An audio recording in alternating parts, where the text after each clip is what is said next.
have a tough position, you might need a boost, protect yourself from the elements, or if you need to just have basic roadside assistance. This type of cover, or we call it a couple of items that are called. If you're in need of a medical emergency, the kit does come with 180 units per store. So along with the kit comes a foldable roadside emergency triangle. This can be unfolded and then placed next to your car and pull it to the side of the road when it waves roadside assistance. And that will alert oncoming traffic which is on the way.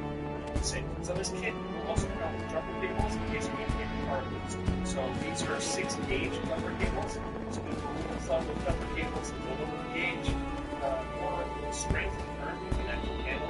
With that, we'll be able to use it with the car, the truck, the setting. It also comes with emergency water and food rations. Both with a shelf life of 5 years. The food has a calorie count of 2,400. And the water comes in a pack. It's a non-burst pack. In case it's frozen, it won't crack open. It won't overflow the car. And the thing will stay strong and stay sealed. The can also comes with a 3-way 36-hour emergency candle. This candle will provide plenty of light for 36 hours, or even warmth if you happen to find yourself with a dead engine on the side of the road in the middle of the winter. This can really help you survive night. In case you run out of light, the can also comes with a hand-cranked flashlight that has a built-in 100-hour battery light.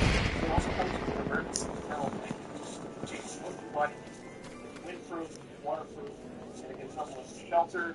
It's reflective, so it can shine light on a plane or a vessel that's searching for you in case you're in an emergency. This kit also comes with a deluxe safety emergency escape tool, which has a seatbelt cutter in case you're trapped with your seatbelt, and also a window smasher, so you can smash the way you escape. Alright, so those were some of the key features in the 72 Hours Essential Roadside Emergency Kit.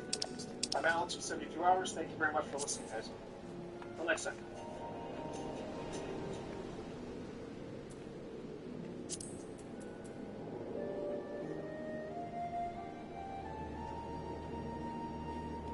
Despite the long-standing personal friendship between Vladimir Putin and Xi Jinping, as well as their shared ideological stance against America's power and global influence, by the end of the current decade, some experts believe we could very likely see a war break out between Russia and the People's Republic of China. Even though both nations have autocratic governments opposed to any sort of international order led by the West, the China-Russia relationship is still not without points of contention. Most visibly, perhaps, is their ongoing dispute over territory in Russia's Far East. Russia and China are both continental powers. They both also happen to be tied for the nation with the most neighbors, each sharing a border with 14 other countries. And throughout their respective histories, both Russia and China have expanded and contracted their borders, dominating territory and being pushed back, which has led to countless border disputes. Were this current disagreement to escalate to an armed clash, however, to snowball into a wider conflict, it would not only undo their current strategic partnership, but it would further destabilize the whole of Eastern Eurasia. Over the past decade, Vladimir Putin and Xi Jinping have met more than 40 times, working to strengthen an alliance that remains complicated yet appears strong. They've even gone so far as to refer to each other as dear friends. Last year, however, China initiated a subtle yet serious land push on terrorism on Russia's Far Eastern border, perhaps most notably the Russian port city and former military outpost of Vladivostok. Vladivostok is the largest Russian port on the Pacific Ocean and the chief cultural, economic, scientific, and tourism hub of the Russian Far East. And so when Beijing decided to add the city's Chinese name, Haishanwai, to its current maps, this did not sit well with Putin. But this is not a new technique. China has created maps and fictitious histories to assert territorial claims against neighboring countries before. Putin, however, might not respond as rationally or diplomatically as other nations have in the past. Giving Chinese names to cities in long-established Russian territories could be viewed as Beijing's attempt to passive-aggressively reassert its claim to some of Russia's thinly populated regions bordering northeastern China and Manchuria, most of which were ceded to the Tsars during the Qing dynasty in 1860. In one way, Beijing is letting Moscow know that it's not forgotten about the vast swathes of land it still regards as historically Chinese. Moscow, on the other hand, might see this as a clear violation of their agreement, as the Sino-Russian borderline agreement, which was signed by the foreign ministers of both countries in 2008. Given its track record, though, it shouldn't be surprising that Russia isn't the only country China has unresolved border issues with. In fact, Beijing has a long history of drawing its borders according to its own design. altering previously agreed upon maps by adding Chinese names alongside foreign names in brackets, perhaps in line with Melbourne Moses. At the moment, China is involved in territorial disputes with virtually all of its neighbors. This includes its highly public standoff with Taiwan, its ongoing disagreement with the Philippines, the Spratly Islands, which China claims belong to the PRC, along with just about everything else in the South China Sea. Not to mention its long drawn-out disputes with Japan, Tajikistan, and Uzbekistan. China's revisionist approach to geography even extends to historically Indian lands across the Himalayas. This more recent move to quietly absorb Vladivostok is simply its latest attempt to redraw certain borders that it claims were unfairly drawn in the first place. Back when the treaties dividing up these lands were signed, China had no real bargaining power.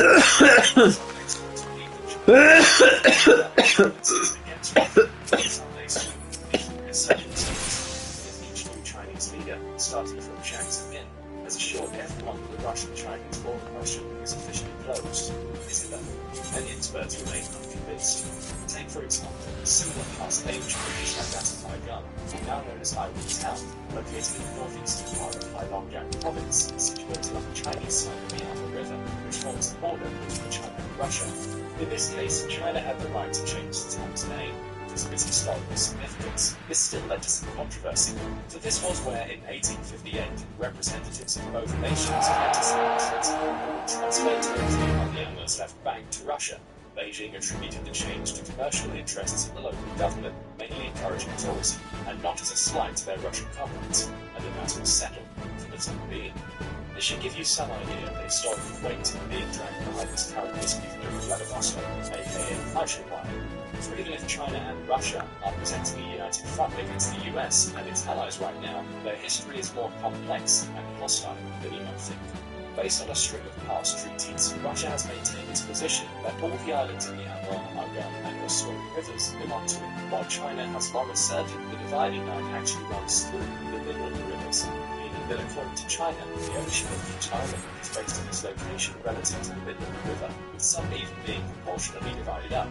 And it's this not so small difference of opinion that has led to violence between these two nations before they ultimately clashed in 1969. Tensions between the Soviet Union and the People's Republic of China had been simmering for years, fueled by ideological differences, competition for leadership within the communist world, and various territorial disputes. What set things off, however, was the Soviet invasion of Czechoslovakia in August 1968, or more precisely, the doctrine the Soviets used to justify it later.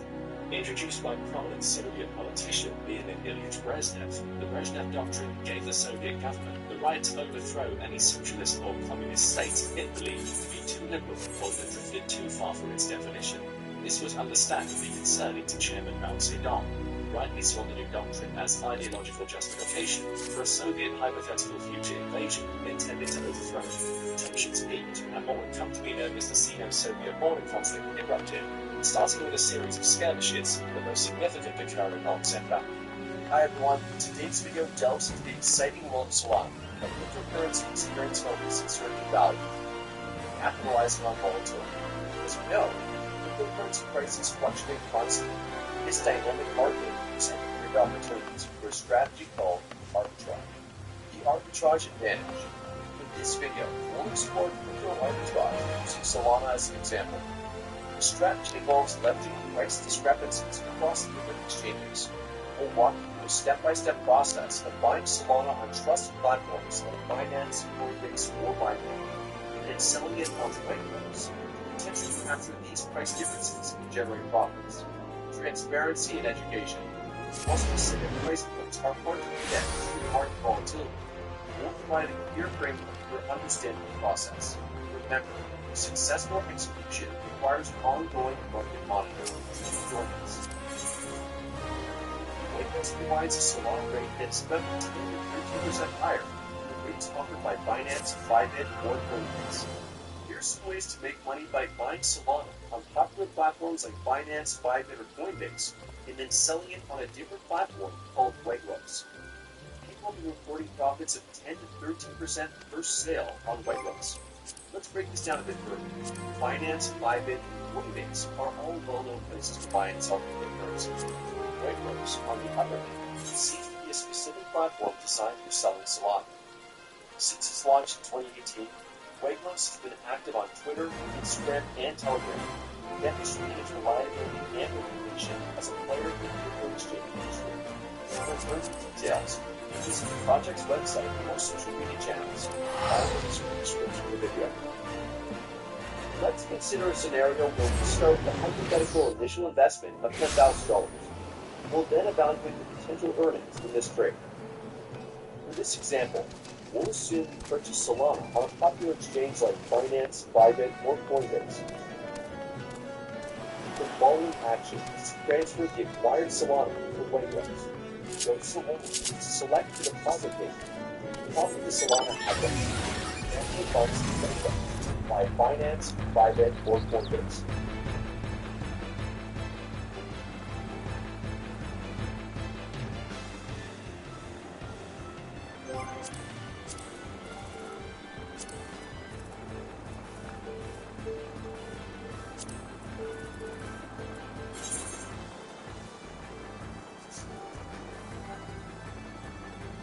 Once we receive Solana on Wagnos, we head to the trading page and sell the coins at a price that's 10 to 13% higher than our initial purchase.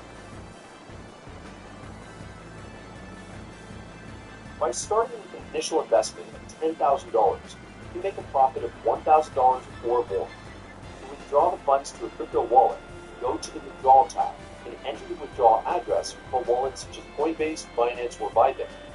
I suggest using the TRC20 network for faster transactions and lower fees. Click Withdraw to successfully complete the transaction.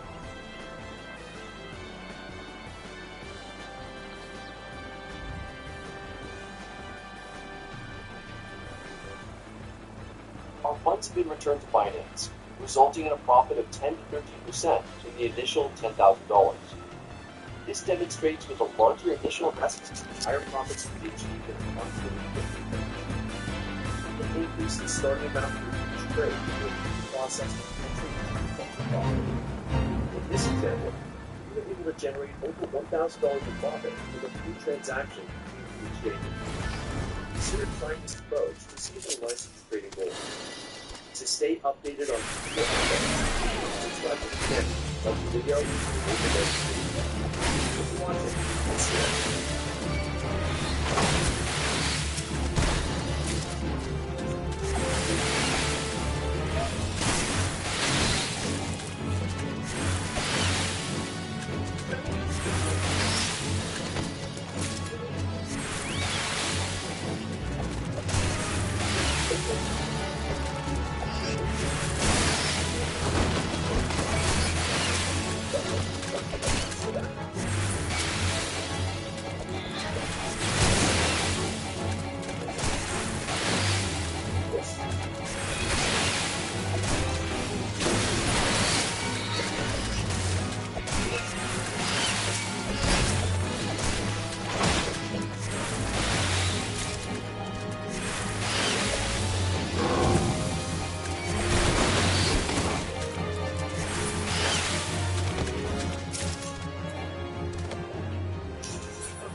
fighting lasted for several months, with both sides suffering a number of casualties before a ceasefire agreement could be reached. Even as the fighting died down, this sudden outbreak of violence between two newly nuclear-armed states left the international community genuinely concerned about the possibility of one. A range of diplomatic efforts, though, including intervention by the United States, helped to prevent any further escalation, but still the issue formally was until 1991, after the collapse of the Soviet Union, when China and Russia signed a new treaty known as the 1991 Sino-Soviet Border Agreement. After this, both sides agreed to use the main channel in each of the rivers as the primary demarcation line. The problem remains, though, many of the larger islands split the rivers into multiple streams, making the exact location of the main channel across the border difficult to find. It also quickly becomes obvious to both countries that the closer the primary channel is set to the opposite bank, the more islands will be there to be taken. So naturally, Russia and China's ongoing attempts to navigate this agreement have not been tension-free.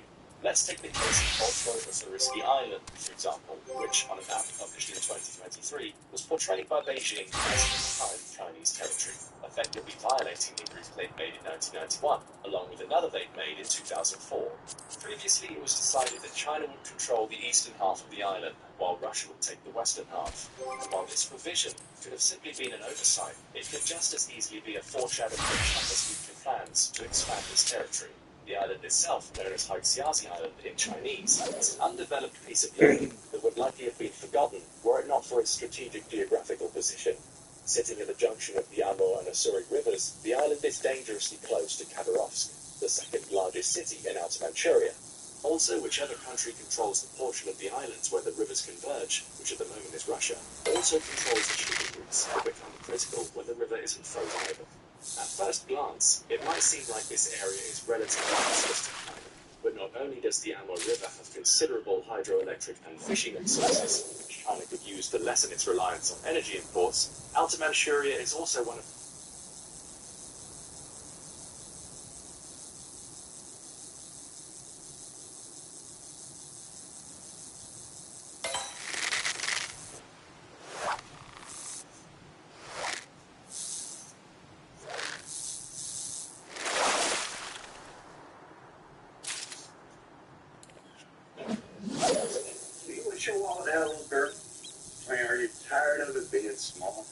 chance of return instead. With Newton Earn, you can outstake your Solana and watch it improve. Not another thing or two about growth, but with patience. You let your assets do the hard work while you sit back and really back. Click for me. Stake your Solana.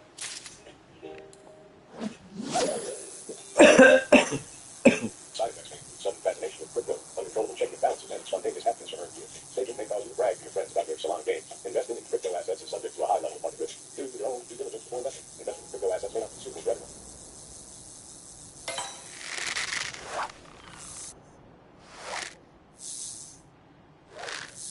Welcome to Player Street, one of the biggest and busiest player-to-player marketplaces for gamers like you. Our marketplace connects buyers and sellers to trade online gaming events. We are the mediators, keeping an eye out on all transactions. Media Broadcasting Corporation, CBC, which have permanently changed the country.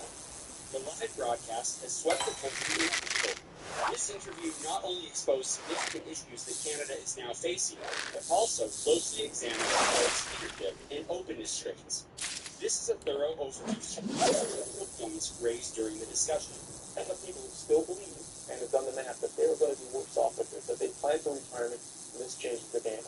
I think there's a lot of people who are going to be affected by it. The current situation of the Canadian economy dominated a good amount of the discussion, with particular focus on the crisis in affordability. Living is not expensive for many Canadians. The reporter for the Canadian Broadcasting Corporation, CBC, pointed out in a direct manner. So, capturing the anxiety of a country facing rising expenses. The reporter put pressure on Trudeau regarding government economic measures, questioning the efficiency of these initiatives in lowering the everyday financial burden Canadians struggle under. Many individuals concluded that Trudeau's comments fell short, since he struggled to offer adequate responses. The following part of the discussion clarifies the long-standing issues inside the Canadian economy, as well as the mounting discontent among its people. Another important topic raised during the discussion was the phenomena of foreign intervention in Canada's political framework. Both citizens and politicians in Canada have been quite concerned about this. The intelligence agencies have been put on high alert. The reporter asked Trudeau about the current all-party inquiry into foreign influence. Concerned mostly with the Prime Minister, the reporter asked about the integrity and openness of the study. Trudeau stressed in his remarks the need of balancing national security with openness. He made the argument that revealing specific information would endanger the safety of people gathering intelligence and benefit those who intend to harm Canada. Conversely, his evasive remarks suggested that he was trying to avoid owning accountability for the situation instead of approaching it with authenticity. Trudeau argued for an independent inquiry supervised by a judge in order to fully review the results of the report on foreign intervention. He said Canadians should rely on this impartial group for an objective assessment instead of believing his word for it or the word of any other politician. Notwithstanding this, the reporter stayed dubious and kept pressing Trudeau for more details and clarity, two things he fell short of providing. Trudeau's evasiveness made viewers and critics even more dubious of him. They thought he might be hiding something, as he would not be offering unequivocal responses. One of the recurring subjects of the discussion was the public's right to know about Parliament's integrity and possible compromises made by foreign powers. Another issue covered during the interview and issue was Trudeau's proposed capital gains, which targets anyone making more than $250,000 annually of investments. Trudeau backed the tax as a necessary component of the answer, since it is a basic action to address the affordability issue and maintain public services. His theory would have the created money helping young people in Canada with housing, healthcare, and educational possibilities. The reporter, on the other hand, criticized this strategy since she raised awareness of the possible negative consequences it could have on investments in the technological sector. Rising taxes could deter technological companies from making investments in Canada, therefore undermining the national economic goals. At this point in the discussion, the interviewer underscored the careful balancing act that has to be done between taxes, economic development, and keeping Canada appealing to companies. Trudeau's behavior throughout the interview calls for major political consequences. His inability to provide precise answers and his apparent evasiveness could undermine popular confidence and support. Already utilizing Trudeau's declining performance, the opposition leaders made comments criticizing his lack of openness. Electoral analysts claim that this interview could be a turning point that would drastically change people's perceptions, as well as Trudeau's chances for electoral success. Canadians might be less likely to support him in the next election if they feel they cannot trust him to be honest and upfront with them. A major event happened during the interview between CBC News and Prime Minister Justin Trudeau that exposed different leadership flaws in Trudeau. The difficult questions the CBC reporter asked highlighted important issues Canada was facing at the moment. Economic policies and the affordability dilemma to foreign intervention and prejudice, these problems covered all spheres. Trudeau's responses, or lack thereof, have left many Canadians feeling let down and suspicious, which could have an impact on his political future. Given that the country is still working to overcome these challenges, the need of leadership that is unambiguous and forceful has never been more evident. The interview served as a critical examination of Justin Trudeau's leadership at a time when Canada faces significant economic and political challenges. Probing questions from the CBC reporter about the affordability crisis, foreign interference, and the proposed capital gains tax highlighted deep concerns within the nation. Trudeau's responses, which many perceived as evasive or insufficient, have cast a shadow over his ability to lead effectively in these turbulent times. On the economic front, Trudeau's inability to provide satisfactory answers regarding the affordability crisis has deepened public concern. The rising cost of living is one that affects Canadians across the board, and clear solutions from the Prime Minister only exacerbates the anxiety felt by many. Additionally, the discussion on foreign interference raised questions about the transparency and integrity of his government. Trudeau's emphasis on the need for balance between national security and transparency was met with skepticism, as his responses seemed to lack the directness that many Canadians were hoping for. The conversation also brought to the fore the contentious issue of the new capital gains tax. While Trudeau presented his policy as a necessary measure to address social inequalities and fund essential public services, the potential negative impact on investments and the technology sector was a point of contention. The reporter's challenge to Trudeau's economic policies painted a picture of a leader who may be struggling to balance economic growth with social responsibility. Future political career. The political ramifications of this interview could be significant for Justin Trudeau. His perceived evasiveness and inability to provide clear, confident answers during the interview may weaken his standing with the electorate. The opposition is on this moment, framing Trudeau as a leader who is out of touch with the concerns of everyday Canadians and who lacks the transparency necessary for effective governance. If Trudeau fails to address these concerns in a meaningful way, his political future could be at risk. The next election may see voters questioning his capacity to lead Canada through its current challenges. This interview could be a pivotal moment that defines the narrative of Trudeau's leadership moving forward. To mitigate the damage and rebuild trust, Trudeau would need to adopt a more transparent and proactive approach in the coming months. This would involve not only addressing the concerns raised during the interview, but also demonstrating a clear and decisive plan for Canada's future. If he can manage to do so, he may still have a chance to retain his position and restore public confidence. However, if these issues remain unaddressed, Trudeau's political career could face significant setbacks, potentially paving the way for a new leadership in Canadian politics. If you found this analysis insightful, make sure to hit that like button and subscribe for more content like this. Don't forget to ring the bell so you never miss an update. And of course, I'd love to hear your thoughts. Drop a comment below on where you think Trudeau's leadership is headed. Stay informed, stay engaged, and I'll see you in the next video. There are many reasons I love New Brunswick. This province has so much to offer. People here work hard at their jobs, to build their businesses, to raise their families, to care for each other. But right now, New Brunswickers are facing challenges like never before. Finding a family doctor, daycare spot, filling the tank, and putting food on the table, getting to an emergency room that's open. I'm Susan Holt, leader of the New Brunswick Liberal Party. I've spent most of my career working with technology companies and local businesses to help them grow here at home. And I'm a mom to 3 amazing girls. It's never been more clear that our province needs leadership. Leadership that listens to you. Leadership that cares about you. Leadership that you can trust. Our team is ready. Let's go.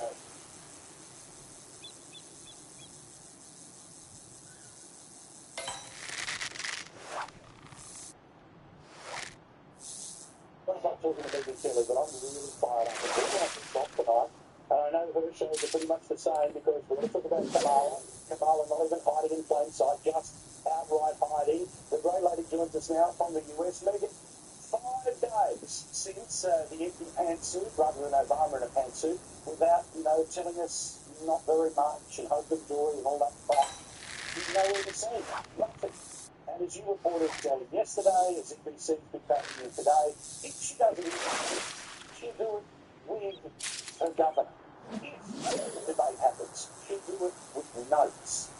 Now, this is not the behaviour of a person who is leading.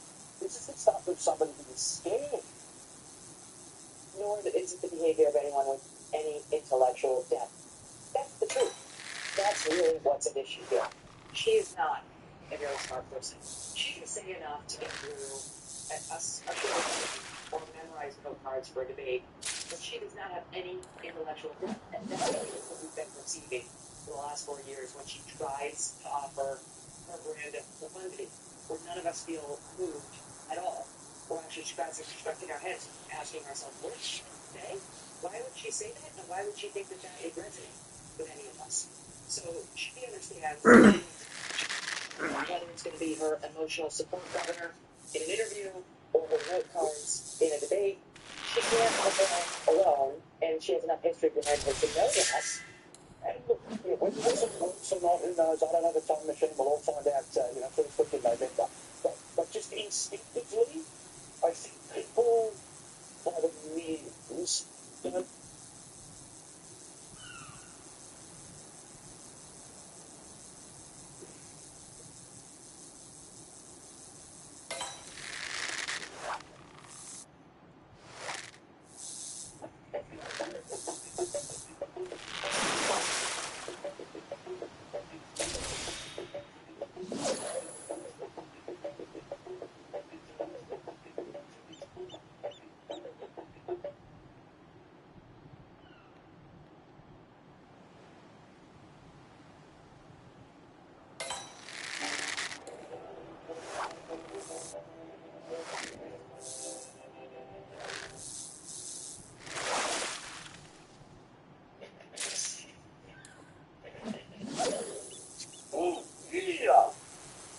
What's going on, ladies and gentlemen? Welcome back to The Fringe. Justin Trudeau delivers a very creepy message, and I want to kind of go over that because what's really funny about the whole thing is that people have often said the reason Pierre Poilievre doesn't talk about a lot of his plans going into the next federal election is mostly because Justin Trudeau is going to try to copy them. Well, that's exactly what Justin Trudeau is doing here, and it's really, really cringeworthy at best. But it just shows the disconnect that's going on with the Liberal government, because what they're trying to do, and what they're going to try to do going into the next federal election, is try to convince Canadians that they really have their backs, that all of these things that the Liberal government wants to do for Canadians is actually beneficial. Now, we've bought this product before from Justin Trudeau. We know darn well that he doesn't mean it, or that it's got strings attached to it. So let's take a look at what's going on here, what we're talking about. Good friend of the channel, Ryan Garrison, tweets out, "This is insane message brought to you by a power-hungry, insane government. Trudeau is trying to convince you that this is a good idea. He claims Pierre wants to make a quick buck, but the Liberals want to take your money forever." Now, let's go over the economics of what he's talking about after we hear his very cringeworthy statement. Let's go. Here's something we can all agree on. We need more housing in Canada. But that the government can step up and make sure that housing gets built, that's where some people disagree. Take federal land that's owned by the federal government that isn't being used anymore. The Conservative Party leader wants to sell it all and make it quick buck.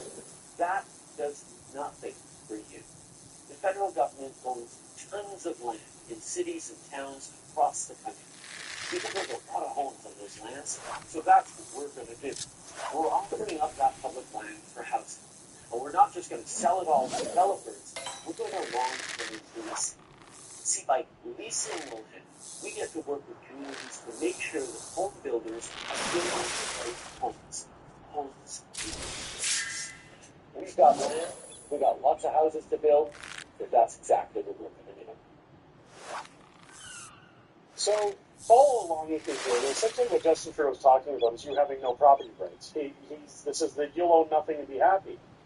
We're going to lease the land rather than sell it, because then we still have a hand in what's going on, and we're still making money off of all the people that are supposedly living in affordable housing. It's not going to be affordable. We already know this. We've seen this before.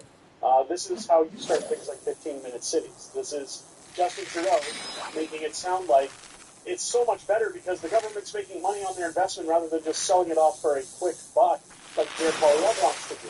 We're going to get a little bit into what Pierre Poilievre wants to do, but where we've seen this fail for Justin Trudeau is even here in Grande Prairie, Alberta, where he and Betsy tweets out a representative from the city of Grande Prairie has said that the city confiscated this portable sign that was sending a strong message to Ottawa. There's no vacancy. Grande Prairie's full, try Ottawa.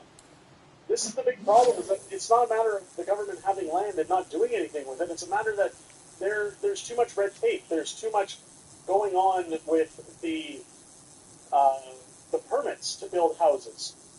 That there is nowhere for people to go in this country anymore. Houses, I can tell you as somebody who's currently in the process of selling and buying a new home, it is a rat race out there. No matter where you're going, it's busy, busy, busy. Houses are high in demand. There's people want to fill them, and it's cutthroat. It's cutthroat. If we look over at the Conservatives page on Pierre Poilievre's message last year, it says the problem here is that we aren't building enough homes fast enough. We built fewer homes last year, back in 2022, than we did in 1972, when our population was half the size. Home building is way down again this year, and CMHC expects it to remain this way for the foreseeable future. So again, no matter how quickly Justin Trudeau wants to build homes, that are owned by the government nonetheless, that are leased out by the government. This is how they put their hands in everybody's pockets. This is how Justin Trudeau's friends get more multi-billion-dollar contracts to essentially build affordable housing that we know will not be affordable for the average consumer. This is happening because Justin Trudeau subsidizes government gatekeepers, again, that's what he wants to do, and red tape that prevents builders from getting shovels in the ground and people into homes that they can actually afford. The C.D. Howe Institute has shown that in Vancouver, gatekeepers and regulators add nearly $1.3 million to the cost of the average home in Toronto. In Toronto, the government adds $350,000. That means over 60% of the price of a home in Vancouver is due to delays, fees, regulations, and taxes. We've seen this when you go to the gas pump. I don't know if you guys have ever seen that graph sticker they used to put on the gas pump that showed you exactly how much of what you pay at the pump goes to taxes, how much goes to the feds, how much is GST, how much is carbon tax. Realistically, like gas stations, people always assume that when the cost of fuel goes up, that places like Petro-Canada, and don't get me wrong, they make a lot of money, but the retailer, like the 7-Elevens, the Circle K's, the wherever houses your gas, Chevrons, they are not making anything, hardly, in terms of profit. The store owners are not making anything on the profit of gasoline. It's all going to the government.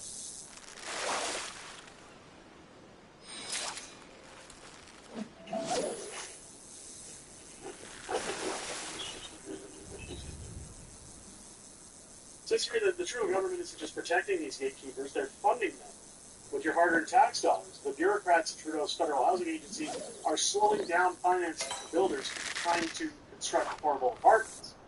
So what does Trudeau do? He gives them out bonuses. Almost $27 million in 2022. In fact, as housing prices have doubled, the number of CMHC staffers taking six-figure annual salaries has grown by 27%. So again, they're looking after their own people. There's no point in building anything affordable. Just keep giving bonuses. That's where all the money goes. The leaders responsible for making housing unaffordable make nearly $700,000 a year. So what is Pierre Poilievre's plan? Require big, unaffordable cities to build more homes and speed up the rate which they build homes every year to meet our housing targets. Cities must increase the number of homes built by 15% each year, and then 15% on top of the previous target every single year. It compounds. If targets are missed, cities will have to catch up in the following years and build even more homes, or a percentage of their federal funding will be withheld, equivalent to the percentage they missed their target by. Municipalities can be added if a region they are a part of these criteria. Again, so basically saying that they're going to reward hard work, they're going to reward meeting targets by building houses. Now, where Justin Trudeau is a quick buck, obviously it's not. It's the people are saying, well, this is the start of the end. You know, it's supply and demand. If you have more houses, then those houses are going to drop rapidly in value. People who have bought at high prices are going to lose their shirts on these houses. That's not the case. If you look at statistics across Canada, roughly 38% of Canadians own their homes, I believe. Again, the 38% could be wrong. I saw a really funny video that the Clown Broadcasting Corporation put out about it, but they said that for those 30-something%, Pierre Poilievre isn't just going to come in and stomp all over their investment and say, your house is now worth half of what you paid for it, and then all of a sudden everybody's getting cheap housing. What's going to do is it's going to stop this overbidding on housing. It's going to stop having to pay well over list price for a house simply just to get in the door. It's going to stop people from scrambling all over each other just trying to find a home. When you've got jobs that pay properly, when you've got homes that are being built and supply and demand are at an equal par, things can get done at a better rate. At least that's more beneficial to people buying the houses. And Pierre Poilievre selling off government land, I don't see a problem with that. The government owns too much. You have to have ownership of your land. If you're buying land, you should own it. They're going to reward big cities that are removing gatekeepers and getting homes built by providing a building bonus for municipalities that exceeded 50% in housing completion. So again, if you're doing what you're told to and then some, they're going to see an increase. You're going to see a bonus. It's incentive. Impose a not-in-my-backyard penalty on big city gatekeepers for egregious cases of NIMBYism. We will empower Canadians to file complaints about NIMBYism in the Federal Infrastructure Department. Where complaints are legitimate, we will withhold infrastructure and transit dollars until cities allow homes to be built. One thing I could say when it comes to not my backyard, and one thing noticed again being in the real estate market, nowadays when you look at homes from the 1980s, let's say, that were built, a lot of those homes were larger. They had larger land lot sizes, they had backyards, they had front yards. And then, as you crept into the 90s, you started seeing those lots get a little bit smaller. Came to a time where they said, well, the average family, we're now going to put into a smaller home. They're too large. We're going to build more houses on less land so that essentially builders can make bigger profits. Nowadays, they have what's called zero lots, which is essentially something I ran into when looking at new homes. Zero lots are the newer houses we saw into the 2000s, where, again, you can stand basically at the side of your home and put your arms out and be able to touch your house and your neighbors at the same time. They basically crunch all the houses together. Not saying there aren't large houses built, but you can touch your neighbor's house next to yours with essentially no backyard, no front yard, just a strip of grass to call your yard. And essentially, all that's profiting is the builders. So what Justin Trudeau is talking about effectively here is benefiting gatekeepers, benefiting his friends, giving contracts to those who are going to essentially screw over the common Canadian by not only selling them homes that are being leased on government land, but if you don't think that those prices are going to be reasonable, or if you do think they're going to be reasonable, I have a wake-up call for you. Nothing with the government is reasonable, ever. We need more free enterprise. We need more ability to own your home. I understand that the property taxes when you pay into programs that constitute that technically you don't own your land because you have to get permits whenever you're building, whenever you're doing things. Home ownership is still a good thing, and I think that what the government, or at least what Justin Trudeau is trying to copy Pierre Poilievre by saying that this is a quick buck versus an economic plan to benefit Canadians is nothing more than a World Economic Forum idea to essentially make you dependent on the government so that if you can't afford your home, well, they just swoop in and once again, you'll own nothing and you're happy. But let me know what you guys think down below in the comments. Do you agree with Justin Trudeau's statement, or do you follow what Pierre saying a little bit more, or do you have a different idea altogether on how things should be done? Let me know your thoughts down below in the comments. If you're new to the channel, I hope this video has earned you a subscription. While you're clicking that button, don't forget to hit the bell for notifications. Join me live here on the channel each and every Friday night at 6 p.m. Pacific, 8 p.m. Central, where I do Friday Night Fringe, my live streaming weekly show, where I sit down with my wife, Mrs. Fringe, and we talk to you guys about everything that's happened this week in politics, some crazy stories that are going on, as well as a little bit of back and forth with the community.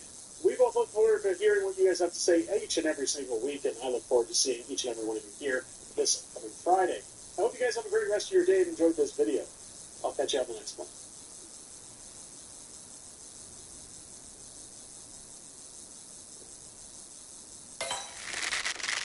Hi there, this is Alex with 72 Hours, and I want to talk to you about the Deluxe Emergency Roadside Kit. So this kit is a necessity to make sure that you and your passengers have the tools necessary to deal with any automotive problems and get yourself back on the road.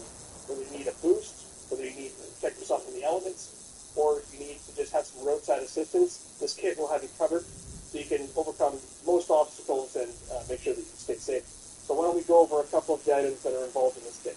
Let's say your car breaks down on the side of the road in the dead of winter. It comes with a 50% wool blanket that'll definitely keep you warm enough to survive. The kit also comes with a 3-way, 36-hour emergency light. This candle will provide plenty of light for 36 hours or even warmth. So these items are super handy to have in your car kit, especially if you live in a part of the world that has harsh winters, because you don't want to get caught in a bad position when you're stranded on the side of the road. To be able to produce some warmth. One key item that comes along with the kit are these traction mats. So these mats are used when it's stuck in the snow. You just put these up your tire, and that should provide enough traction for your car to be able to get out of the deep snow and get back on the road. So along with the kit comes a foldable roadside emergency triangle. This can be unfolded and placed next to the car and pull it inside the roadside assistance. And that will alert oncoming traffic with the people on the way. So this case, we also come with jumper cables in case you get the car loose. So these are 6-gauge jumper cables.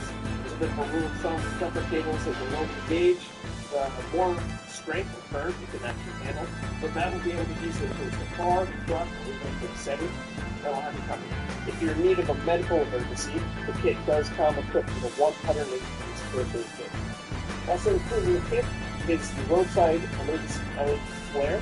So this can be either attached to the side of the car with a strong magnet, or can be placed on the side of the road next to your car. It has multiple different flash functions for alerting traffic. It also has a flashlight coming from the hood of your car. You can expect lighting in case it's low light. Check on what's going on. The kit also comes with emergency water and food rations, both with a shelf life for 5 years. The food has a calorie count of 2,400, and the water comes in a pack. It's an onboard pack. Frozen, won't crack open, run over once the car, and the thing will stay strong and stay stable. This kit also comes with the automotive Escape multi-tool charger, which uses USB to charge your devices. It has a flashlight. It has a seatbelt cutter in case you're stuck with your seatbelt around you. And it also has a window smack. So you can smack yourself out a window and yourself to sleep. Well, guys, thank you very much for listening. Those are some of the key items that are in the deluxe emergency roadside kit. Till next time.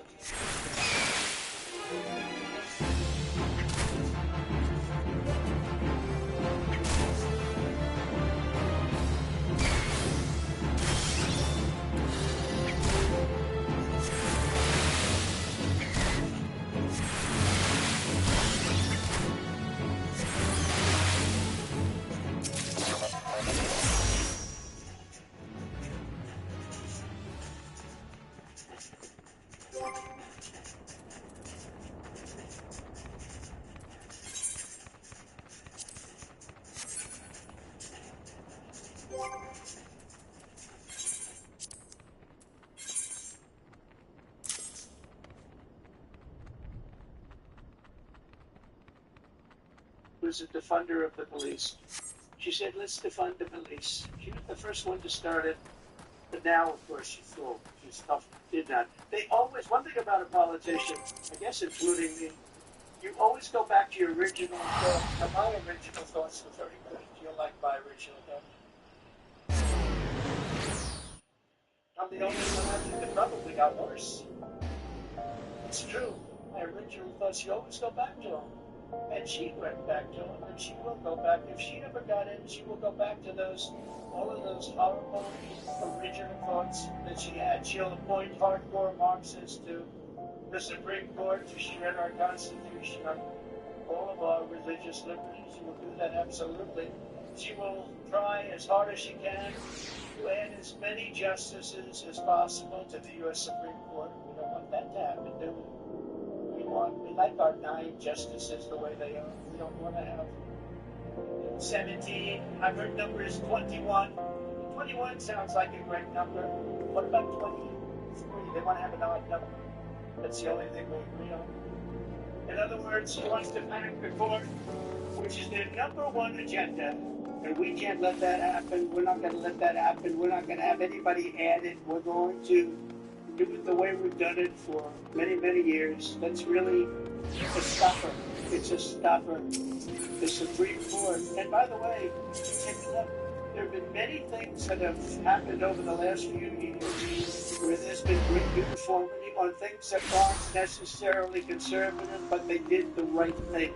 That's what's supposed to be happening, and that's what's happened. They've done the right thing, but they can't pack the court. The hordes of illegal aliens storming across our borders will exceed 40 or 50 million by the time they're finished. That's what they want. They want millions. You know the number, I believe the real number already, or very close, is 20 million people have come across our border. Think of it. Over a very short period of time, with 4 more years of Harris, who was worse than Joe Biden in a true sense and far more liberal, America will be decimated by migrant crime, demolished by fascism, ravaged by rampant inflation, and impoverished by the complete obliteration of American energy. They don't want any fossil fuel no matter what. In other words, good luck. I hope you enjoy walking to work. You know what makes electricity, right? Fossil fuel. They don't understand that. You know, it comes from someplace, right? It comes from fossil fuel. I'm here tonight because we must never let that happen. Our task is to defeat socialism, to defeat Marxism, communism, to defeat the cartels and the criminals and the human traffickers trafficking women. And that means defeating Kamala Harris in a landslide. We want a landslide this November. We want something too big and terrific, too big and terrific.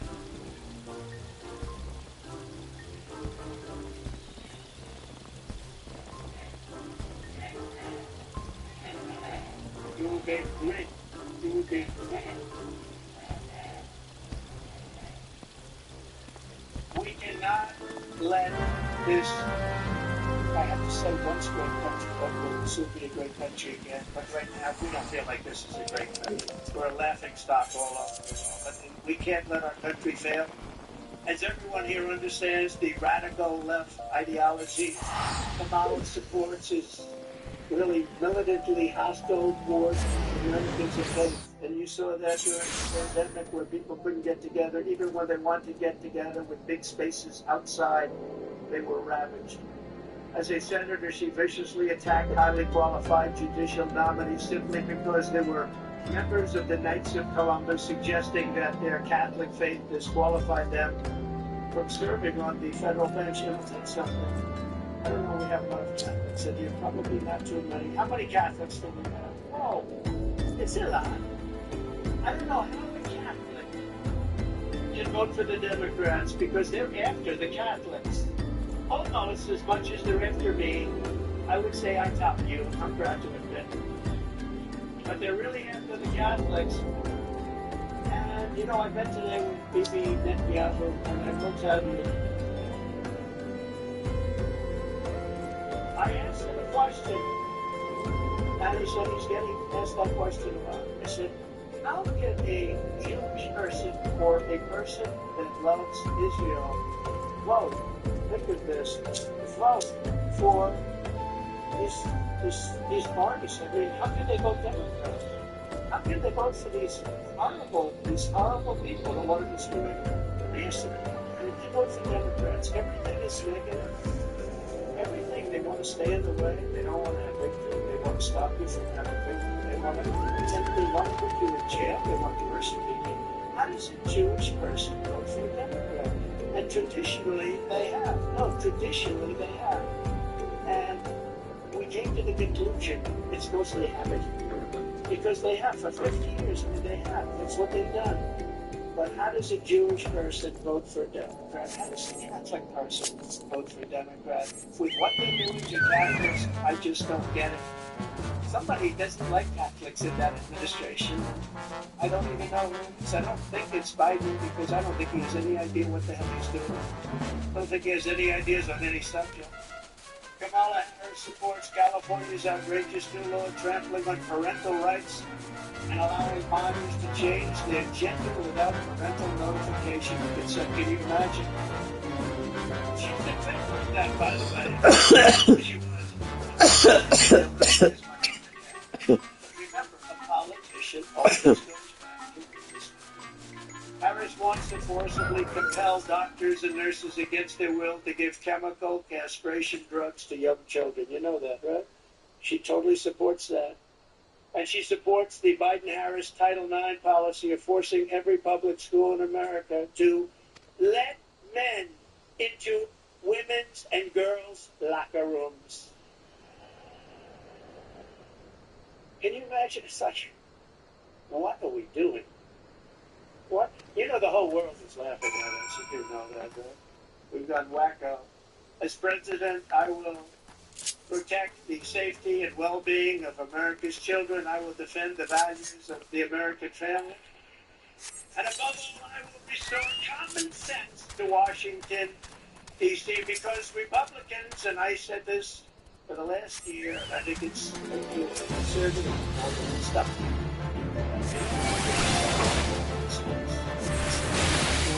We want security, safety, we want good education, we want health insurance, we want to be able to buy a house. We want safety, you know, we want safety, we want strength, we want wisdom. We don't want to have an electric car where everybody has an electric car that doesn't go far. It's made in China, costs too much. And by the way, and I want to thank Elon Musk for endorsing me, by the way, I have to tell you.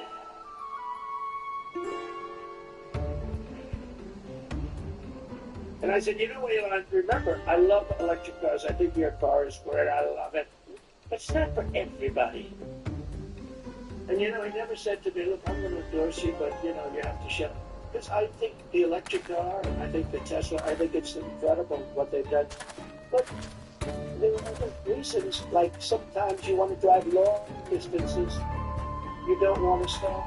You know, in the Midwest, someplace in the Midwest, they put up 8 charging stations, you know that, right? They spent $9 billion Now, you know what a charging station is? Like a gas pump. It's the equivalent of a gas pump for electricity, right? They spend $9 billion. That would mean that if they did it throughout the country, all the locations designated, it would cost $5 trillion, so our country would have to file for bankruptcy. They would have to file bankruptcy protection to build your whole thing is crazy.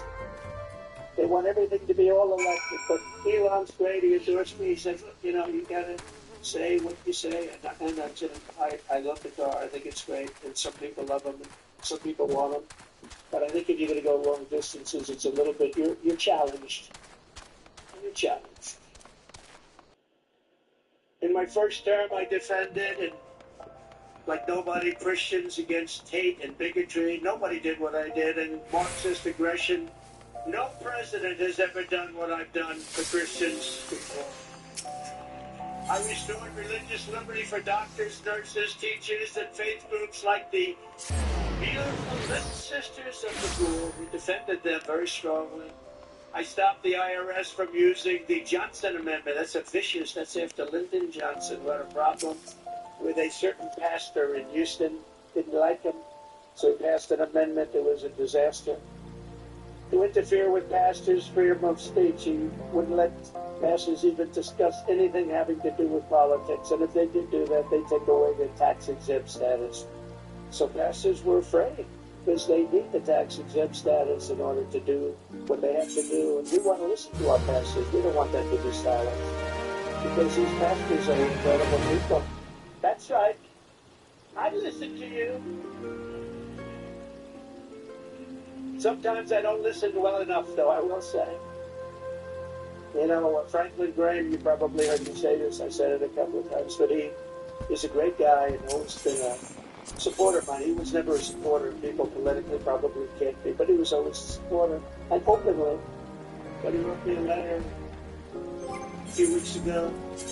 He said, President Trump, I love listening to your stories. You're a great storyteller. It was very nice. He said, but please, if it's possible, it'll be even better. Don't use foul language. He told me, please, do away with foul language. If you don't use foul language, it will be even better. And I thought about it, and I tried it for a couple of nights, actually. Actually, it didn't work out so well. You know, when I get to that punchline, I'm ready to use that one word, just one, Franklin, one word. And then I use a politically correct word, and the whole thing just falls flat. But I try. I'm trying, Franklin. I'm telling you. No, he's a good man. He's a good man. I issue guidance making clear that the right to freedom of worship does not end at the door of a public school. We know that. I was the first and only president to convene a meeting at the United Nations to end religious persecution worldwide. That's the first president to do it. They didn't want to get into it. All of these very religious presidents that you've had, you know, religious in quotes, they said, no, we'll pass on that. But I went and I did it, and I was proud to do it. For 4 years, I stood proudly with our friend and ally, the State of Israel.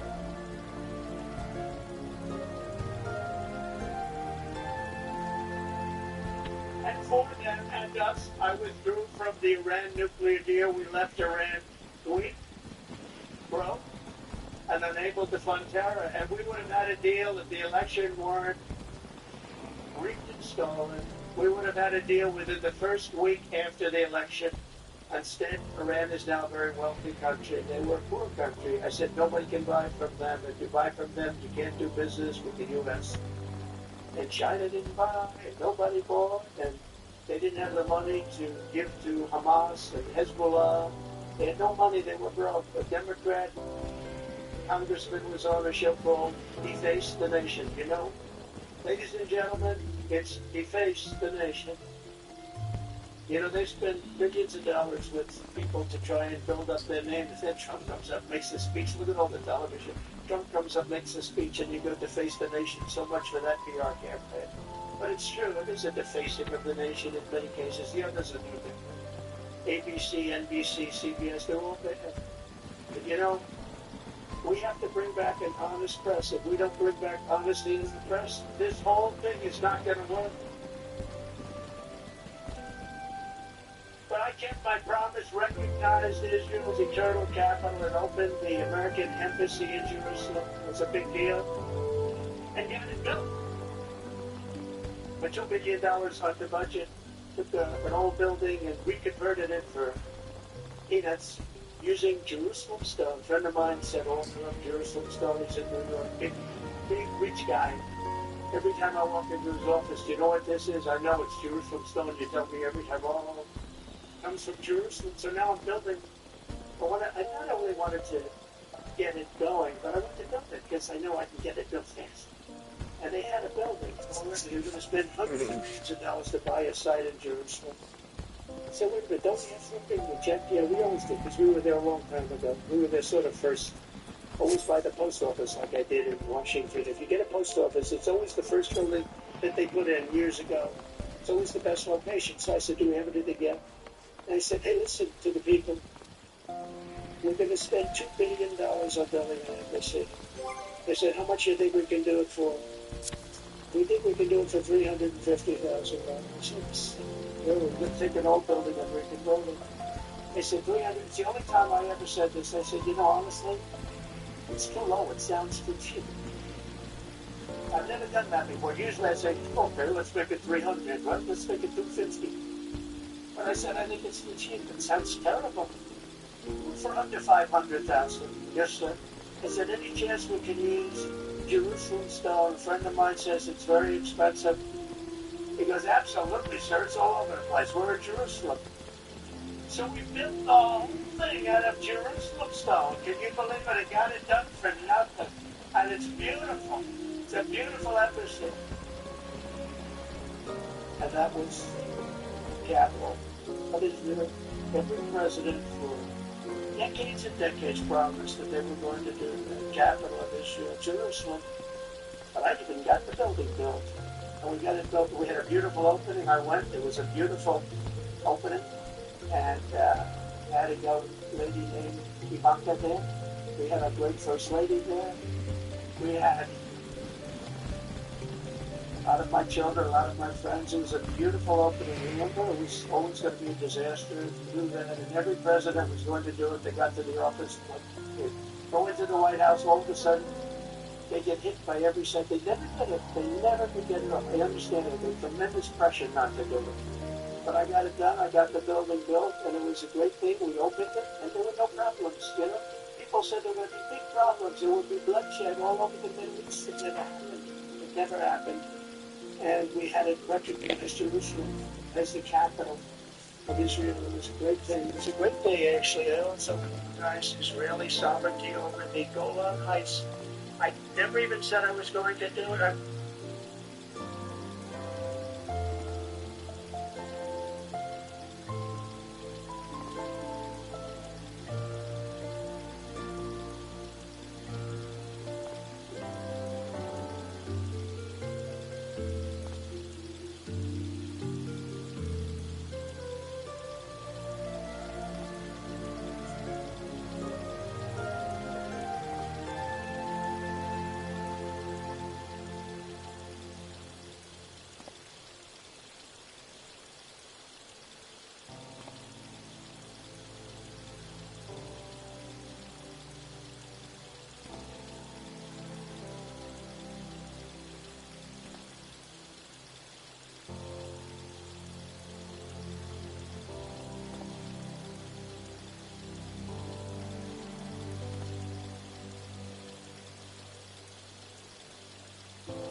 Celebrate 20 years of online playing in the Atlantic Lottery. You can win one of two $10,000 cash prizes. Spend $5 on any game at ALC.ca for your chance to win. Broadcasting, just reporting the news. Anyway, and also just focusing on the region, so that's not your problem since then. Couple of minutes, so the focus works. As it were super chats, and myself said, looks like they are trying to introduce a new form of rights allowance and welcoming that to that. This is what I think today is good, of course, in evil times, makes sense. If they jail the Tommy, they will have to jail us all. Guys, according to reminding people that since yesterday, the prison system is in some places that we only have 100 spaces left in male prisons. So that's going to be a bit of an issue for establishments if they start investigating. So this is back to Tommy has done nothing wrong. He's a hero, telling the truth and showing the world the truth and the whole world can see. love nonsense. Well, unless we peacefully occupy the streets and passively refuse to comply, nothing will change. When it's not peaceful, of course, they will do a crackdown. When it's peaceful, they get it through. So it's a very tricky case where we will in this country specifically.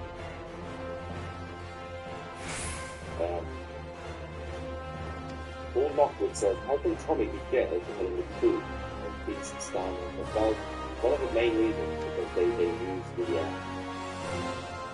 the existing legislation and the problem with that is that as the government grows every single year, and it's been growing massively, the size of government over the last few decades, every single day that the MPs are in the House of Commons, and luckily they're not now, you think that they're there because they're doing a good job because they're looking after us. No, there's a mentality which holds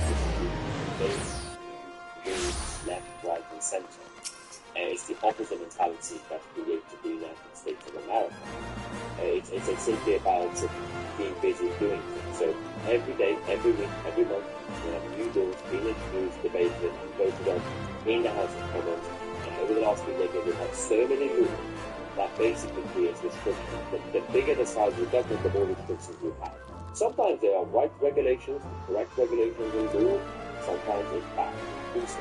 Which means that over the years, things will be added to it. So one day you're allowed to say something, one day you're not.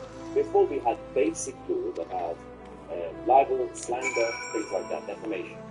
Then more things were added to it. You had basic concept of if you incite violence, that's illegal.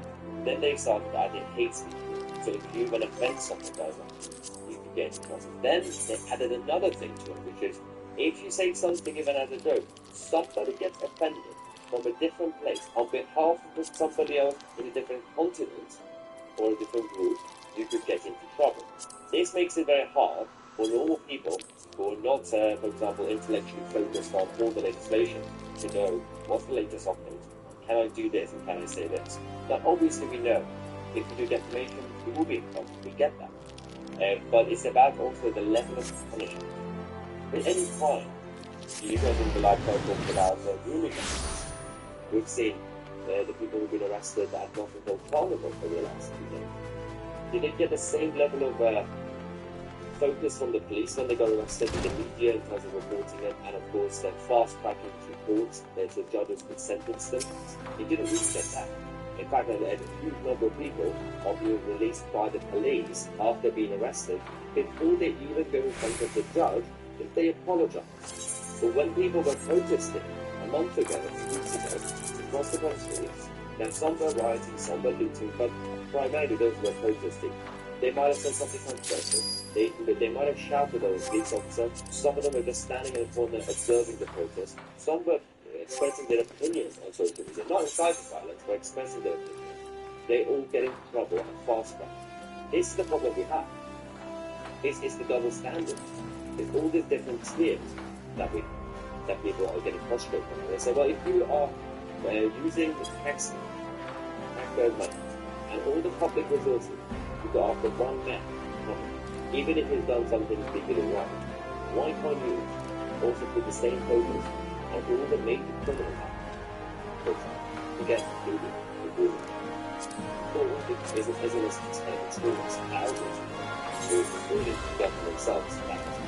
They're not going to see 2,000 really good ones. And every single time something happens, an isolated incident, they always have and say, yes, this person's actually being watched by the authority. They don't have to watch this. What did you do about it? You just wait for something to happen. The same problem that I've had with the police. When I've got death threats and the kidnapping attempts and everything else, when I got in touch with them, they said, well, we're always here to protect you, so what are you going to do about it? They said, well, we don't have the resources, so when the threat is imminent, we will be there. What does that even mean, imminent? We don't even have time. You guys remember a couple of months ago when we were doing a live stream and somebody was going to enter this place by force. It's not difficult to list 2 minutes, and they're right next door to these things. So, how imminent is imminent? That's the question. So they only respond if they are threatened. So they're Tommy, so you're self-identified. Tommy is the most honest, bravest person I've ever met. He's genuine, literally genuine, the hardcore class being targeted in this case. Well, we did hear also reported was yesterday, but it's still about the British schools and teachers being told to literally teach kids, little kids, about the problem of whiteness. The problem. You've got literally local kids, go to school, and the teachers are telling them your skin color is a problem, and you need to fix it. What happened? You get a suntan, what are you going to do about it? It says, oh no, I've got to not send this from the US, I get extradited and face charges of wrong thinking. Yes. The Americans will also be involved with that. It's funny how the Americans literally did the revolution to from the British and what to do. Now, they became the trouble again, without the need to bring back to the British Empire. And of course, the question, what do you get when you mix with those years? Sure, it's kicked out of the petty scene. Or being promoted in the Taliban. I mean, it's from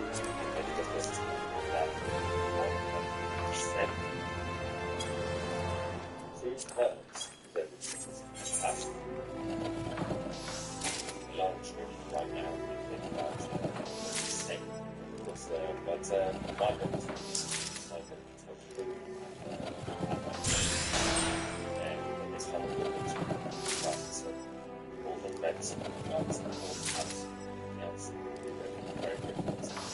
so far. And again, even if me or this kind of on this website, we do have black on that team word said just now start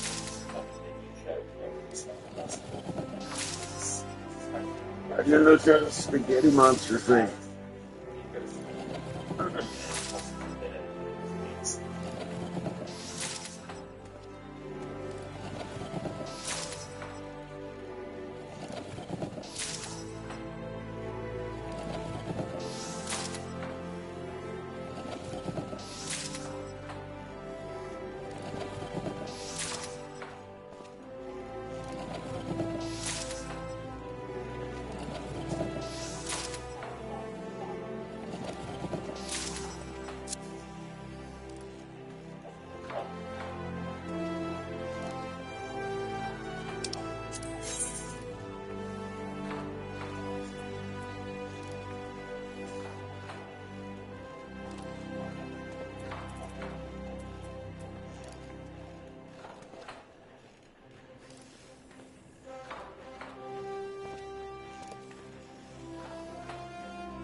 Capacity.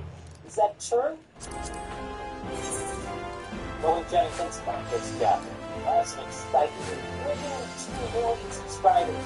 Only 10,000 more to go. So if you're watching, not subscribed, hit that subscribe button now. When we get 2 million, we'll do a special live stream before we will do something, and we're done with it. So just hit that subscribe button. Yeah, all the show. Well, that's it. It's over. It's over for Xi Jinping. Rumor has it that he has suffered a stroke and that opportunists have staged a coup. This photo has been flying around of Xi Jinping clearly having a stroke at the third plenum. The CCP's major economic move that happened in July. What's that, Joe? Hey, this picture is actually from Mars, during Chinese People's Political Consultative Conference. Oh, well, I mean, they still be Xi having a stroke. It's not like he would ever make that face for any other. But look at this picture. Look at his hairline. Well, I mean, really look at his hairline. See? An L-shaped scar. She's had brain surgery recently. I know the scar is barely visible and doesn't look like a fresh incision, but I don't think it shows plastic surgery scar. It's incontrovertible proof. And it's not all. According to Radio Free Asia, there has been a drastic reduction in the number of names, reports, pictures, videos, and other information about Xi Jinping in the Communist Party's media and newspapers. In its July 31st edition of the People's Daily, there was no mention or picture of Xi Jinping on the front page. That same day, Xi Jinping didn't attend a reception hosted by the Chinese Ministry of Defense for the 97th anniversary of the PLA. See? Ironclad cricket something is up. Given how much state-run media constantly puts Xi front and center on all its content, does it seem strange that Xi is the front and center for once? This would be like Alfred E. Newman suddenly no longer appearing on the cover of Mad Magazine. I know it's not fair comparing these stick-with icons in the full crowd with the room, so that's all Alfred E. Newman. I'm sure there's plenty of more recent editions of People's Daily showing Jinping on the front page. Still portrays Xi Jinping as a dominant leader. And went on to put in a photo of Xi meeting with people recently, like the president of Timor-Leste, the prime minister of Italy, or Olympians. Well, the rumor had an explanation for that too, but the body double. The real Xi is being held in an underground medical center in Beijing's Xishan area. But there's even more evidence that she's in trouble. State-run media news outlet Xinhua recently removed a special on Xi the Reformer, which was published on the opening day of the third plenum. Of course, it is possible Xi just didn't like it. On the surface, it seemed to fall in line with state narrative promoting Xi, but he compared Xi to his predecessor, Deng Xiaoping. And Xi generally prefers state-run media to downplay what his predecessors did and elevate him instead. But there's also this paper published on August 10th by the PLA. It called for adherence to scientific decision-making and democratic decision-making in accordance with the law. It criticized decision-making beyond authority, trampling over procedures, and individual authorization without collective approval. It's obviously criticism against Xi Jinping calling the shots, because, his decision-making is not a democratic scientific order. That kind of criticism wouldn't be possible if Xi weren't incapacitated in some way.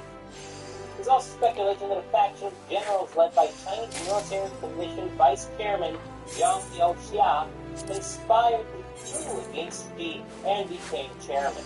The rumors that Politburo Standing Committee member Ding Shuixiang took over as CCP General Secretary and PRC President. Yeah, there's a lot of wild rumors going on right now. Obviously, none of these are true.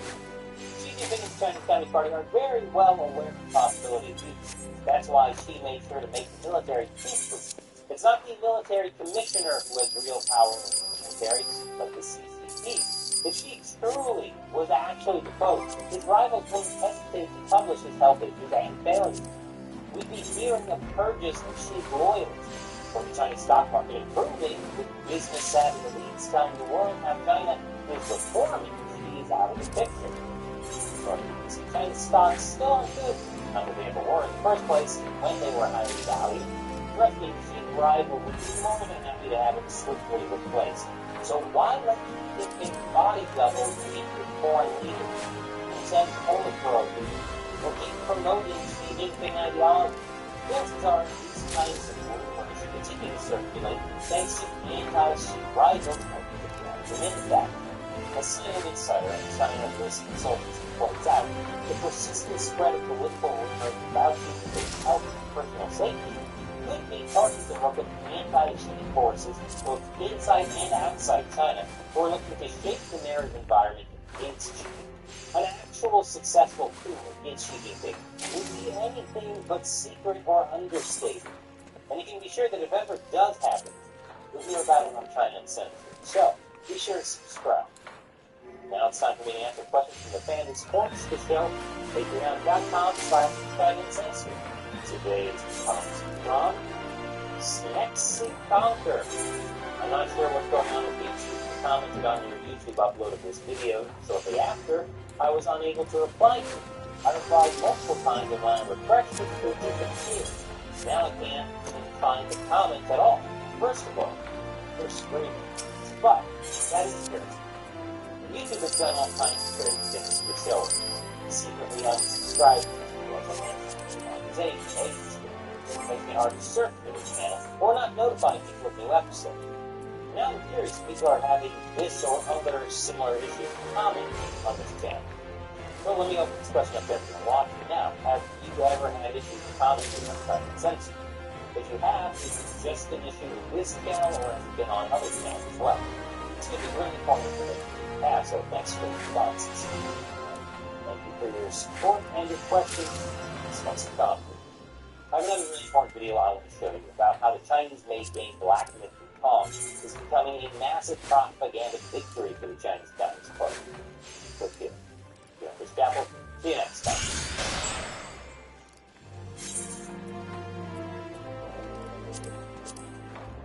Hello, I'm particularly having a thought that we talk about all the line.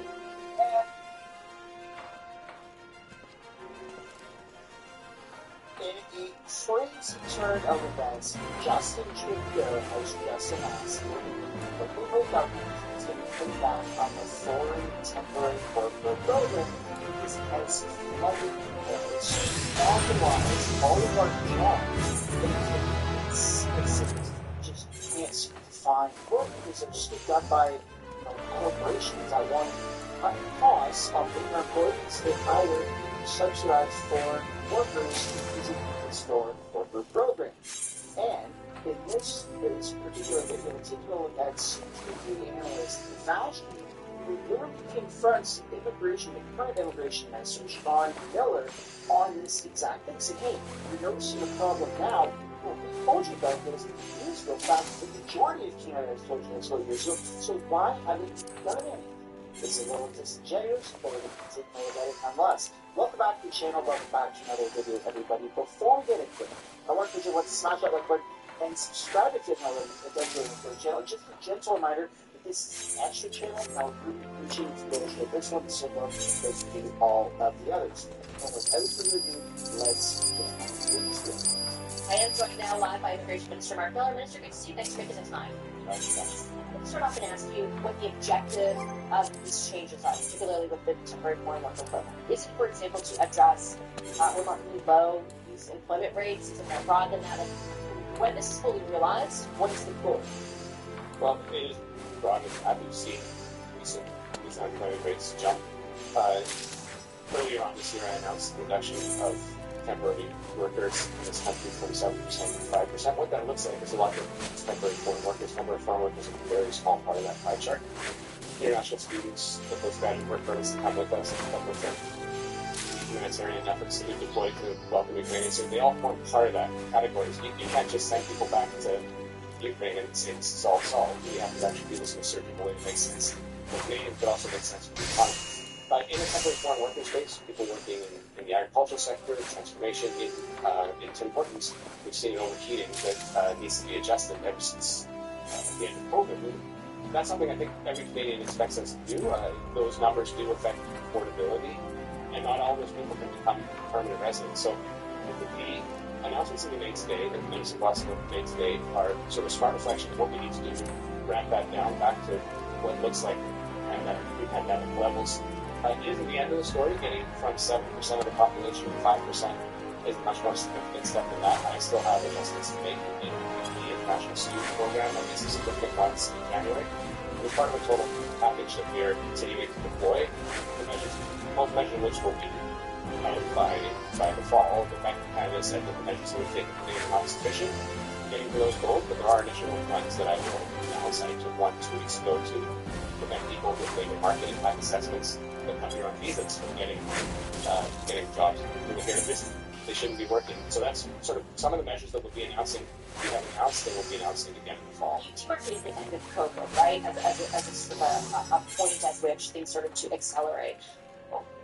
What, is it fair of Canadians to ask now, if you're undoing a lot of that, why the undoing didn't start earlier? Because, for example, if you look at, temporary residential work permits, that number has increased by 100% over 2 years. It was 60%, not just local, just speak more broadly. It was up 60% last July, year over year. Why did your government wait until just this January to start addressing one stream of it and now to address the rest of it? And could you not address this earlier in order to mitigate some issues with Canadians having this? I'd say 2020 hindsight is always something we can indulge in. I as a thoughtful government, you always have to reflect on what you can come after, what you should do, what you shouldn't do. I simply say this, the labor shortages that we saw even a year ago are no longer there. Markets are contracting, labor markets are contracting, and you no longer need people that you need those amounts to deal with. That's what we are. Hello?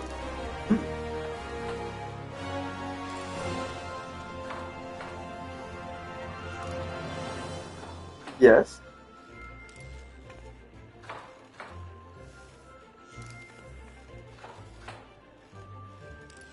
Okay.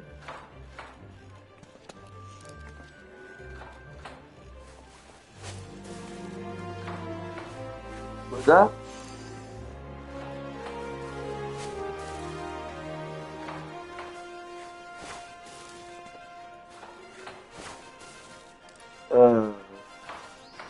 Sure. Like, where is this? Virtual, yeah. Yeah.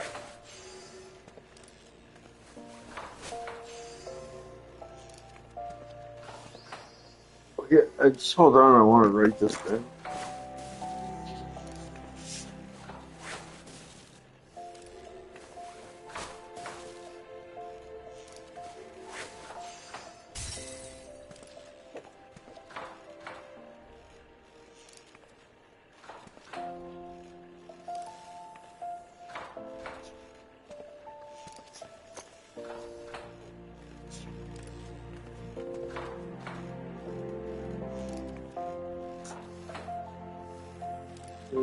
September 12th.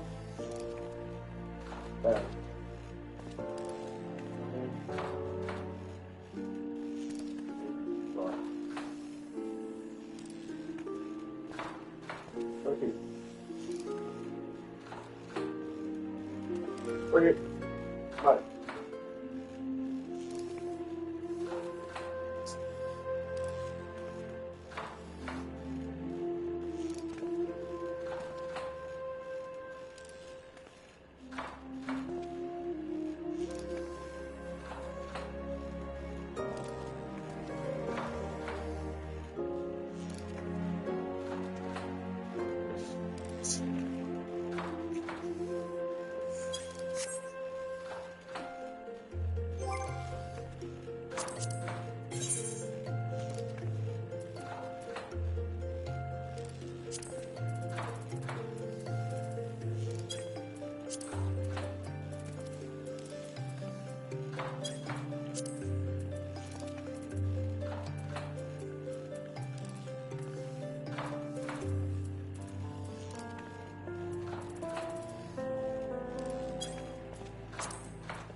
governments to adjust. But didn't it exist years ago?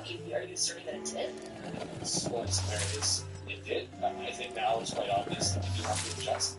As a minister, I am responsible to look forward and figure out what we need to do next to make sure that we have a number of... Alright, one thing that we should just said is, yes, what keeps calling for in my life, the fact that the rate of long-useful workers and research that pay jobs, yes, that's something that most people actually agree on, which is very rare here in Canada, which is also going to reflect how strong people do this, all of these radical, Harvard, innovation,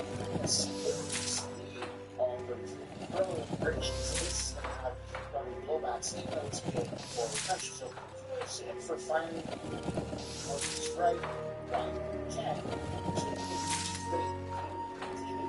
years ago. Just because it's doing it now, coincidentally, the April election does not mean that people get tremendous upgrades. I think 1, 2, 4 drops is probably sufficient for 5.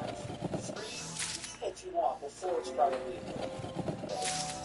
temporary workers that makes sense for addressing affordability, for addressing the needs.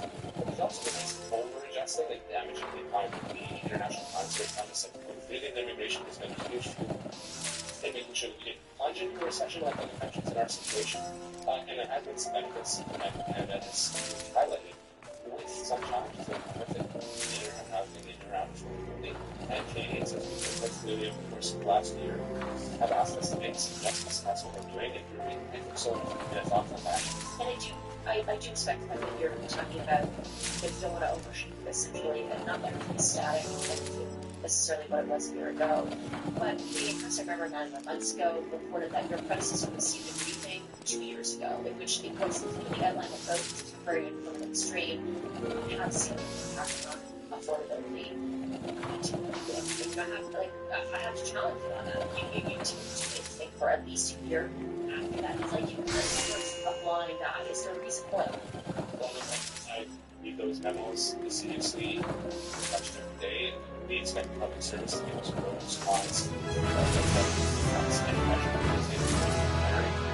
risks that we take. And I think Canadians should see that and judge us for it. But there are also risks in not taking those decisions, not taking those, plunging into a recession with certain like all Canadians. Currently now rising interest rates is obviously we have to make a number of adjustments that economists are looking at and expecting us to make in terms of changes. But I'm sort of thinking and choosing things that are memos needed for the public service. I don't think it's necessarily a helpful exercise. We expect the best advice from public servants. That's advice that is given in a memo, but they've also given us advice on the risks of not taking those measures as well. So your assessment at the time was don't take the measures and let affordability become an issue. Well, I don't think we got before the person on affordability. I mean, we didn't have... Canadians don't feel about it all. Well, look, we certainly do respect Canadians, what they're feeling. And obviously, Canadians look to governments to be responsible for decisions that are taken. There's also a risk in not taking those decisions. If we have a labor market goes contractually into recession, I think if you're looking for business provisions history, we could have gone through 1, even 2 recessions. I don't think Canadians would have wanted that either. On the broader picture of immigration levels today, I was very interested in the Prime Minister to not close the door to changes to the permanent stream, right? And that is something that under your government has been a very specific policy measure. We're now about $500 million looking at the last 2 years we've actually achieved on this issue. So the latest plan showed that level staying down for the next 2 years. Can you expand on what kind of streams the government is considering? Are you considering very bluntly a reduction in permanent immigration?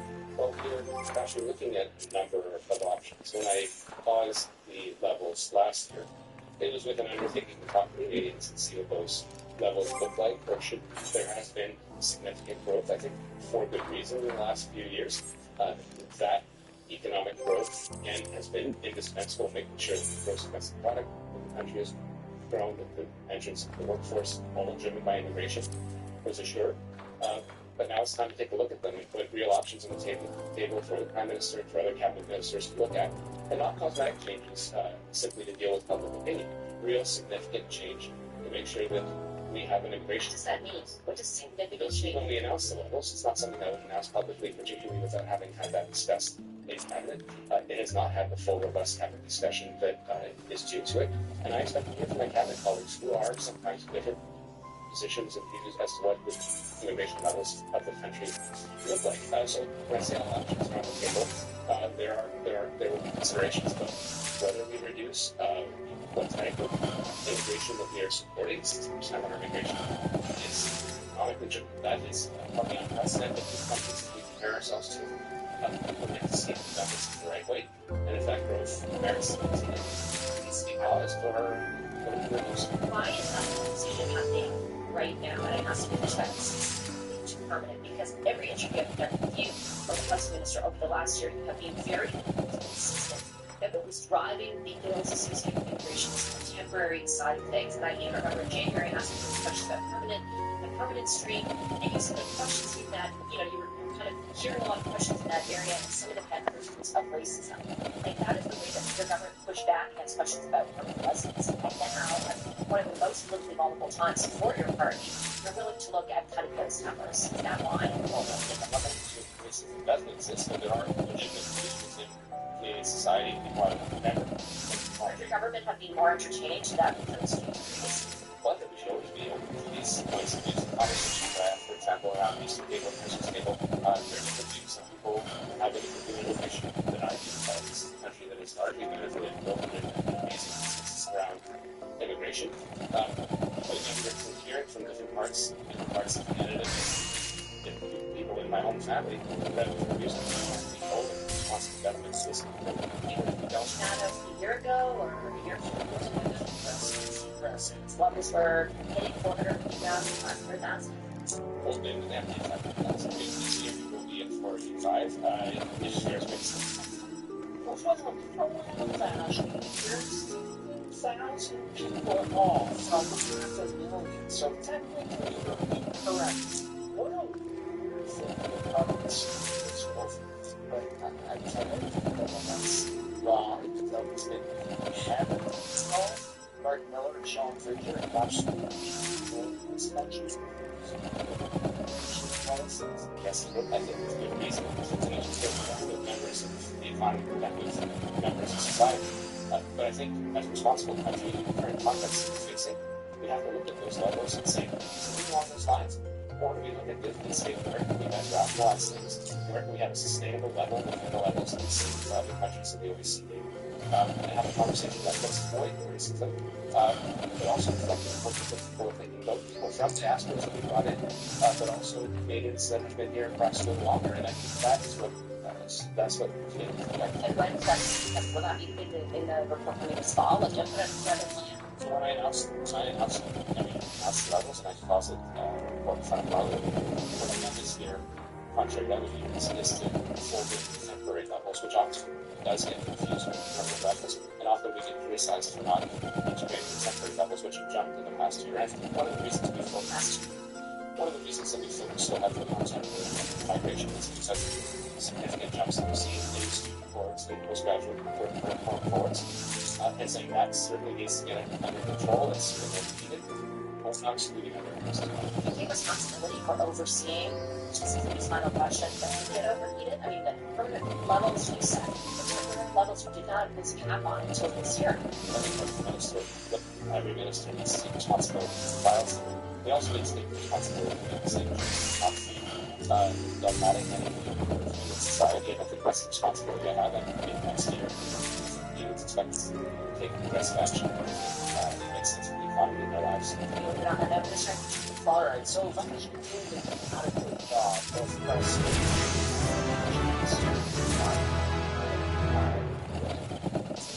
it's really much more she could have asked. It's responsibility, why did we talk about this but why talk of all times?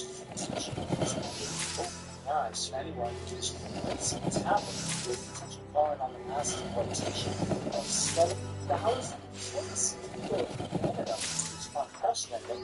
Never ever seen that before. I think a lot of people are just laughing.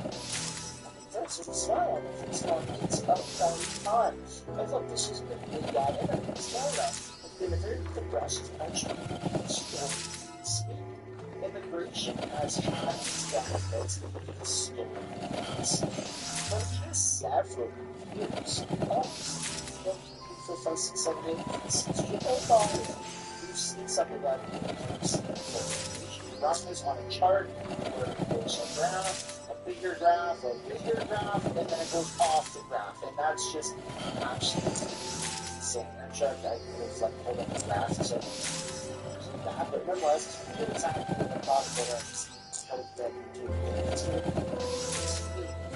the factors that I chose with charts, and I'm for one excited. I think a lot of people are. It's carefully to see how this reflects in the polls, and for the Liberal supporters, right, who have been very much diehard fans of Trudeau's policy, people are immigration, more. And now so Trudeau goes, nope, I closed my door. I wonder what the ripple effect is going to cause. Anyways, I'm going to pass the question off to you. How do you feel about this? Are you happy? Are you confused? Or are you saying, hey, well, should I want to talk about what I want to about comments and concerns sound low environment? I'd like to you guys smash that like button, subscribe to the channel. Find your perfect escape to a Shake Drive sales event.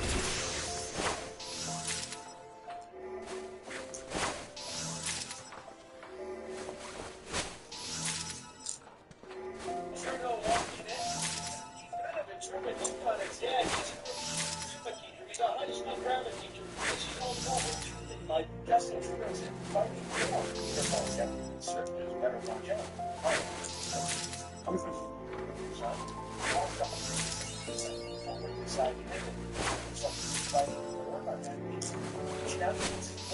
What's wrong with you? Have you lost your mind? I'm not saying Justin Trudeau is sick to win the election, but perhaps today walk it out. And yes, I see the point. He's known really well, but Justin Trudeau literally wants to fight with your politics. And have a contest that he wants to fight. He can. That's why he's sticking around. All the speculation about who Trudeau stay or go, I've been saying from the beginning, he wants to battle royale with Joliet. It's going to be quite a street fight.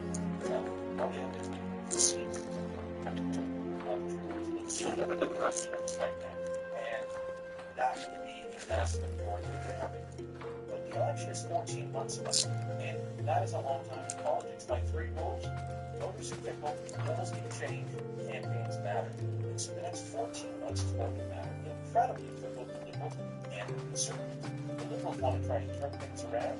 The Conservatives want to try and keep their lead, their edge, and make sure that they win this election in October 2025. Now, some of you think it's all sauna, but let me remind you, go back 14 months. Where were they in the polls? Well, we're more closer than they are now, single digitly. Conservatives should go back 15, 16 months. Parties were tied. Things can change very quickly, and so the Conservatives can't be complacent. They can't be sloppy. If they want to win this election, I think it's very important health of their country. Justin Trudeau and his team are launching stuff. But Conservatives have to do a very good job of communicating with Canadians what's wrong with Trudeau's agenda and policies, and how things are different, why there needs to be change, and why Joliet needs to change. No, we've got that so far. That. So I'm trying to know this is not a race, it's an overview, this is not a sprint, it's a marathon. And Trudeau showed up in Halifax showing that he was ready to fight, ready to take Joliet on the House of Commons on September 16th. So, what do you want to do? It's going to be a hell of a ride in all years, commentary, reporting, all the way through. Drop a comment down below, let me know what you think, share our content wherever you can, and don't forget to subscribe to our channel.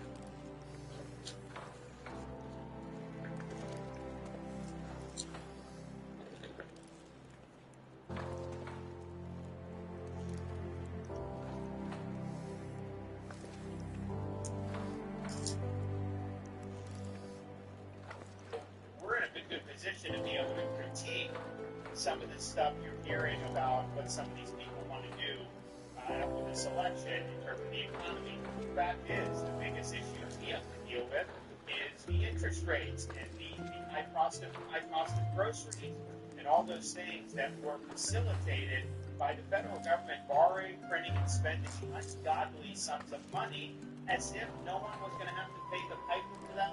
Of course they are.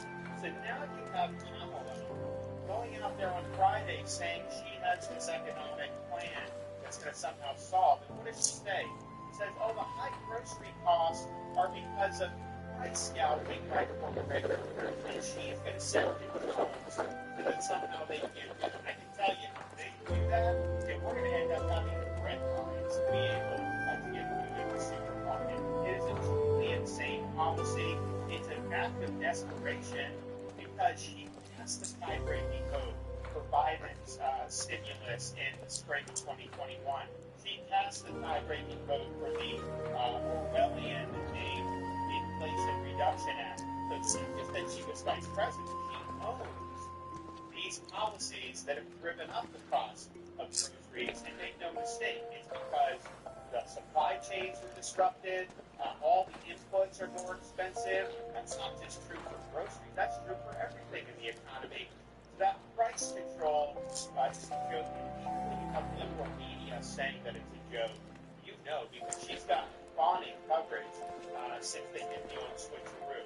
So that's really, really bad. It will not work. And it's almost like you're having you have a fire, and what you're going to have the arsonist go in to put out the fire. Essentially, what that's but what's even more destructive than even that is her plan to tax unrealized capital gain at, I think, 25%. So what does that mean? Well, if you look at the state of Florida, the number one source of wealth, probably most Floridian, is the value of their home. And when I became governor, homes were worth a certain amount. They're worth a lot more now than they were 5.5 years ago. So you have families who maybe they lived in a place for 30 years. They've seen their home value go from $350,000 to maybe $500,000 or $600,000. Sometimes it's been double, depending on where you are in the state. So that is a really significant source of wealth. Particularly some of the elderly who sold homes and downsized and were able to get a nice windfall for themselves. Well, if you have Kamala's plan of taxing unrealized capital gains, when your home value goes up, you would be responsible on an annual basis for cutting the government a check for 25% of that increased value. Can you imagine if you had to do that? You buy a house for $500,000, and then the next year it's gone up to $550,000, and then they capture that gain, and you've got to write a check for a portion of that and just send the check to the government. I don't think people are going to be able to just scrounge up that much money, and then, oh, by the way, you give the check, then if it goes down in the future, is the government going to rebate you? Of course not. So taxing unrealized gains is a truly imbecilic and insane policy. And I don't think even a lot of, I have not found anyone that can honestly justify it. Think about, like, if you buy stocks, maybe you have a company you like, you buy some stocks, it goes up. You would be forced to sell it, even if you're just holding it. Value went up, you got to write a check to the government. You unrealized gain. Just think about what that would do to businesses, individuals, property owners. If we would put this country into a depression, it would be the worst economic policy that's ever been done. But this is what she's proposing. So I would just say, I mean, it would hit Florida really hard because we've had people who's talking about the value of their home over the last 1.5 years. Whenever your house is priced out, you have to write a check, 25% of that. Oh, and then, oh, by the way, after you do all that, when you actually go to sell your home, what are they going to charge you then? 44.6% that capital gain if you made money on selling your home. This is truly insane, and it's emblematic, I think, and reflective of a candidate who's effectively an empty vessel. A candidate that is vapid, a vice president known more for her word salads than she is for any tangible accomplishments, and it's really, really dangerous. And look,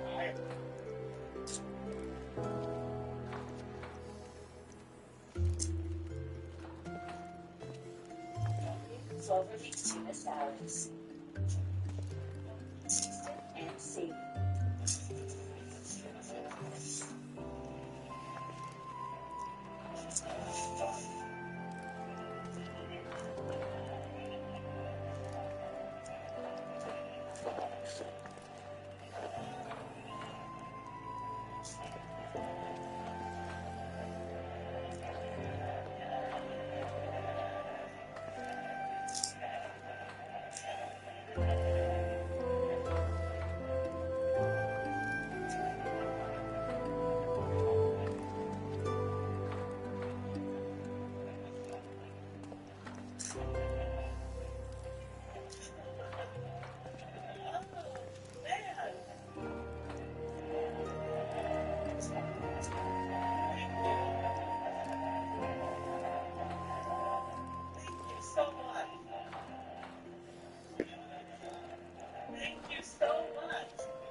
Unbelievable. Look at this crowd.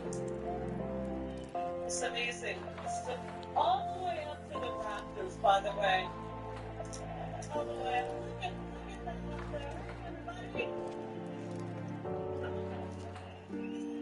Oh, man, President Trump, we're going to blow his mind today. This is amazing.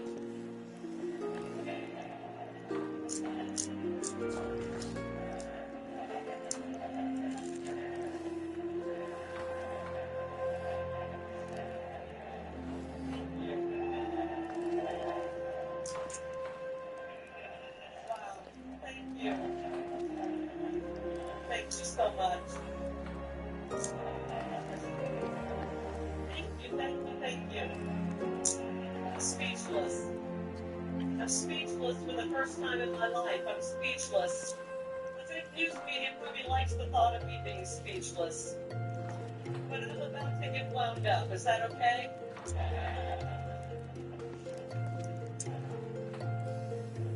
We don't need to bus people in. We don't need free concerts. We're here because we love America.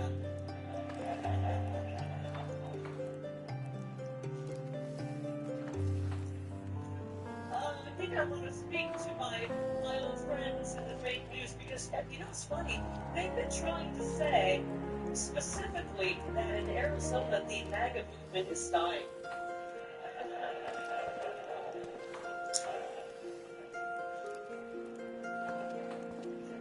Do me a favor. Let's let those guys back there in the fake news know that MAGA is alive and well in Arizona.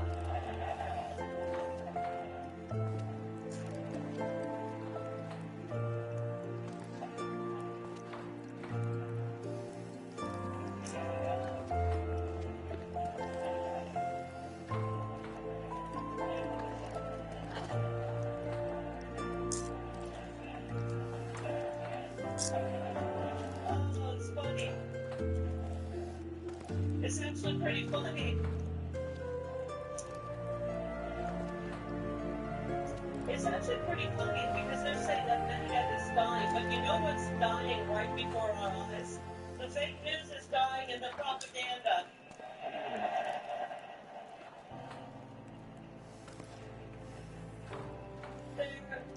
They're made-up narratives combined with their bogus polls in their attempt to take the oxygen out of this movement.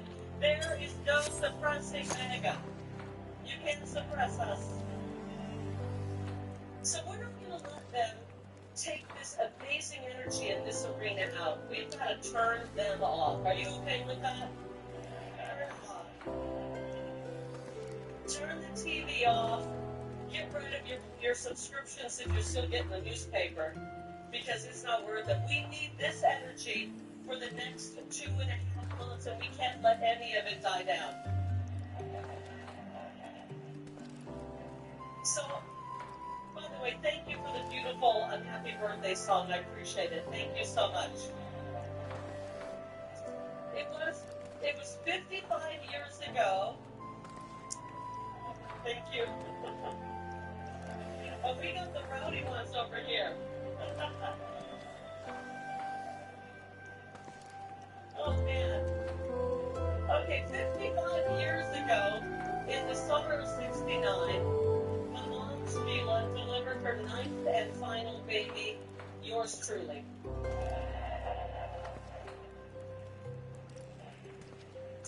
I wish that my mom and my dad were alive right now to see this. I really do. My mom was a nurse. My dad was a very successful head football coach. And I'll tell you this, speaking of football coaches, we've heard a lot about them lately. Coach Larry Lake supplied the young men that he was coaching with helmets and shoulder pads. Unlike this assistant coach, Tim Walls, who supplied his young men with tampons and maxi pads.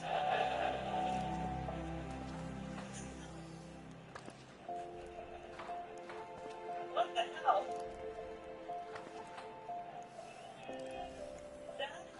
That is the most absurd and twisted thing I've ever heard. I do know though, if my parents were alive today, they would be right up here in the front row, right by my daughter. And they would be cheering me on with a MAGA hat and a Carrie Lake for U.S. Senate t-shirt to help celebrate my birthday. I really know that. So today I am officially, once again, 29 years old. I somehow have 55 years of experience under my belt. No, but really, in all seriousness, there's no place I would rather be than right here with all of you on this day, and with the greatest president in the history of this country, Donald J. Trump.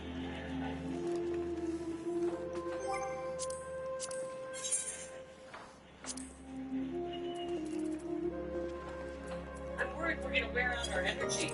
We got to save some of this because the man you're here to see is coming up next.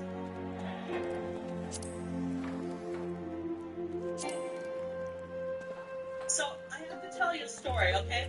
This is actually the second birthday that I have spent with President Trump. On this day 3 years ago, I spent my 52nd birthday in New York City. Now, of course, I'd met President Trump before. In my previous life, when I was working in the news, I had the privilege of interviewing President Trump when I was one of the last remaining fair and honest journalists. But this time, a few years ago, I got to connect with him for the first time in my new life in politics, and it was an experience I'll never forget. I was at Trump Tower. I took that famous golden escalator up. I hopped onto a golden elevator and shot up to the 26th floor of the beautiful Trump Tower in Manhattan.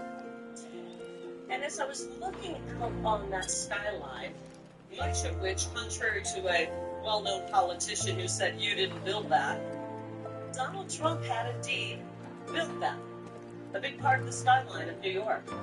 And I thought to myself, so is this what Frank Sinatra sang about in New York, New York? This was Trump Tower, this was New York City. If we can make it there, you can make it anywhere. Jeff and I were there. We were led into his office, and behind a large, beautiful desk sat a larger-than-life Donald J. Trump.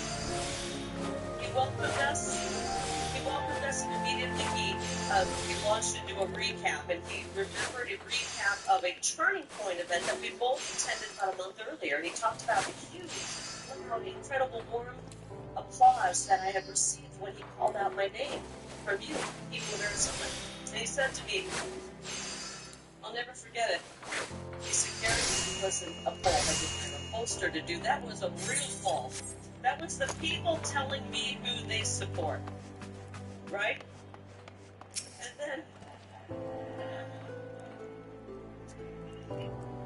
And then he began asking a few questions about how the campaign was going, polling, about policy. And I'll be honest, I was able to answer all of them with no problem, except one. A very important question that took Jeff and me completely off guard. And my husband, I don't know where he is. Are you out here, Jeff? Somewhere? Come here, hon. Say hi to Jeff, please.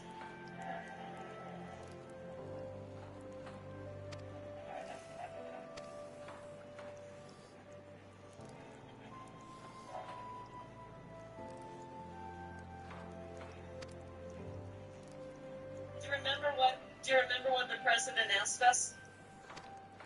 He asked us how long we've been married. That's what stumped us. Jeff forgot. And to Jeff's benefit, I also forgot. No, we turned to each other and we started counting and doing the math, and we came up with the figure 23 years. So we'll never get that wrong again, will we? On this math. 3. Thanks, son. 3 weeks ago, Jeff and I celebrated our 26th anniversary. It feels like the first year, doesn't it? So let me get through this story. So what was supposed to be a 15-minute meeting had turned into an hour-long conversation with Donald Trump. At the end of it all, the president rose. He shook our hands. He told me he would support me and endorse me. It was the greatest birthday gift I'd ever received. Really great. So, long story long, I spent my 52nd birthday in New York City with the greatest president. I'm spending my 55th birthday here in Glendale with all of you and the greatest president.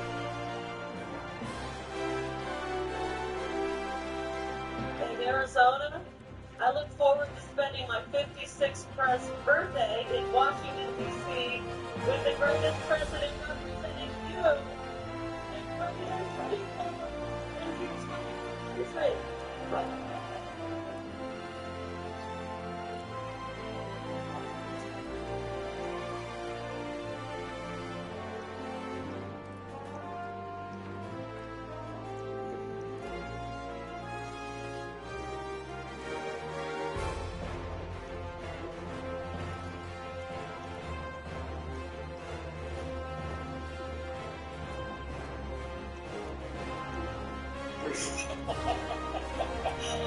Oh my gosh, I got this head mask and it's in my bra. Each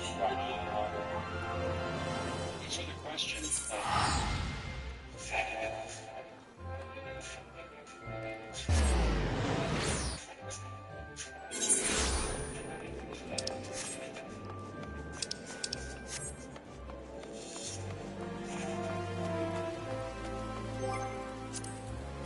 Without further ado, let's get into the mighty of the only committee that matters. Mr. Brock, go ahead, please. Thank you, Chair, and I'm going to be directing questions to you, Mr. Admiral, if I'm pronouncing your name correctly. I understand that your real estate firm is currently the listing agent of 550 Park Avenue, Unit 12E, the existing Consul General premises, and I also understand that you played a part in the purchase of 57th Street. Is that accurate? Thank you for the question. That is indeed accurate. We've proceeded in 2 RFP processes, one for the purchase of the new official residence and one for the disposal of existing. Thank you. Just wanted to confirm that. Now, Government of Canada officials, Justin Trudeau's government, Global Affairs, have confirmed that the purchase of West 57 was predicated on the fact that the Park Avenue property required, in essence, over $2 million in renovations. That it was originally purchased in 1961, it had renovations completed in 1982, and it was good enough for 19 previous consul generals, except for Tom Clark, who wanted a different location, and was granted that. Now, I think it's disingenuous. I think it's actually a lie to Canadians when Justin Trudeau and his government are claiming that this property was essentially a fixer-upper. I think that could be the furthest from the truth. And I'm going to quote from your listing page for Park Avenue. Oh, this is beautiful. This is beautiful. This is his listing? Well, yeah, so they're the same realtor that is selling the old property, so they're going to make this property sound amazing. Oh, this is going to be good. This is amazing. Man. Oh, wow. Can't wait. This is, okay. I'm not going to put anyone through any suspense. Press play. A perfect example of the grand golden age apartments of the 1920s. This masterpiece is full of volume, scale, and ideal circulation. A great room with 11-foot ceilings and large windows that frame exposures to the north and east invite you into the heart of the home, while the adjacent dining room can comfortably host down a dinner of 18, designed for hospitality. A commercial kitchen and a butler's pantry are further complemented by direct access to a separate staff office and storage room, as well as a moonlit lounge room and library just off the entrance gallery, as well as a powder room complete the northern wing. Along the southern corridor, 4 bedrooms, all with ensuite bathrooms and walk-in closets and 2 corner exposures offer privacy and comfort. With its high ceilings, large windows, herringbone with plummet floors, and ample storage throughout, this residence offers the perfect framework for generation living and is truly a space to behold. That, sir, is your listing. That is hardly indicative of a New York City condo adjacent to Billionaires Row that demands $2 million worth of renovations. Would you agree with that? Oh my gosh, that guy just had his mask and it's from my bra. Wow. Amazing. And this is what we said. You know, you want $13 million for the stuff. We paid $9 million for the palace. It doesn't make sense. Did they say I have walnut floor? Yes. Yes. Okay, I do support working. Walnut is nice. It's like one of the most expensive, like domestic woods that I can get at the lumberyard. And it is nice. It's a nice dark color. It's very hard. It's beautiful stuff. And they're saying that's done.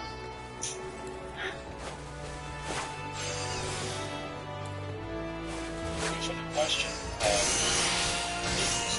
Wonderful residence, and it will serve its owners very well. That has the needs that residence will also have. Service. His voice got quickly. It sounds like he can. And it's like, He's about to get shredded on Parliament TV. Yeah. He did get shredded on Parliament TV. Bravo. Welcome to Larry Rockfield. Oh, man. Wow. That level of observation hurts well. If those needs are no longer met, those residents will probably want to find the neighbors. Official opinion, this is not a fixer-upper, is it? And ready. That is not a fixer. Sir, this is move-in ready luxury, isn't it? In a heritage building. It is move-in ready. It's a wonderful residence. It's in a heritage building. That's Correct. Now, did the government offer you any specifics on how you were going to spend $2 million worth of taxpayer dollars for renovations to Park Avenue? Did they offer any details? We have not received any of that information. Of course not. Did they even mention to you that one of the rationales for looking for a new location adjacent to Central Park and Billionaires Row was because of the $2 million expected to renovate this luxurious condo? It was shared as part of the criteria, yes. They shared that with you? They shared that due to renovation costs, it made more sense financially to pursue more residence. Okay. They also told us at committee that it wasn't accessible. And when I drilled down on the government as to what that meant, they had to widen the entranceway to a bathroom. That could have easily been done on Park Avenue as well, couldn't it? It is sometimes difficult to do work in tall buildings, especially. Part of the Well, is it, sir? Illinois. It's not impossible, is it? It's not impossible, is it? Yes, please. It is not impossible. Thank you. less sick. And remember, he's a control. I believe he's going to have a problem with the town wanting to update the accessibility standards of their suite. No, but it's work. I mean, you and I used to live in a condo and work in permits. Yeah, you need a permit, you have to schedule with the office where you can do your renovations because if you're people in the elevators or whatever. It's not a walk in the park. Right, but it's possible. And they know it happens. Yeah, for sure it happens. Neither of the witnesses acknowledge as where the current Canadian representative to the United Nations resides. I can answer this question in a minute. Please go ahead. Sure, I share where he resides. Yeah. Anything? Is that public information? I'm not sure. Well, it's the same information that I have. It's that he currently resides in the Park Avenue residence of the former residents of the same building, the former residents of the Consul General. So this is my understanding, and this is my understanding that it is. Again, I'm seeing you nod, so that it seems to be your agreement that you are. So it's. Everybody sees where this is going. Yeah, because you moved away from, who was it, the UN delegate? Well, the Consul General. Yeah. So the Consul General is moving away from where the UN delegate is, and apparently not buying a built property for the UN delegate, which would have similar requirements. And why is that? Because the UN delegate has a space that Global Affairs Canada built for them. That's where she's going with this. I just say something as a amazing marriage. Amazing. That's the bitch face. That's what you're right there. So. Very interesting to me. Does the current Canadian representative to the United Nations have any plans to sell this resident, to leave this building and find another resident? And here you go. Are you aware of that? I believe that's a answer best provided by Global Affairs. I am not aware of a current plan to dispose of it. And there you go. Interesting. It's just very interesting to me that this previous residence was not good enough for the Consul General, yet somehow it remains good enough for the Canadian representative to the United Nations. There just seems to be some type of disconnect there, that this residence was good enough for one Canadian representative in NYC, but not good enough for the Consul General. Very interesting. Mr. Chair, I'm just going to summarize in saying how very disappointed I am in this government to see value for money for Canadians comparative to the previous Harper government. The previous Harper government sold the Dublin residence for $10 million. We sold the entire Hong Kong mission for $86 million. In 2016, we sold McDonald House for $530 million. This was above asking price, unifying two buildings and purchasing the house next to Canada House for a savings of $250 million. And finally, Mr. Chair, I'll note that we listed our Coral Gables, the official residence in Miami, a residence I have listed for $5.2 million. In closing, Mr. Chair, I'll say, under the previous administration of the Harper government, we sold more than 80 diplomatic properties for more than $720 million. This is the type of value for money that Canadians deserve, and Liberals should come to understand this.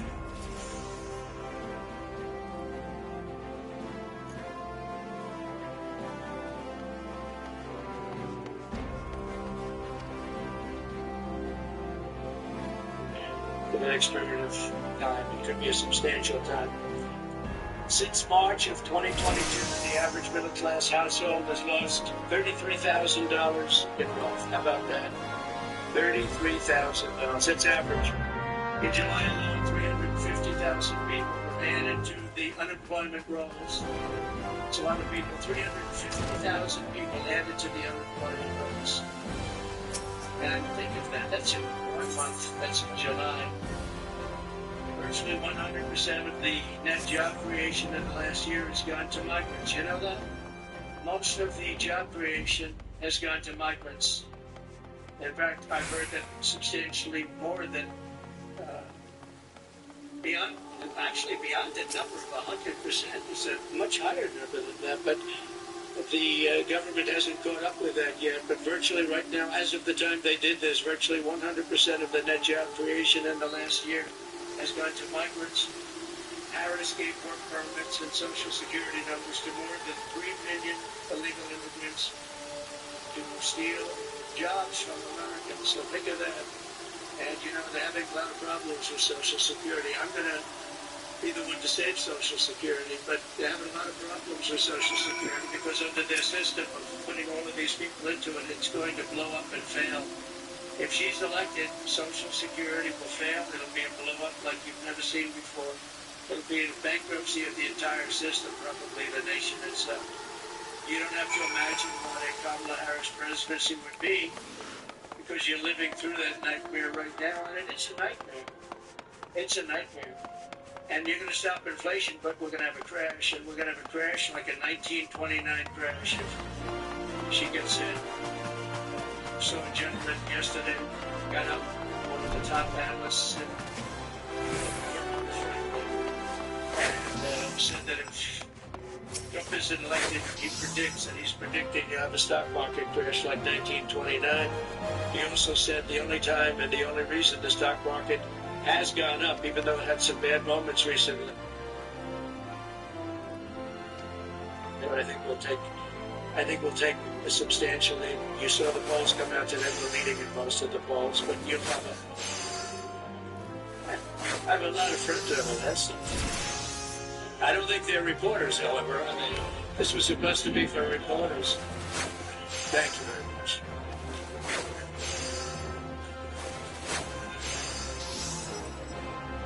Thank you very much. When I left office, I handed Kamala and crooked Joe Biden a surging economy with no inflation. The 30-year mortgage rate was around 2%. Gasoline had reached $1.87 a gallon. We actually had many months where it was lower than that, but we hit 187, which was a perfect place, an absolutely beautiful number. Real income surged by more than $4,200 a year when I was president.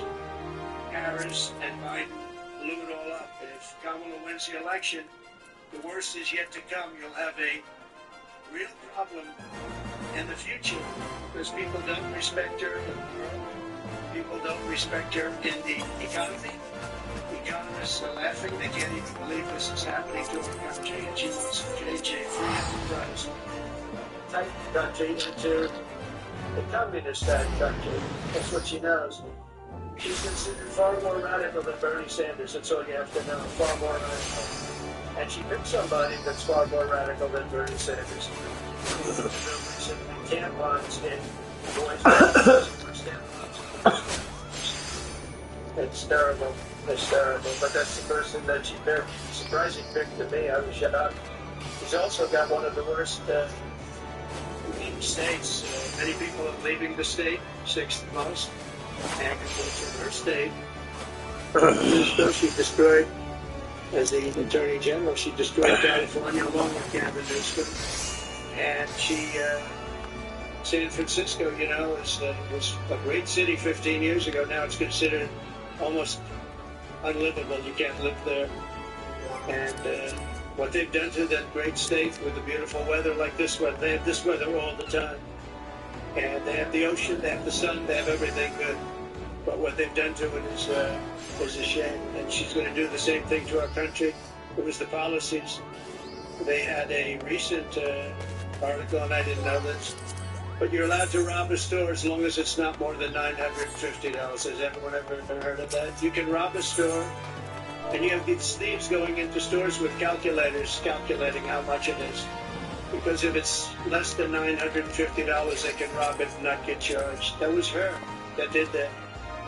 Harris is campaigning on the largest tax increase in American history, including ending the Trump tax cuts, one of the largest tax cuts ever in our country's history, and working with families, a gigantic tax and a new wealth confiscation tax. It's called wealth confiscation tax, which isn't going to make all of her supporters. She's got some supporters that are wealthy people because They're stupid people, but they're wealthy people.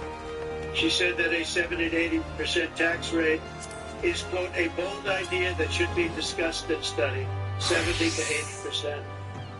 She co-sponsored legislation to abolish very popular private health insurance, which 150 Americans rely on, dumping everyone onto inferior socialist government-run healthcare systems with rationing and deadly wait times while massively raising your taxes. She wants to take away your private healthcare. There are many people in this country who spend a lot of money on private healthcare. It's the best healthcare in the world, by the way. But they want to do it. They worked hard to make money, and they want to do it. Under her, you're not going to have private healthcare plans anymore. And you could be a wealthy person or a middle-income person, and you want to spend on a really good plan, better than a government plan could be, far better. And you're not going to be allowed. You're all going to be thrown into a communist system. It's a communist system. You're going to be thrown into a system where everybody gets health care. You wait for your doctor like 10 months, 12 months, 11 months. You're going to see some of these plans, how they work in other countries. It's disgraceful. So private health care is gone. She wants it out. Now, she could change on that, and she might change on that. She's changed on everything, but I said, why are you changing? I actually was asking somebody that knows her, why is she changing? She had these policies and ideas for years and years and years, and very solid on them. All you have to do is go back and look at your tapes, which many have been discarded because they don't want discarded by the fake news, because they don't want people to see what she said just a year ago or 2 years ago. I've never seen anything like it. Even my statement on waiters, waitresses, caddies, a lot of great people, people that drive cars, no tax on tips. All of a sudden, out of the blue, she comes out. That was months ago I said that. And she came out and she said, no tax on tips. She could have at least said, you know, President Trump had some great ideas, but one of the ideas was no tax on tips. I think it would have been nice, and people would have accepted that. But she just came out like it was hers. She never had it. In fact, just the opposite. The IRS is all set up to really go after people that have tips. And they passed legislation and signed executive orders making it really hard on waiters, waitresses. And that was very recently. That was just before I made the proposal. They were really going after people. So they're lying when they say that, you know, this is what they want to do, because their legislation, which everyone knows, and their executive orders were extremely tough. They also put 88,000 new IRS agents in that can go and harass everybody. She wants to close dozens of existing power plants, causing rollbacks of power in our country. You know, brownouts, blackouts, the likes of which you've never seen, and plunging millions and millions of people into poverty. That's going to put them into poverty, and they're not going to have heat, they're not going to have air conditioning. She wants to close dozens of existing power plants, so maybe she'll change that too. But she's got a lot to change. Almost everything she's ever said, she's going to change. Nobody's ever seen, and that's why we're here. Nobody's ever seen anything like it.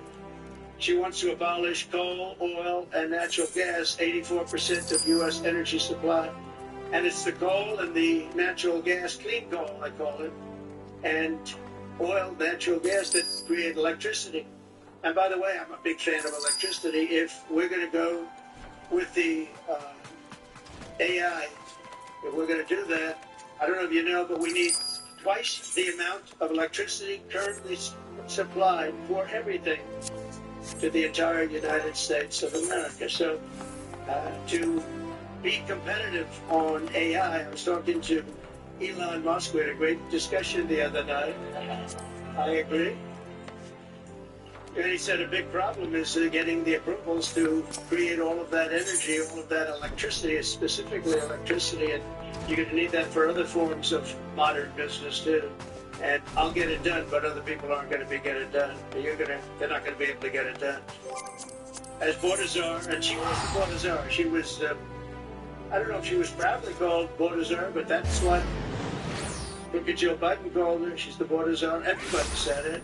And then about 2 weeks ago, she didn't want to be called the border czar anymore. She said, oh, I was never the border czar. It doesn't matter. She was the person responsible for the border. And she never went there. She went to a certain location once, but I would have gone there and taken my family to dinner there. That was not a place that is going to the border. A place with no problem. As borders are, she allowed 20 million people, and I believe it's higher than that. People say 13, 14, 12, 10, but now they're all up to around 12, 13, 14. They have no idea because you have millions and millions of what they call gotaways, the gotaways. Gotaways are people that pour into our country. We have no idea who they are. That's the worst of all. But she allowed at least 20 million people to invade our country, and she wants to give them all citizenship and free government health care and let them raid Medicare and Social Security, which will, again, she will destroy Medicare, she will destroy Social Security, and frankly, there's nothing she can do about it once this happens. There's nothing she can do about it. She called for abolishing ICE. These are great patriots who are tough. Tougher than anybody in this audience. Some of those people, I know them over there. Some of those men and a couple of the women, to be honest, they're tough as hell, but they don't want to fight MS-13. I've seen it. They go in. Long Island has had a lot. We got them out. But now they're coming back because of weak policy and because of things that she wants to do, like defund the police. You know she wants to defund the police now. She has since said, no, I don't want to do that anymore. The one thing I see with politicians, they always go back to where they were. She wanted to defund the police, and she wanted to abolish ICE. I was going to say that these ICE people are incredible patriots. They're tough as hell. And they go into a pack of MS-13 gang members, the toughest in the world, probably the toughest gangs in the world. They come from different parts of South America, and they want to come in and in Long Island, not too recently, but recently, they carved up with a knife two beautiful 16-year-old girls who were walking to school. And the reason they used a knife instead of shooting them was very simple, because it's more painful. They wanted to watch them agonize. And these are animals, and we have to get them out of our country. Well, we have to put them in jail because we don't want them back. Sometimes you have to put them in jail because their country doesn't want them back. They'll send them back the way they do. Just so you know, I know all of the people that we're dealing with as the heads of countries. And they're very smart. They're very streetwise. And what they're doing is they're taking all of their criminals, and they haven't brought all of them yet. They brought a lot of them now. But they'll bring all of them. I'm shocked it's taken so long. If I were in their country, it would have gone a lot faster. I will tell you that I would have gotten that too. And they're bringing them into the United States. They're taking their drug dealers and their rapists, murderers, and every criminal, bringing them into the United States, and their crime rates are way down. They're bringing people from mental institutions and insane asylums into the United States, and their population for the mentally ill is way down. They're in the United States. They're dumping them in the United States. They're driving them through a border that's totally open. We stopped them. We didn't let it happen. And when I first came into office, you know this story, that President Obama at the time had no way of getting them back. And I said, I want to get all of the MS-13 in particular out of our country, bring them back to where they came from. A general said, sir, that won't be possible. Why? Because they blocked the airports, they blocked the roads, they blocked everything. You can't do it. I said, so they're making a concerted effort. Yes, sir, they're making a concerted effort. We can't do it. They put planes on the runway so we can't land the planes there. And the same thing with the roads. They block up the roads. So if we have buses coming in, they block up the roads. They're totally blocked, and they're terrible. It's been that way for years, sir, all the way back to Bush. It's been that way for years. And I said, well, how much do we pay them in terms of economic development and aid? Sir, we're paying them $750 million. I said, that's okay. Call them immediately and tell them we're not paying them anymore. And the following morning, I got a call from the three main culprits. Sir, I'd like to speak to you because I don't understand what the problem is. I said, well, you sent us gang members. And they sent them. Remember that. They sent them. They said, you sent us gang members. You sent us killers. You sent us drug dealers. And you sent us horrible people. And we want to bring them back to your country. You won't accept them. And that's under President Obama all the way through. And therefore, you're in default. You are in total default of the money that we sent you. And we're not going to send you the money anymore. You're not getting any of the $750 million and more. We're not giving you any. You are delinquent. you are delinquent in what you've done, and you're not getting, sir, please, can we talk? I said, yeah, we can talk. Well, we would absolutely love to have MS-13 sent back to our country. We think they're wonderful people. They're not wonderful people. They're wonderful killers. But they changed their tune totally. When I said they weren't going to get the money, I don't know why these people don't do it. And the $750 million now is billions of dollars because Biden increased it very substantially. He thinks by sending them money, they're going to send fewer people into our country. How stupid is that? So they're giving him $2.5–3 billion. The 750. Not only did he give it, I didn't even pay after they made the call because I said, you've treated us badly for so many years. We're not going to pay you anyway. But now they're giving him billions of dollars, billions, much more than when I took over. It was 750. Now they're giving him billions. But they said there must be an understanding, sir. We would love to take them back. And I said, well, you're going to get them back. And we started bringing them back by the thousands out of Long Island, out of Michigan, out of Ohio by the thousands. And she compared ICE agents, these brave people, to the KKK. She said, the ICE people, the ICE agents, I compare them to the KKK.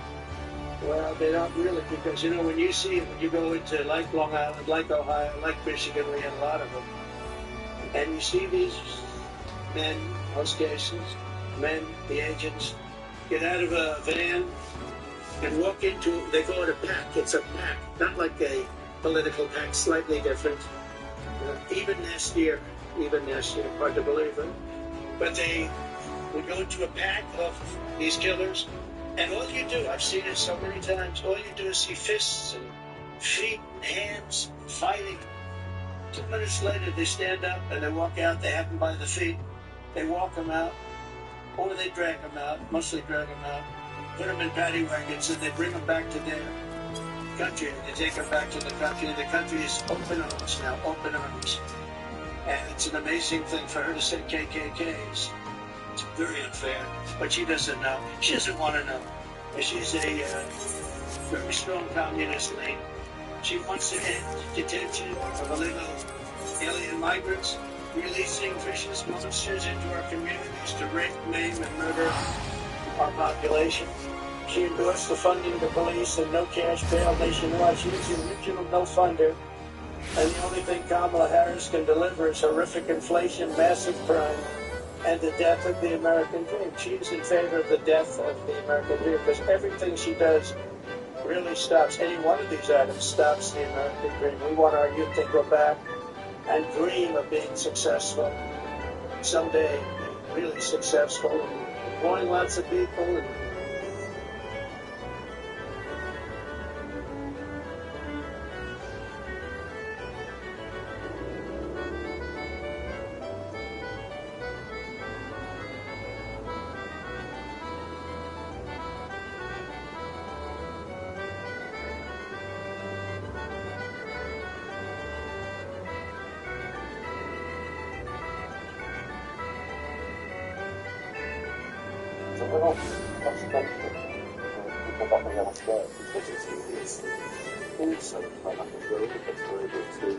celebrate the incredible contribution that Muslims have made to Africa.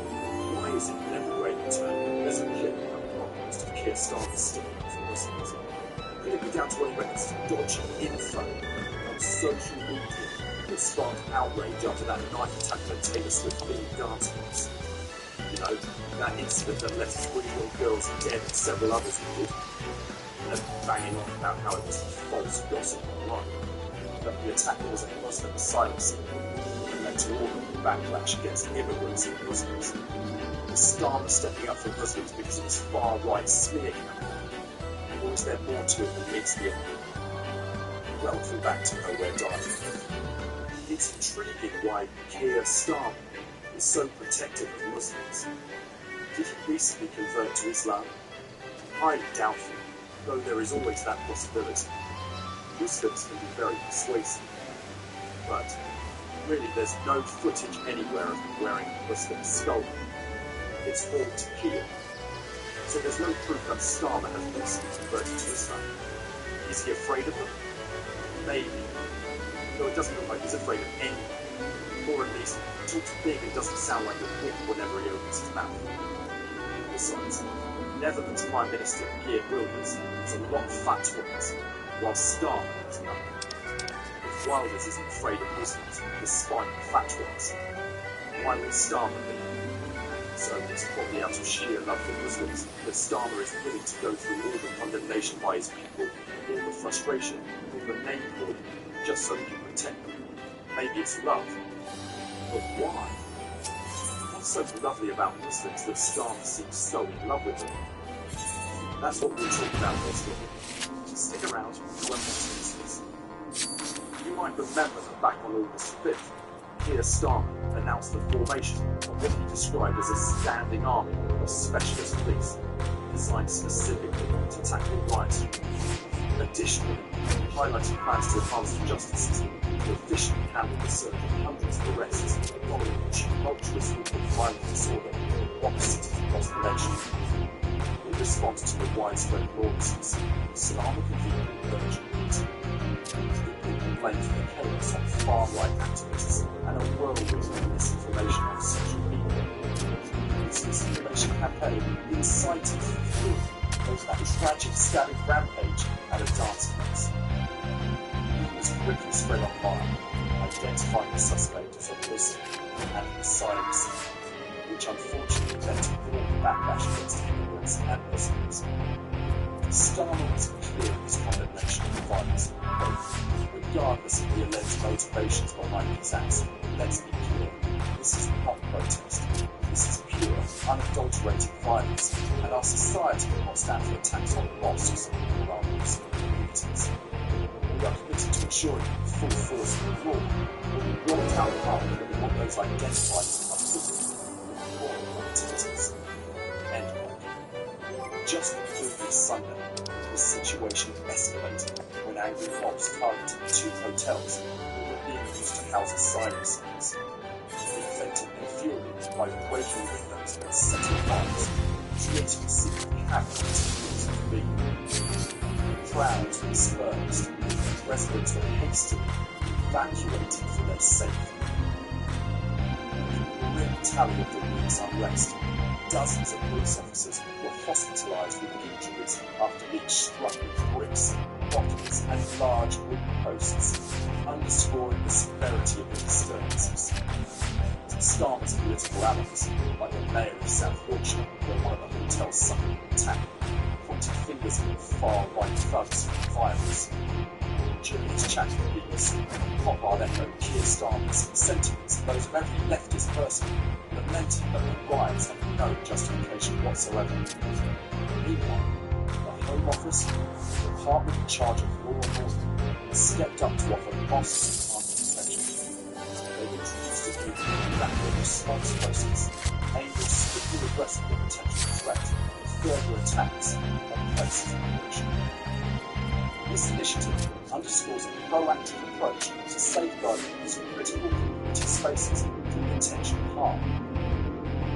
In the aftermath of the meeting convened by Starmer, the spokesperson made some pointed remarks about the role of social media in unrest. According to the spokesperson, social media platforms have fallen short in curbing the spread of misinformation that is igniting far-right violence. It was stressed that those who view this decision, whether online or on the streets, find themselves behind bars. The spokesperson also touched on the supposed misinformation, noting that some of the deceptive circulating online might be traced back to foreign states. The spokesperson revealed that this disinformation often receives a boost from known bomb activities, which could be linked to state-backed operations. The briefing on the meeting highlighted the seriousness with which the authorities are treating the spread of misinformation and its real-world consequences, showcasing a commitment to tackling these issues head-on. New measures and a pointed commentary from Starmer's office signal a robust effort to safeguard the Muslim community against repeat escalations. At first glance, anyone would think this statement is perfectly reasonable, but we have to dig deeper.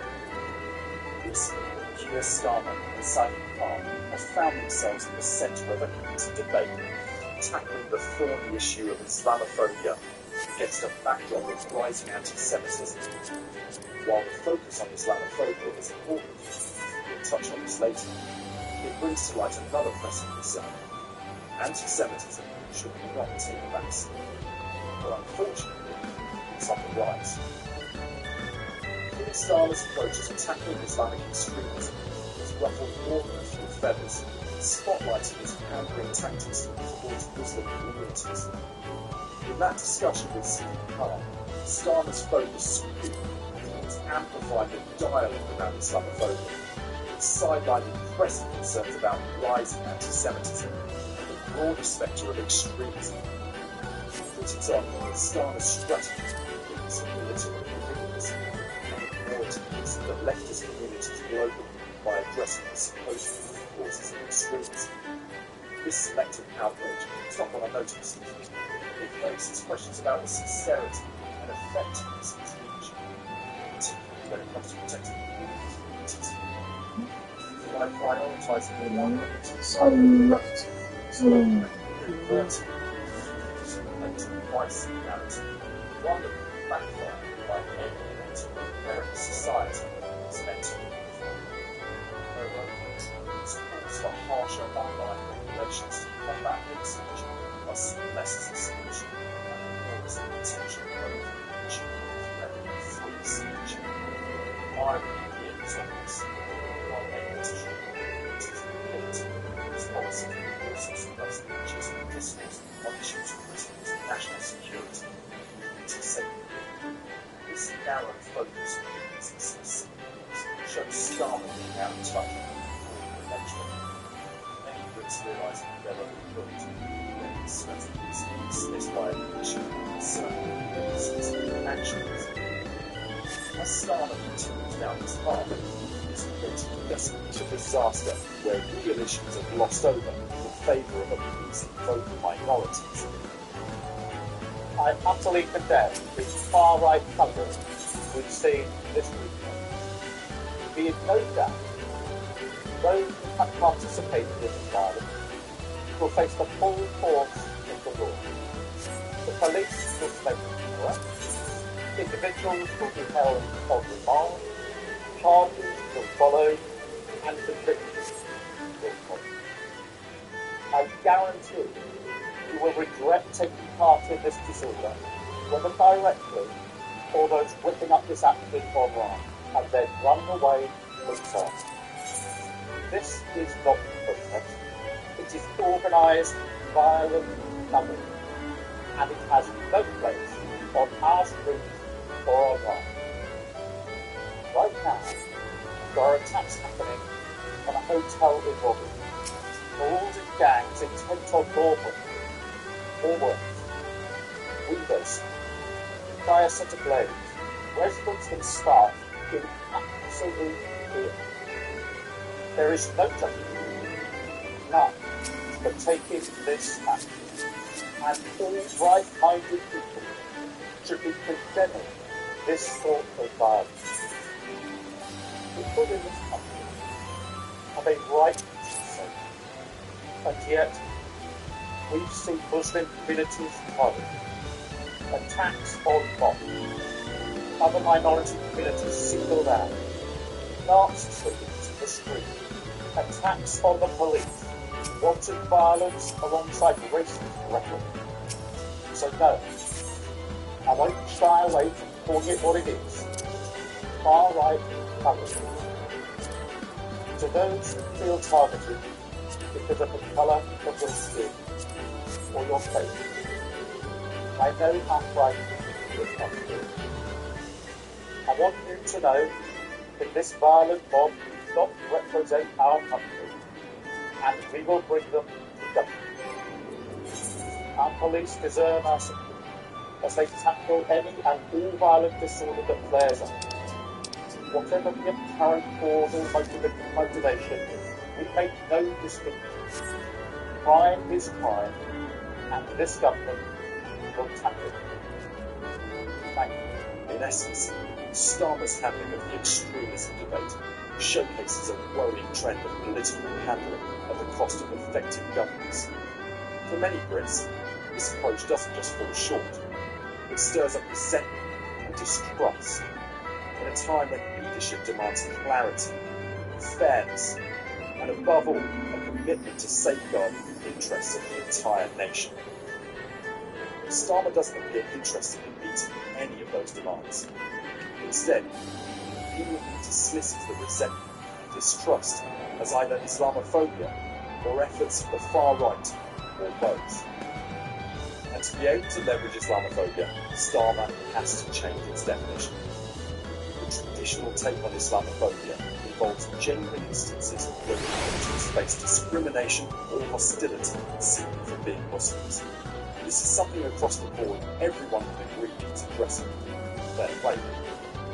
But as we delve into Starmer's version, things start to get darker and a lot murky. His approach seems to spin this definition on its head, extending it to cover not just outright discrimination, but potentially any critical discourse surrounding Islamic practices and beliefs. That's the effective threat by enemies. Chance, under Starmer's watch, the bar for what is the label of Islamophobia seems to be dramatically low. Particularly certain aspects of Islam should fall under the banner of label, now branded as hate speech.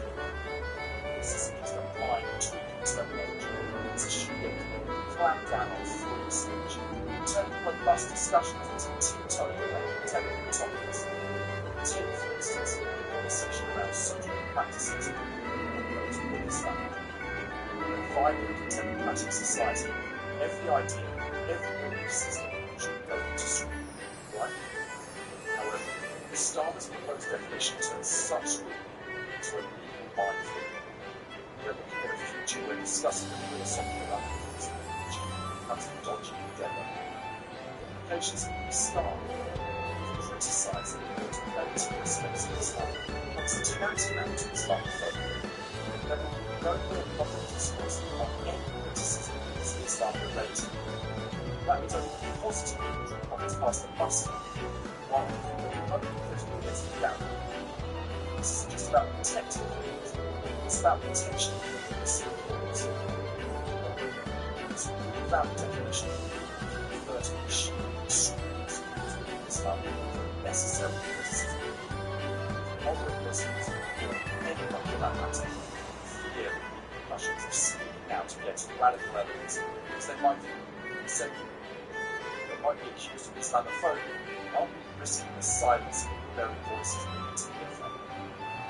Starmer's approach would end up muffling not just the centrist and conservative secular Brits, but also the moderates and critics of Muslim communities. Crucial allies in the fight against extremism. By ignoring the definition of Islamophobia to include criticism of religious practices, Starmer has handed over the carte blanche to suppress important debates. This isn't about undermining the protection against genuine discrimination, which is vital and necessary. There's a line between left and right, and it's a dialogue, and Starmer's stance is blurring that line with speed. This is why Elon Musk branded Starmer to take here. As in the UK, it's become like a symbol. But it's important not to look wrong, not what else in play. These changes, Starmer is playing strategically, but it's less about playing strategically and more about setting it to the deck. Turns out that specific investigation markets to see the Starmer as a threat to all their support to it, unless it fulfills the demands of formal Muslim vote, including cutting biblical ties with Israel and stopping those named Muhammad being charged more for insurance is found under Israel, which seems to have not been supported. Starmer's push to redefine Islamophobia is actually linked to one of the 18 demands Muslim voters issued before again. Specifically, demand number 10, a WBG definition of Islamophobia. Unfortunately for patriots and freedom lovers, Labour has already adopted this definition last August 19. On the bright side, at least we know Starmer is too late. enforcement. It's a simple line. It's just a simple gesture. This is also why you see a lot of anti-Semitic protests like the Palestine Muslims.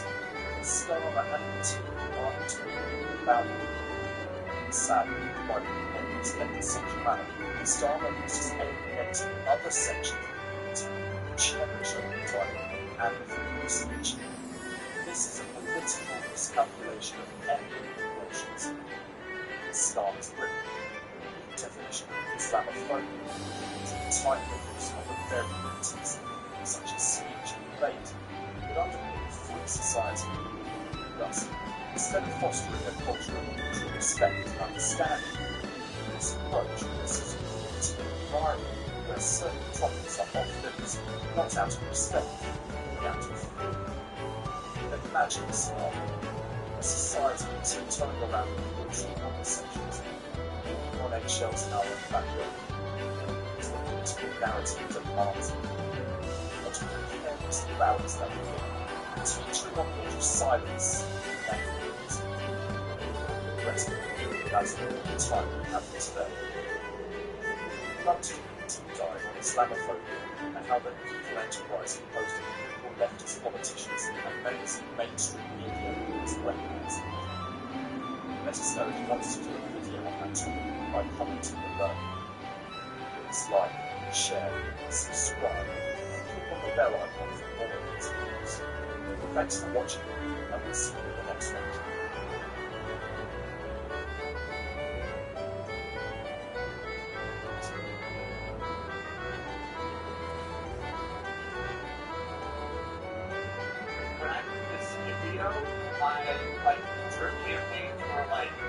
Oh my gosh, how easy is this? And that's all for me.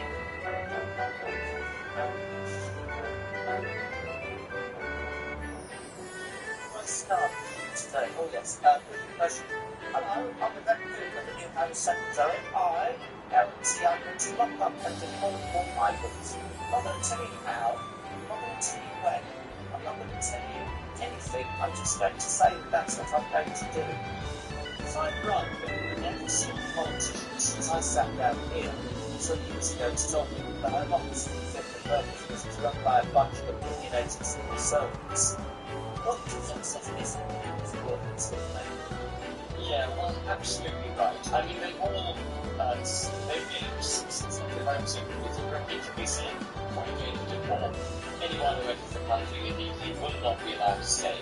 What they're not taking on board, and what she's turning a deaf ear to, well, is the fact that once they're in this land, the law that we have in this country, and remember, we're not in control of our own law, we go all the way to the European Court of Human Rights. If the British courts don't adjudicate in favour of the illegal migrant, the law basically said once you're in the country, you have a right to make an asylum application, whether or not you enter illegally.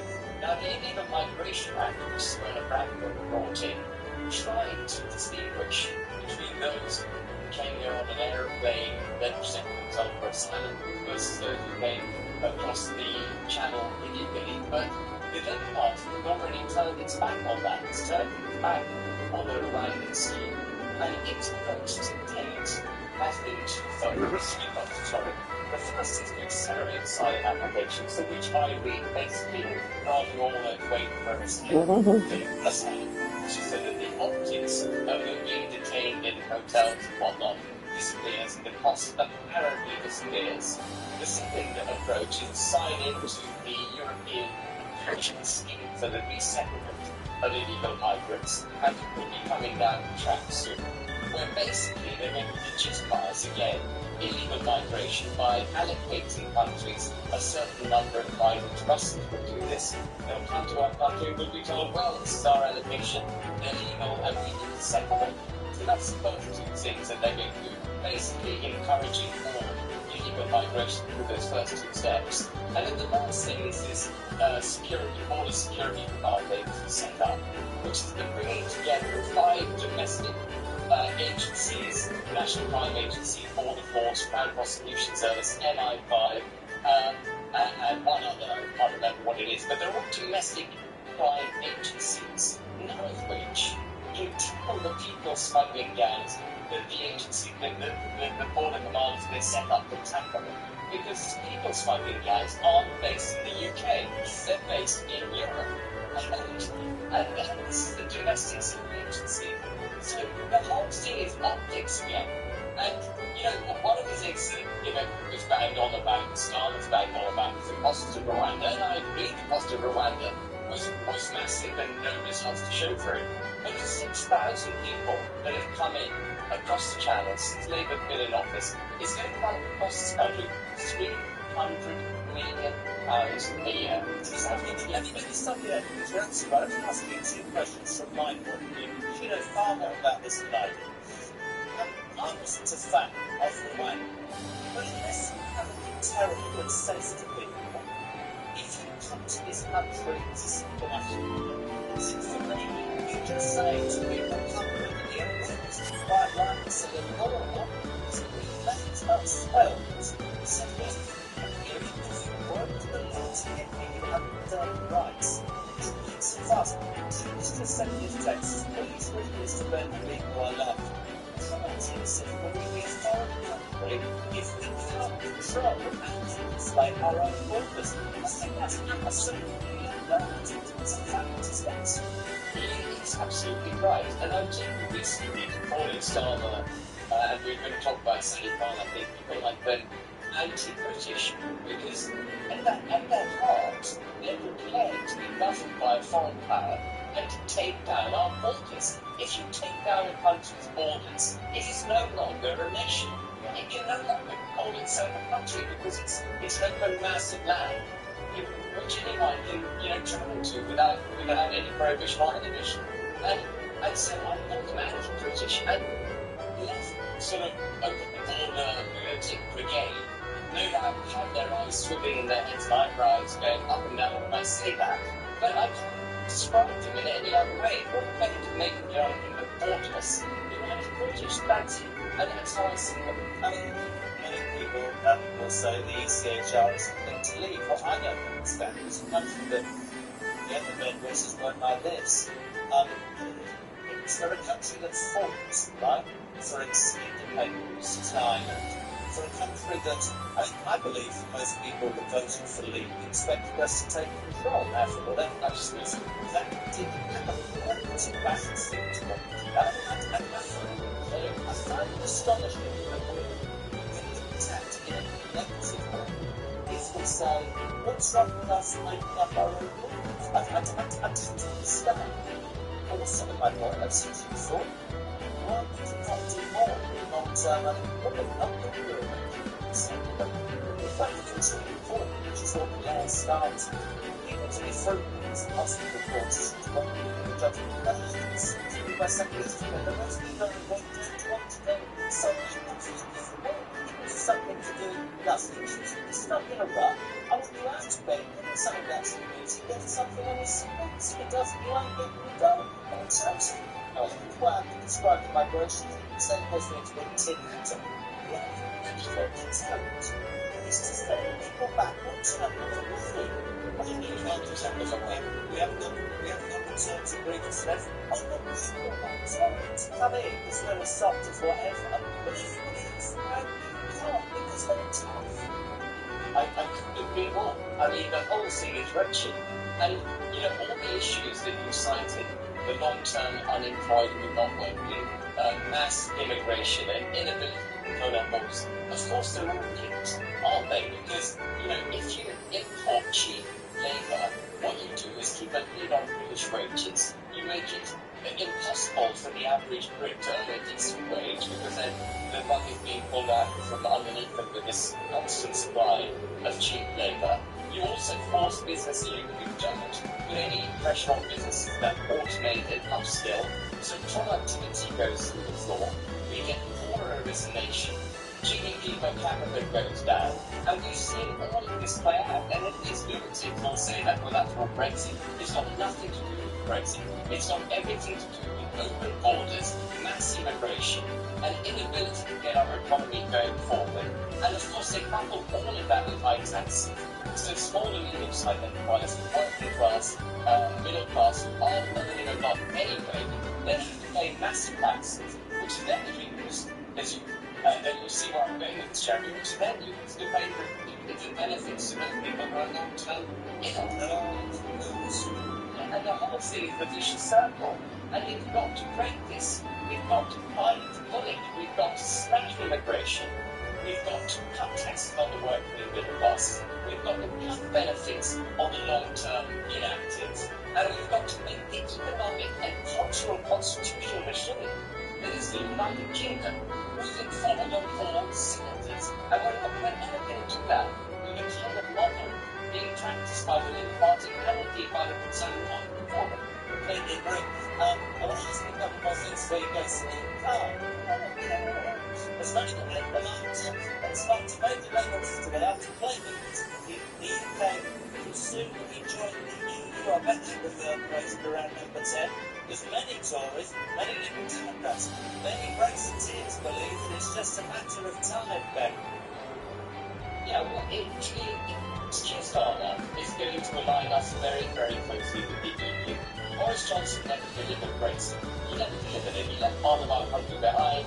He hitched up to in all sorts of laws with the EU, including a commitment to net zero, which is utter madness, and a commitment to staying in the European Convention of Human Rights. Now, what's in Boris Johnson here? So we all want Brexit. And but Keir Starmer's going to make it worse. He's going to rely the entire legislative framework of the UK with the EU. That's how he sees the future of the United Kingdom as part of the EU. So once the papers were saying, the media was saying that we were between Starmer and Sally with broken legs. It's no ideological rift. They are absolutely at one. Sally wants to push the agenda faster than Sally. He's probably got him to stay. You won't mind me asking, this is an interview going we look outside. It's a Times Radio today. Which is said about concerns of the leadership of Reform UK. Can you just clarify and talk to the listeners who have been messaging in the thousands? What does that mean? Back Richard Tyson, Nigel Farage? No, what does it mean? That's out of context. I have no issues with the leadership of Reform UK. I have an issue with the party not being democratised, with members not being able to choose the leadership. And so we need to, for Reform UK to form a government, it can't be controlled by one individual as it is at the moment. Nigel effectively owns the company that is Reform UK, and that's great when you're an insurgency and you're planning the drugs, you've got to make good decisions, you've got to get your 5 seats in Parliament, which you've now got. But if we want to be in government in 2029, and we want to champion democracy, as we repeatedly say we do, then the party itself has to be democratic. We have to look, feel and behave like a democratic. I would never misquote you because I've got it here. The exact word you used, but the challenge for Reform now is the anecdote of being insurgency shouting on the sidelines, as you said, with 2 or 3 speakers at the top of the party making the case to being a proper political party. In other words, actually being democratised, behaving like a party as opposed to a company, which is, as I mentioned, behaving like a political party, democratising itself, giving people the ability to point an issue. But the same is, it's almost saying it can't be a job for a few guys, a few men, a few women, whatever. It has to professionalise itself if it wants to be taken seriously and spread its legacy. Would that be fair, Ben? Absolutely right. And at the heart of this, Jeremy, is the 4 million people who voted for us. The many millions more would have voted for us if they hadn't been scared of splitting the centre-right vote, with the Tories sort of giving everyone the EPG smack. And the reason I say that at the heart of this is because in order to protect and promote and make sure we deliver the promises we made to them, we've got to give them a voice. We've marched them up to the top of the hill. We've given them excitement. We've encouraged them. We've created anticipation. Now we need to deliver for them. It doesn't matter who the leadership is. The movement has to be preserved and promoted. You can't deliver demands in Newcastle services from James's Park in a box on Saturday. There were 12 people, myself and 11 others. One 11 talked about how Labour is no longer the party of the working man. There's this belief that if you live north of Watford, Gambia or Lake, no. They were totally disillusioned with the Tory party over Brexit. And all they talked about before. I'm going to ask you two questions. I have with friends. The second one, the first one, you might not answer. Do you see a scenario where Suella Braverman goes to Reform as I do? Yeah, I mean, if I was Sorella, I would have already joined before. Clearly the way she thinks of the she holds are not welcome in the Conservative Party. I mean, I would have hoped that they would be welcome because all she wants is, basic borders, prosperous United Kingdom, sovereign democracy, power in area, etc. You would have thought that's basic, but there's a whole one nation lot that still control the party. And you might have seen, Jeremy, that I've been advocating Priti Patel in the leadership contest because not because Priti Patel has an unblemished track record. I mean, as Home Secretary, like Suella Braverman, as Home Secretary, mass immigration under both of them. But Priti Patel has been a steadfast presence here since the mid-90s, and we need someone at the dispatch box that's making those arguments and hopefully getting the Conservative Party to discover their conservatives. One satellite, one thing you don't say that we should know before we go. Loads and loads of people love having her there, and didn't think she should be Prime Minister. Will we see him a real talent, Americans, in a more forthright position in reform? Because the way you are and the way you speak, it will be a loss if you're not, my friend. And that's lots and loads of people. I mean that. So, well, right. Thank you. I mean, right now it's not my decision, it's Nigel's. We'll just see what happens. Well, we hope it happens because I think it will be an absolute benefit to reform UK. Ben, please, thank you so much.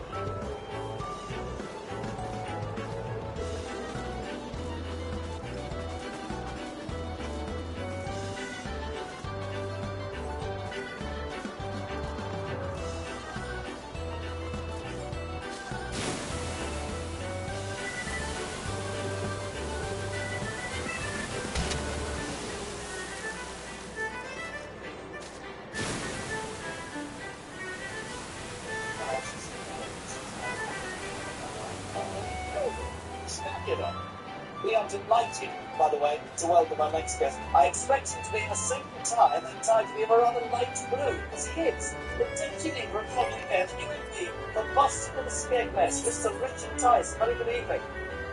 Very good evening to you, and just take a day or two off, Jeremy.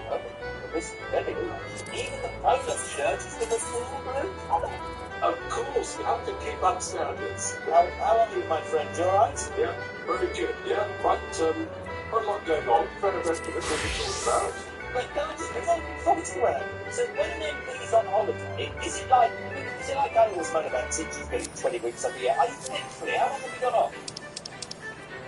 Listen, I'm 24/7, 7 days a week as reality caring, so the emails not coming in quick like that. Don't ask so anymore. Rich, really good to have you on. Just very quickly, at the top of this story, breaking news this hour, last hour, the National Police Council has just released updated figures for the number of arrests and charges made across the UK since July 29th, wasn't it, in relation to riots. Calls 1,024 arrests, 575 charges. Quite a high proportion of charges against arrests. We haven't. I start with you today. Oh yes, quick impression. Hello, I'm Yvette Cooper, the new Home Secretary. I guarantee I'm going to lock.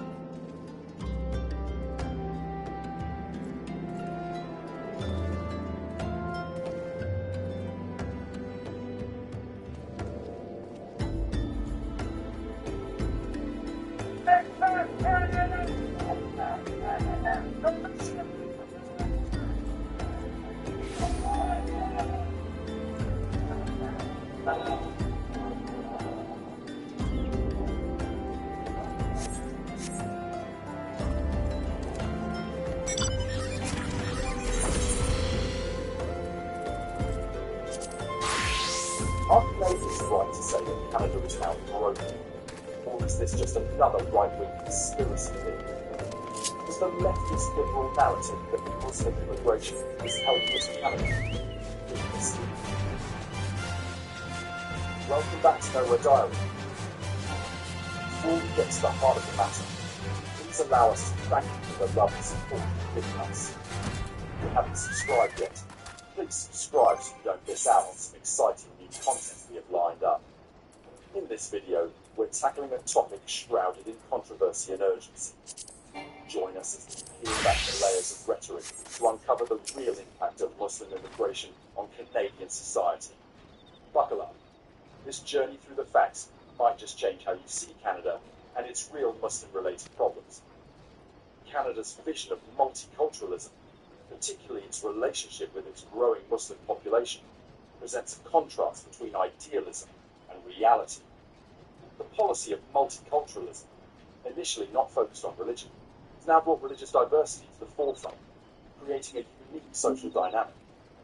Islam, as Canada's fastest growing religion, challenges this multicultural framework not just by its size, but by the distinctive cultural practices it brings into the public sphere. The significant rise in the Muslim population, from a marginal presence in 1971 to a more visible and influential community today, has shaped public perception and policy in ways unforeseen by the architects of Canadian multiculturalism. This growth, largely a result of Canada's immigration policy changes in the 1960s that opened doors to non-European immigrants, has introduced a new layer of diversity that tests the country's commitment to multicultural ideals. However, integration of Muslim communities into Canadian society has not been seamless. Take the liberal leftists, for example. They dismissively label all kinds of Muslim-related confrontative questions as Islamophobia, alien, centrist, and conservatism. Cultural practices like the wearing of the niqab have sparked discussions about the limits of accommodation and the challenges of maintaining a cohesive society amidst growing diversity. Public opinion on multiculturalism is strained, with surveys indicating a hardening of attitudes towards the accommodation of cultural differences, particularly when it comes to Islam. Moreover, the practical challenges of accommodating a rapidly expanding population manifest in issues like housing and employment, further complicating the narrative of successful multicultural integration. The pressures of these realities are prompting some Canadians to conditions of immigration policies and multicultural ideals. Canada's commitment to embracing multiculturalism through immigration, including the significant influx of Muslim immigrants, has brought about troubling economic and social difficulties. Economically, while some Muslim immigrants have successfully found niches, the broader trend indicates a struggle among newcomers to achieve economic parity with Canadian-born citizens. This disparity stems not just from the recognition of foreign credentials and professional integration, but also from systemic barriers that disproportionately affect immigrants from Muslim-majority countries. Studies suggest that these economic difficulties are not fleeting, but are long-term impacts on the financial stability and upward mobility of these communities within Canada. Socially, the growing Muslim population in Canada, projected to significantly increase by the coming decades, has ignited a complex debate about social mobility and national identity. While multiculturalism aims to celebrate and integrate diverse cultures, the reality of the should more and more centrist and conservative Canadians are becoming frustrated, while more and more liberal leftist Canadians are hurling insults at them, chastising them about their Islamophobia and how they should not be tolerant Muslims. This friction points to a deep issue of integration, where cultural differences are celebrated and clear, but lead to alienation and segregation in practice. These challenges highlight the critical gap between the idealistic goals of left-leaning immigration policies and the practical outcomes observed on the ground. The situation calls for a better approach to immigration that considers not only the economic contributions of immigrants, but also the social dynamics that influence their integration and acceptance within Canada, a largely liberal and secular country that is also culturally Christian. And we all know that Muslims have trouble coexisting with their non-Muslim neighbours due to their archaic, caveman-like views on everything.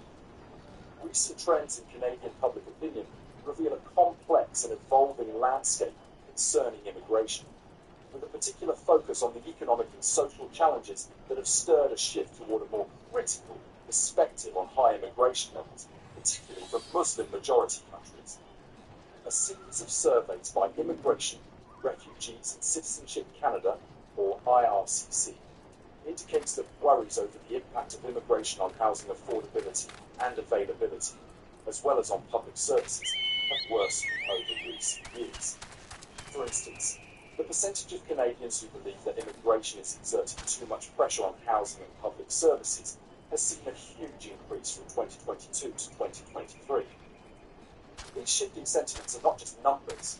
They reflect a tangible anxiety among Canadians about their quality of life and the sustainability of their communities in the face of rapid population growth driven by immigration. This concern is particularly pronounced in major urban centres like Toronto and Vancouver, where the influx of new arrivals is most concentrated and where the housing crisis is most acute. Despite the general acceptance of the economic necessity of immigration, there is growing apprehension about whether the infrastructure and resources are adequate to support the population without compromising the standard. Here's a video demonstrating these points. In that video, each face in the crowd is sharing a common look. Canadians are concerned over how unchecked immigration is stretching Canada's resources too thin. These protests are becoming more and more common in Canada. Canadians don't take part in them because they want to take a leisurely walk in the park. They mean business, and their goal is to nudge the powers that be towards a more controlled immigration strategy. The sentiment is simple. Get Canadian needs back on the priority list. After all, the heart and sustenance of society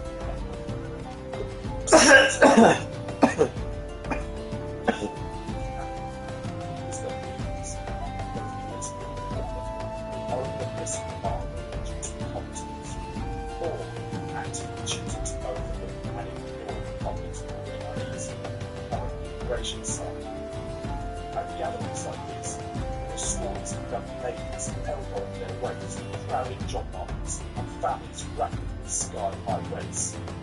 Despite almost every pro-immigration Western country, locals are not white movements for a sustainable culture of immigration for decades and colonies of power.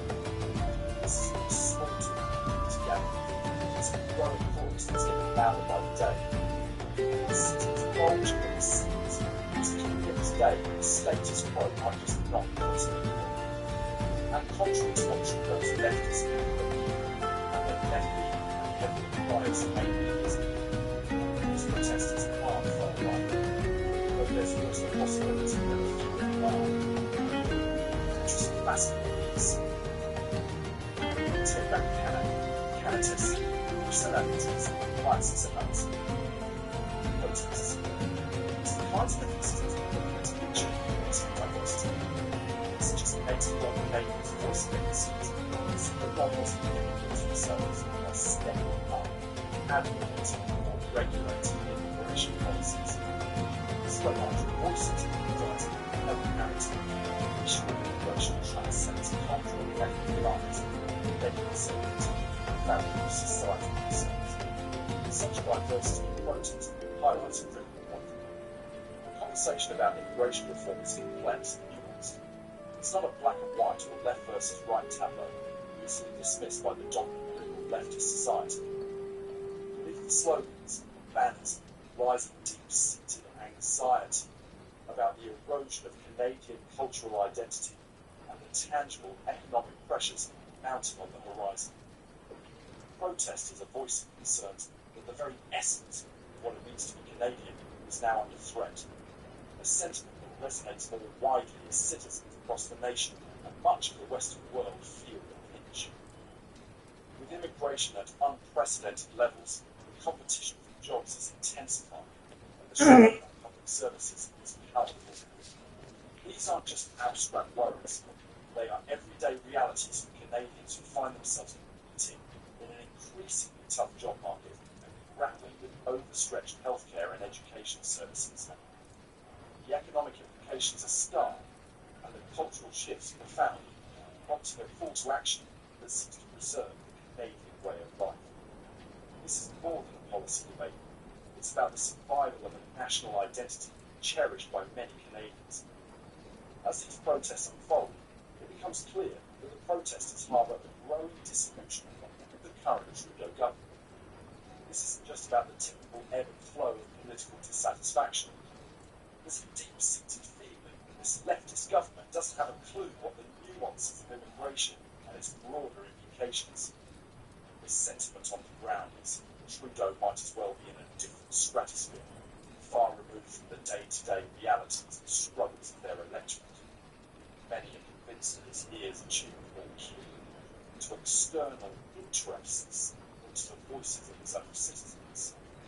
This disconnect fosters not just frustration, but a brewing resolve among Canadians to fight for their identity, especially in light of the biased mainstream media's manipulation of facts. More and more Canadians become aware that their motives and messages are not just underrepresented by the left-leaning mainstream media, but are often skewed to fit their globalist narratives. The concern isn't a mere whisper of the wind. It's a loud proclamation. Media might just take their patriotic expressions as something far less palatable. Partisans in this margin are partisans. Canadians continue to invest in their country, use their communities in political dialogue about national policies. Yet, this is a broken sense of innocence, sometimes twisted by the mainstream media into sensational headlines, losing the essence of their needs for a more sustainable, thoughtful approach to immigration. It's gaslighting, it's defiance. What unfolds in editorial reviews and political issues in Canada are narratives that are worlds apart. As much friendly such protests with controversial or polarising context doesn't deliver to reach this divide. Instead, it's firms ultimately into voices of alternative voices and their message and how their work reaches. These contestants carry a message of their paramount importance to the public discourse, a message that is supposed to international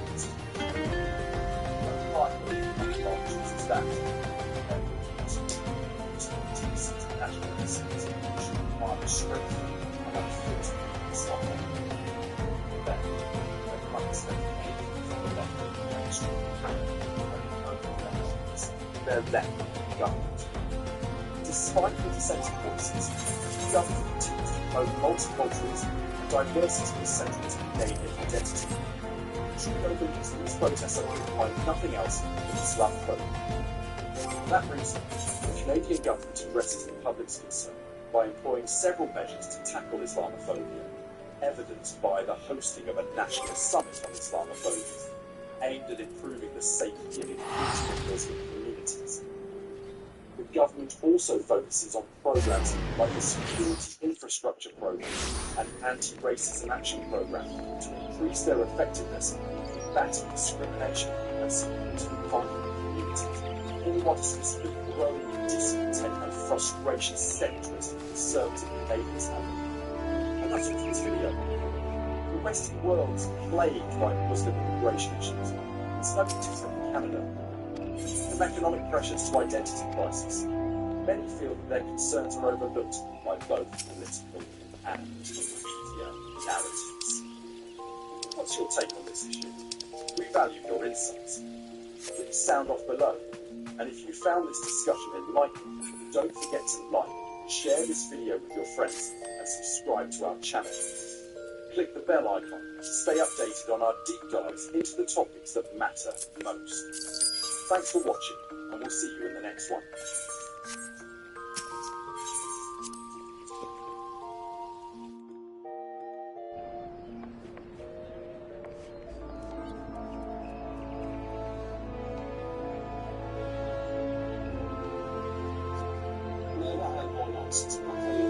The last was the least populous government we've ever seen. If our priorities must be clear,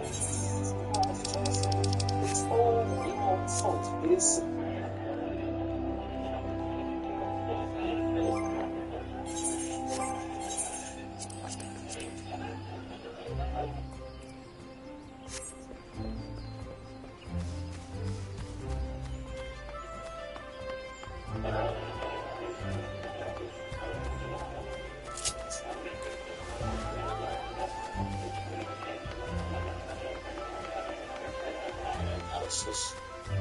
This division the last video was on that. But the riots didn't happen in a vacuum. They exposed the state of our country, revealed a deeply unhealthy society, the cracks in our foundations laid bare, repented by a decade of division and decline, infected by a spiral of populism which fed on cycles of failure of the last government. Every time they faced a difficult problem, they failed to be honest. They offered the same word of populism. This was Stormer's speech, which Farage described as terrible, arguing that it was too negative and failed to inspire confidence or offer constructive solutions to the problems facing the UK. Farage believed that Stormer's focus on blaming others rather than taking responsibility and presenting a clear plan for the future was a significant flaw in his speech. Never had more nonsense in the whole of my life. The last Brazilian government was the least populist government in the sea. In our it's perfectly clear that the rest of the world is your fault. It's all your fault. It is society's fault. Nothing to do with government policy whatsoever. One thought. This is a man who's going to be tough on crime. Let's hear it. In his speech, Stormer reportedly blamed the societal breakdown and recent riots and the policies of the previous Conservative government. Farage took issue with this, arguing that it was a deflection from Stormer's own shortcomings, and that it failed to acknowledge the complexities of the issues at hand. Now let them that crime has consequences, but I won't tolerate a breakdown in law and order under any circumstances. Stormer and his government are to blame for the current social breakdown and the rise in riots. Here, Stormer is hypocritical when it comes to crime and the police. While Stormer often talks about being tough on crime, the reality does not match this rhetoric. A whopping 147,000 community resolutions have been issued for offences, including minor sexual offences, firearms possession, and other serious offences. Community resolutions are often used as an alternative to formal prosecution, often involving an agreement between the offender and the victim or community to resolve the matter without going to court.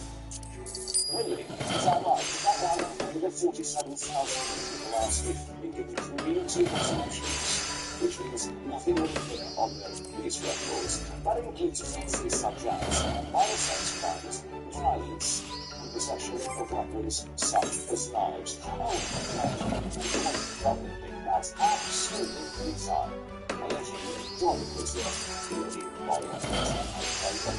And whilst large systems of communities all the time where serious crimes are not being adequately punished, allowing offenders to escape the full consequences of their actions, the use of this leniency is contributing to rising crime rates and a general breakdown of law and order. According to Farage, the use of community resolutions for serious crimes, such as sex offences and weapons possession, sends the wrong message to both criminals and the public. It suggests that the justice system is more concerned with resolving cases quickly than ensuring justice is served. This leads to a decline in public confidence in the police and the legal system, the community century crime. That's really tough.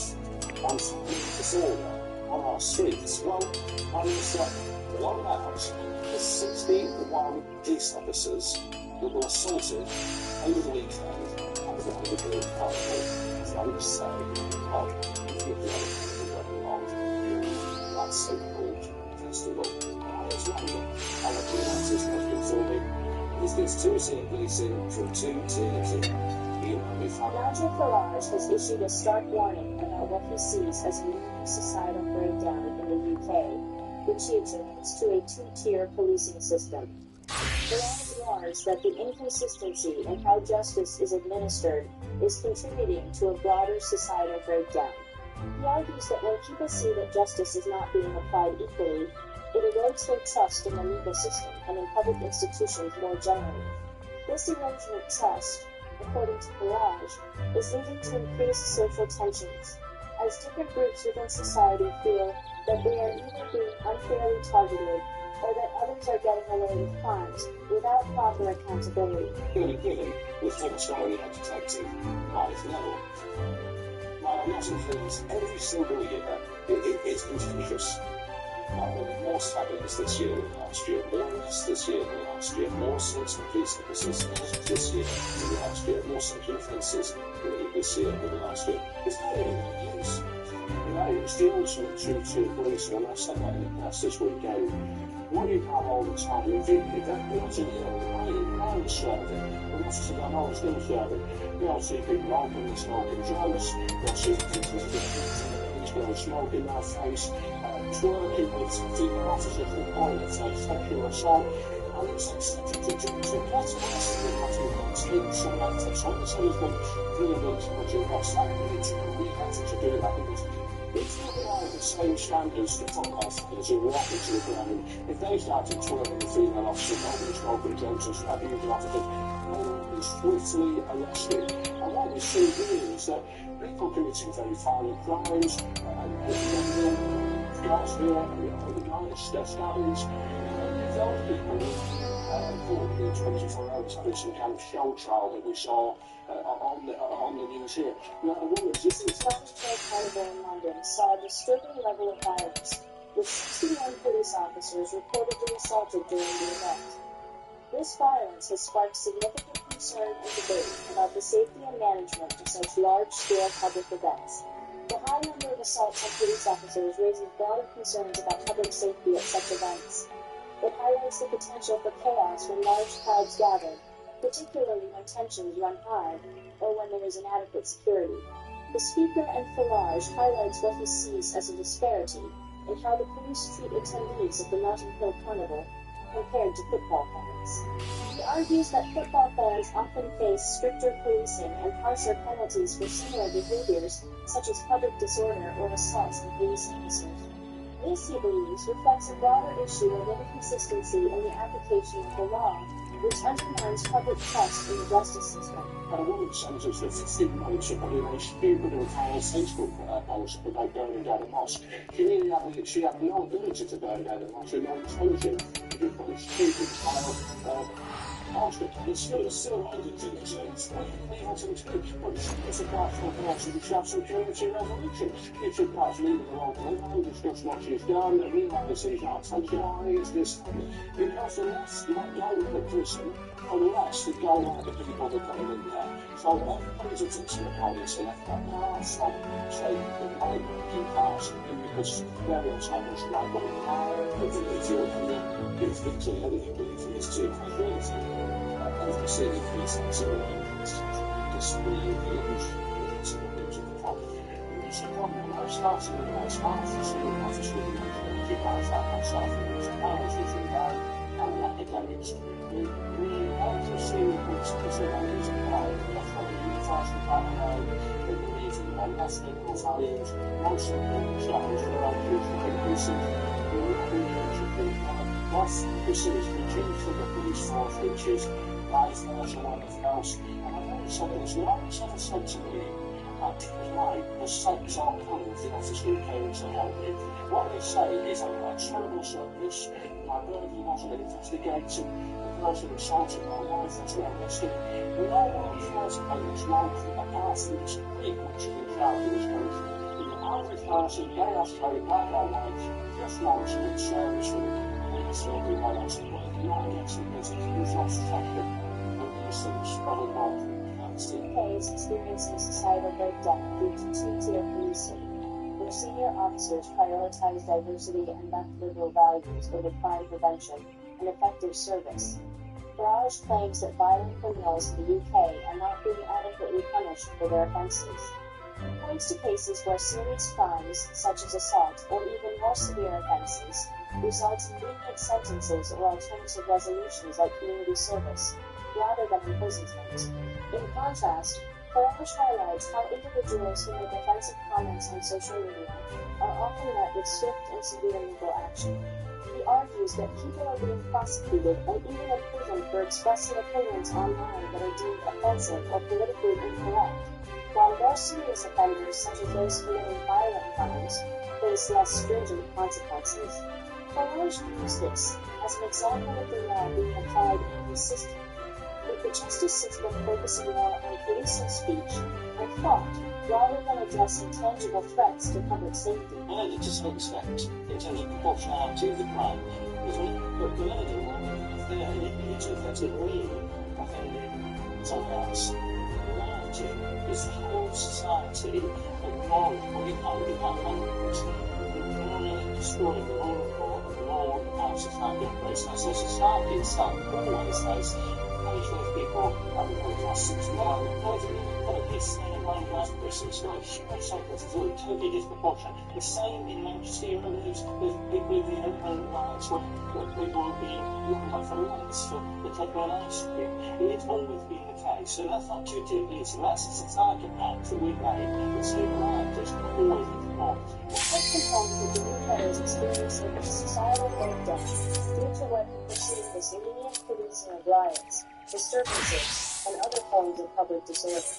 He argues that law enforcement is increasingly reluctant to impose harsh penalties on those who engage in such behavior, which he believes encourages further lawlessness. He contrasts the current approach with historically harsher punishment for similar offences, suggesting that in the past, such disturbances would have been met with extreme and severe legal consequences. He also believes that the failure to enforce crimes for cases of public disorder is blatantly wrong, contributing to a sense of impunity among offenders. This is where we came from 51 police officers out of 70. That's not really far away. This is the first time this is the first way that the population is not happening as it's been marked. So this is how we are. This is with the showers. So it is very different. This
place, rather than a commitment to impartial justice.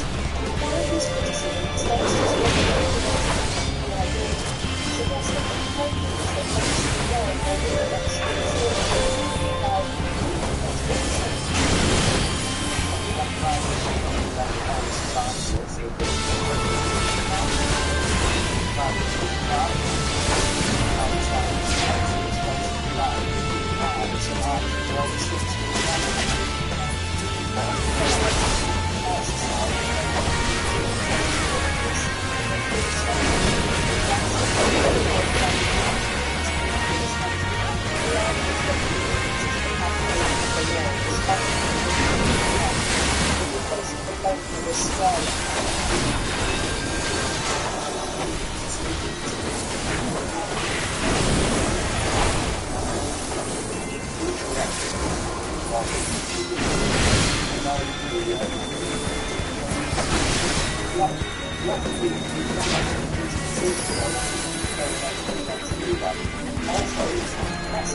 Americans have seen this mind the law recently and dismiss contemporary weaknesses.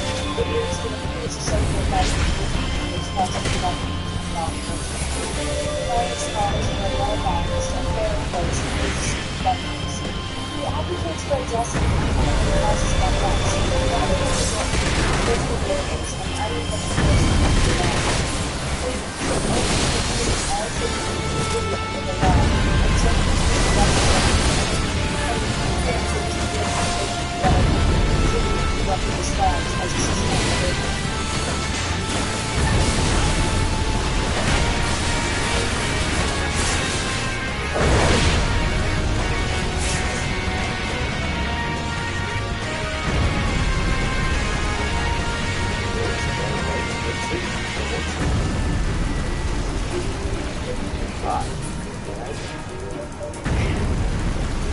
Well, 1.2 days after, in my view, the nation made the found a stable voting the country's fallen up the city.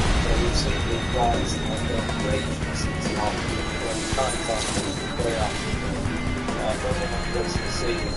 Prime Minister done with all the far-right votes, Cameron far-right votes, what's been troubling around the far-right person in the blood. That's lovely. Very fast trade for something that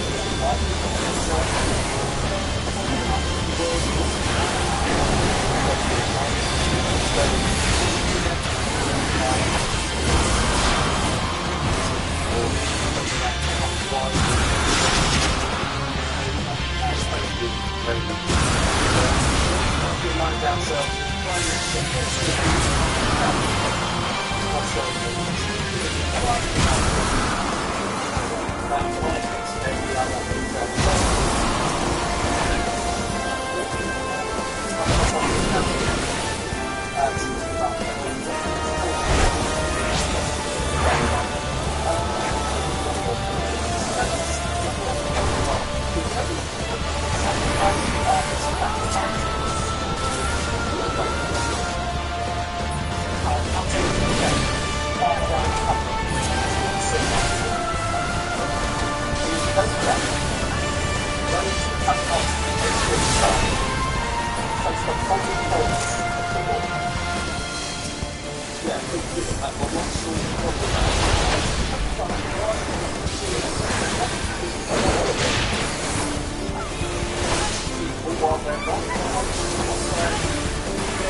The other big danger in his approach, Kevin, is that he sees them completely as a board order to deal with these far-right studies. So he's never bothered proposing measures in order to control them, which is dealing with the symptoms, not the root cause. It's like trying to put a lid on a pressure cooker. That pressure cooker will eventually explode. It's a very dangerous path to go down. And all you need to do is look across the Channel to France to see what it looks like to have open borders coupled with progressive discrimination and inter-ethnic violence met with ever-increasing draconian policing. Every time there's a dispute in France, the Champs-Élysées goes up in flames. We do not want that in this country. We do not want to lead the French. We don't want to follow the French's lead. And here's the other thing, and this is going to set some people's eyebrows up. Keir Starmer is fundamentally anti-British. And that is going to sound like a hyperbolic statement. It's going to sound like an offensive statement to the British Prime Minister. But any individual who prefers to be governed by a third power, Brussels in his case, any individual who espouses and believes in freedom of movement, which he does, is someone who wants to put down the ball from the United Kingdom and give up control of the United Kingdom. That's where Keir Starmer starts from. That's his starting position, his ideological, philosophical, political position. If you have that position and you're Prime Minister, actually you couldn't give a damn about immigration because you don't care about the nation state that's the UK. You don't care about the borders. You don't care about the cultural settlement that took thousands of years to create. What you want is some kind of homogeneous nonsense big Europe, and that's why we can't come to terms with this, because it's ideologically not with us, those of us who believe in the nation state of the United Kingdom, and that's why I say it's anti-British. Oh, yeah, well, I don't disagree with you. I mean, he's certainly Labour like so.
Dieses große Alimino.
Hello. Hello.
Hey.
tantôt que la personne à joindre, tenez la quantité pour l'équipe des ventes, faites-le.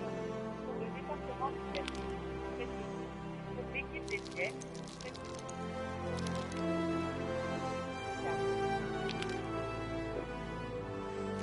Parlez à Pierre Hubert, faites-le. Parlez à Nathalie Roy, directrice du service, faites-le. Pour parler à Suzette Hubert, faites-le. Moi, faites-le.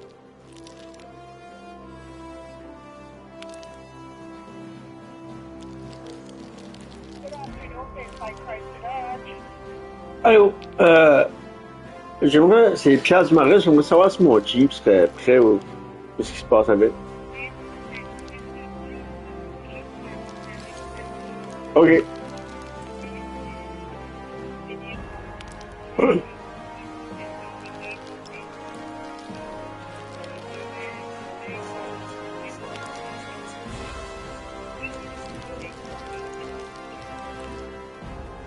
Ok.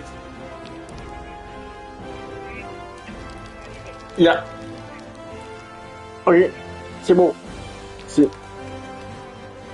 Bye.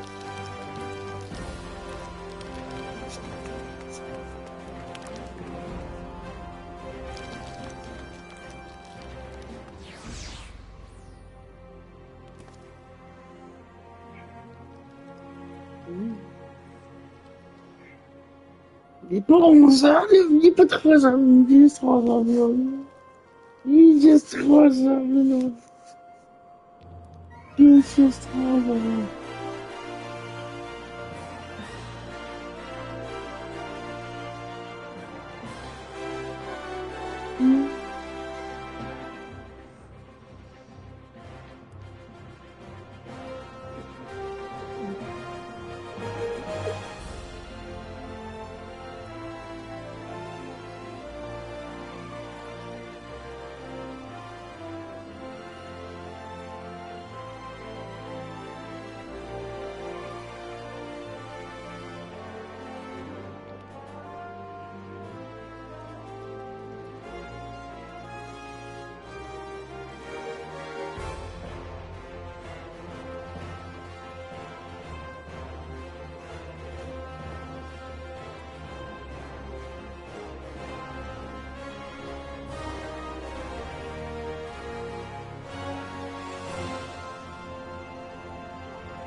guys today to just made an epic insert on this Kamala Harris.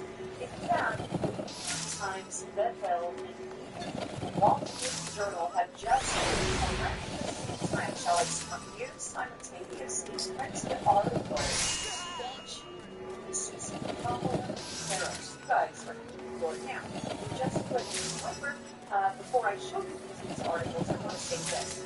I don't believe that the Wall Street York Times are suddenly coming to the website. Absolutely not. I think they're forced to print this stuff because the Democrats themselves are starting to have some serious questions about Kamala Harris and about what the heck is going on. So they are very simple. Couple plus and down outward and just you guys are going to see what these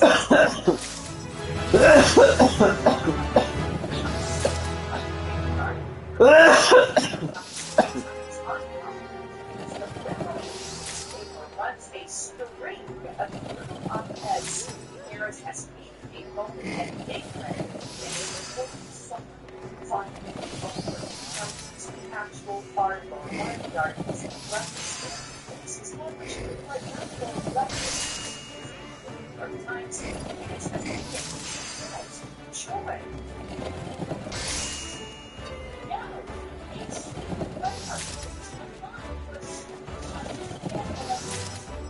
it's not super. There's a more you guys again. We were saying joy. Like literally play like 20 news stations, all using joy to describe Kamala Harris. Well, some of them, the New York Times got a little frustrated by this here because they're all different talking points. Joy was one of those talking points. But here it's joy. It's not a strategy. And this is written, you can see by Patrick Hughes. But here's what he goes on to state, and I quote, if the Democrats' contentious message for America had to fit on a bumper sticker, it would read, Harris is joy. The word has gone from being a nice descriptor of Democrat energy to being a rhetorical 2x4 stuck to my voters' heads. Don't get me wrong, there are many worse things to enjoy, but it cringed a little at the convention hall Tuesday night when Bill Clinton said Kamala Harris would be the president of joy. Joy is the new fetch from Mean Girls, and Democrats are bent on making it their target. But joy is not a political strategy, and God is not a political strategy. I actually like a part of an article, that New York Times posted. So yeah, joy is not a political strategy. You're damn right. After that, they also printed this piece, and yes, this one here. This is also by the New York Times. Trump can win on character. Wow. This may be the nicest thing they've ever said about Donald Trump in their entire life. And this is by a different guy, by Rick Moore, okay? He's the editor-in-chief there of the National Review. But here's who he goes on the stage in this article. You guys are going to love this. That's to wit. Miss Harris was too weak to win the Democrat primary contest that year. She was too weak to keep from telling the left practically everything it wanted to hear when she ran in 2019. She is too weak to hold open town hall events or to do extensive or at the moment any sit-down media interviews. She has jettisoned myriad since 2019 and 2020. Explanation that she is a shapeshifter. Your best formula and she can shape on almost anything. Even though what she says is utterly or popular, she can't be trusted to hold to it unless she is amen and amen. She's a freaking Pomona. It goes on. She did more as vice president to secure the border or to address inflation because she didn't care enough about the consequences for ordinary people. She doesn't care if her tax policies will destroy jobs. She has been part of an administration that has seen real wages dominate while minimizing the problem because the party line matters to her more than keeping up with reality.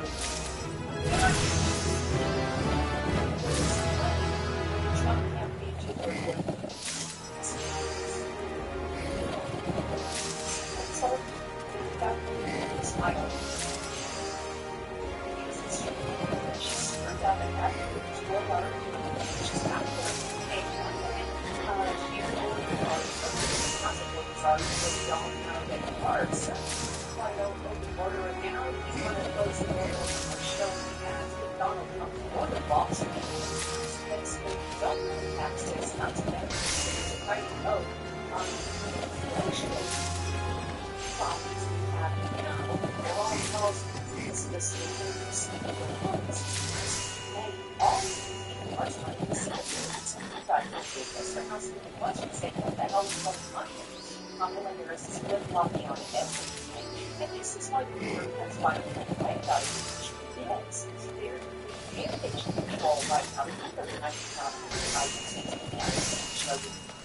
Wall Street Journal and they're not on that side. They're public, they're ads. Yeah, obviously the New York Times is not the only one. Also, Wall Street Journal taking this. And again, I'm glad that at least some Democrats are getting this information. Wall Street Journal, another opinion piece here. Congress will pay $5 trillion. The vice president will be slowly on it. Is what good.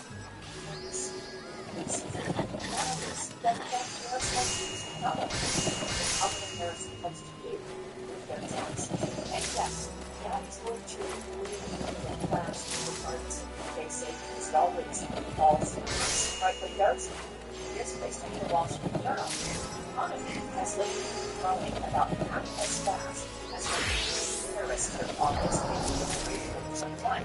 While the annual inflation rate is about twice as high, she deserves more than her share of the blame. Thank you for providing the crucial tie-breaking Senate vote for the spending schemes that fueled inflation and malinvestment.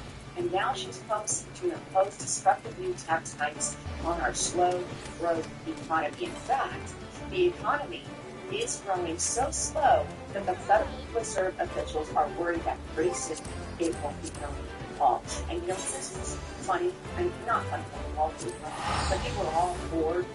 The little spending scheme that they're now against, they were all for the Wall Street Journal, they were all for it. And now they're suddenly like, oh my gosh, it caused inflation, which is exactly what the Senate was doing, and exactly what it was. Why? You may question a little, but yeah, it's a scheme that screwed over everybody. And that's how we have inflation. It's not because of the greedy little people selling groceries, right? It goes to state this, as job creation now slows so much that it's motivating the Fed to abandon its fight against inflation, thinks massive tax hikes are the right answer for fiscal policy, question mark. Even the New York Times recognizes that Harris's administration would not come cheap to American taxpayers. The newspaper's Andrew Duron White, in a campaign otherwise light on policy specifics, VP Harris this week quietly rolled out her most detailed, far-ranging proposal yet, nearly $5 trillion tax increase over the next decade. That would build our economy, by the way, and among the most destructive plans.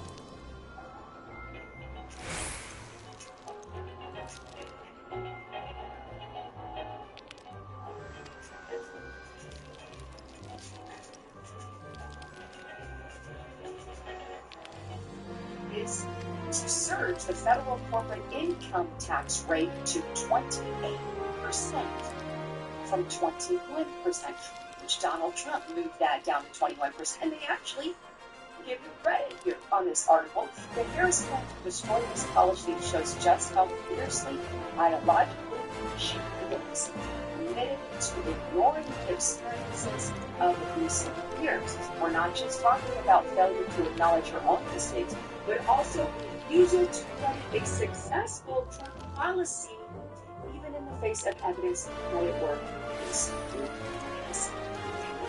And they actually said something nice about Donald Trump's policy.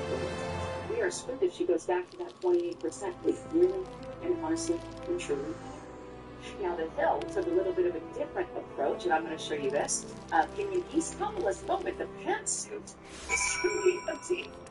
I like that title. Opinion by Derek Hunter, right? But here's what he goes on to say. Harris still does not seem ready to be the Democrat Party's nominee, let alone the president. She is an empty pantsuit, basking in the glow of positive media coverage and unburdened by accountability. I love how he uses her own word against her.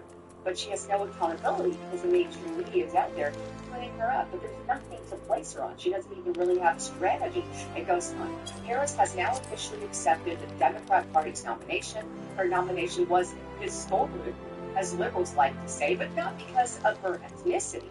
Rather, she is the first nominee of either party who did not have to secure a single delegate or a single vote in the primaries. She is historic in that it is highly unlikely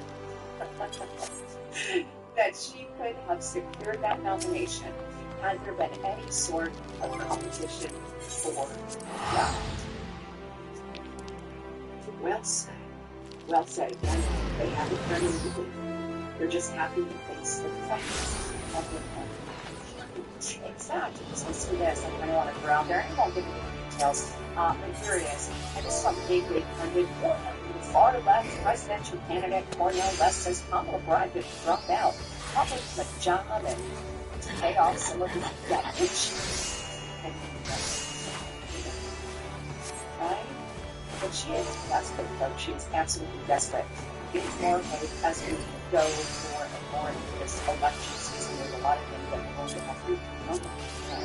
But, you know, Kamala Harris, the nature of really starting to surface.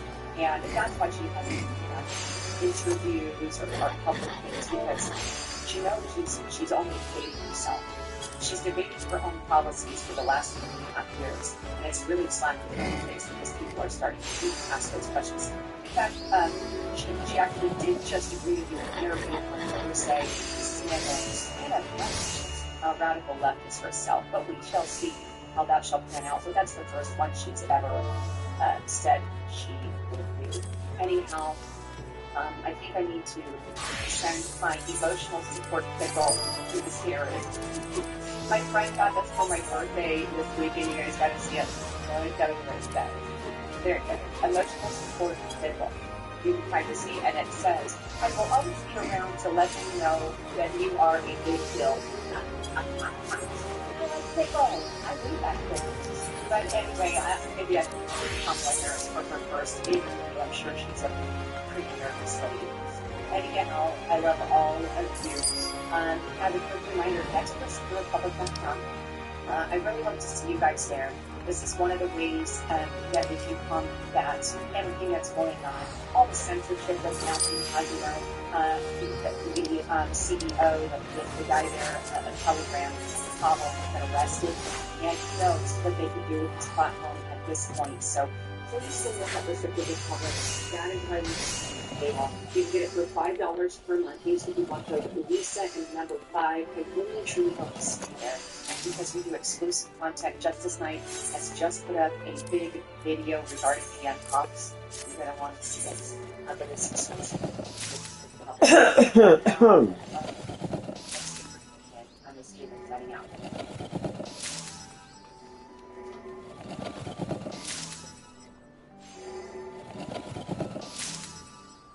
Find your perfect signature shift drive specimen. The new era of business. Use gender today on dating less optimized production.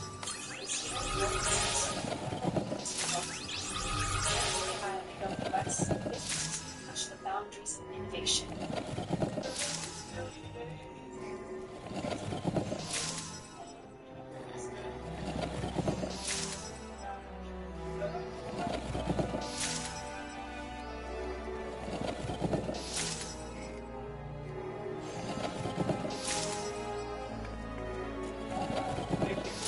Having Kid Rock some kind of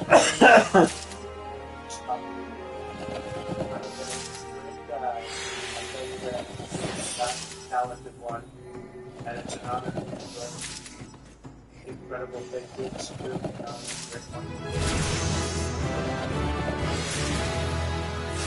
That's the many women I want to very special people. I've had no greater honor in life than to reach you. And you are ready. Those there.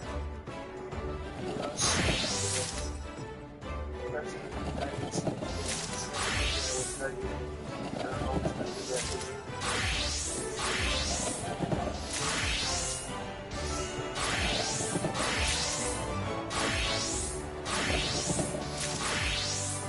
And he did very well with the Republican Party.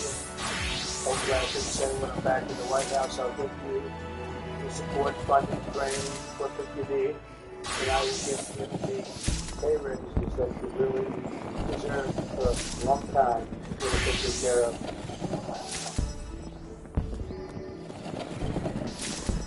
For a long time. I want to thank the chairman of the National Guard Association of the United States, Major Generals James Boyles, and also Vice Chair Major General Jamie Cole. Thank you both. Thank you very much.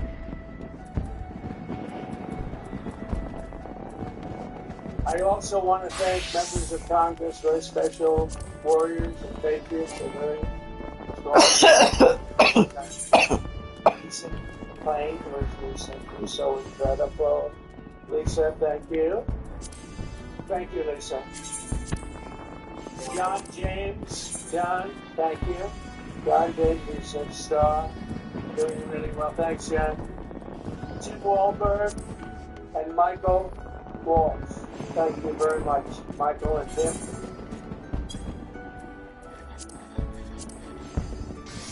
And again, I want to thank Kid Rock for being really been a great friend of mine for a long time. He's and every one of the Guard members here today inherits the proud spirit of the citizen soldier running all the way back to the Minutemen who stood against tyranny and Concord Bridge. Has everybody heard of Concord Bridge? Yes, I think so. We carry forward the legacy of Old Hickory Division that earned more medals of honor than any division in the Army in World War I, and the North Dakota Guardsmen who walked through hellfire and Guadalcanal.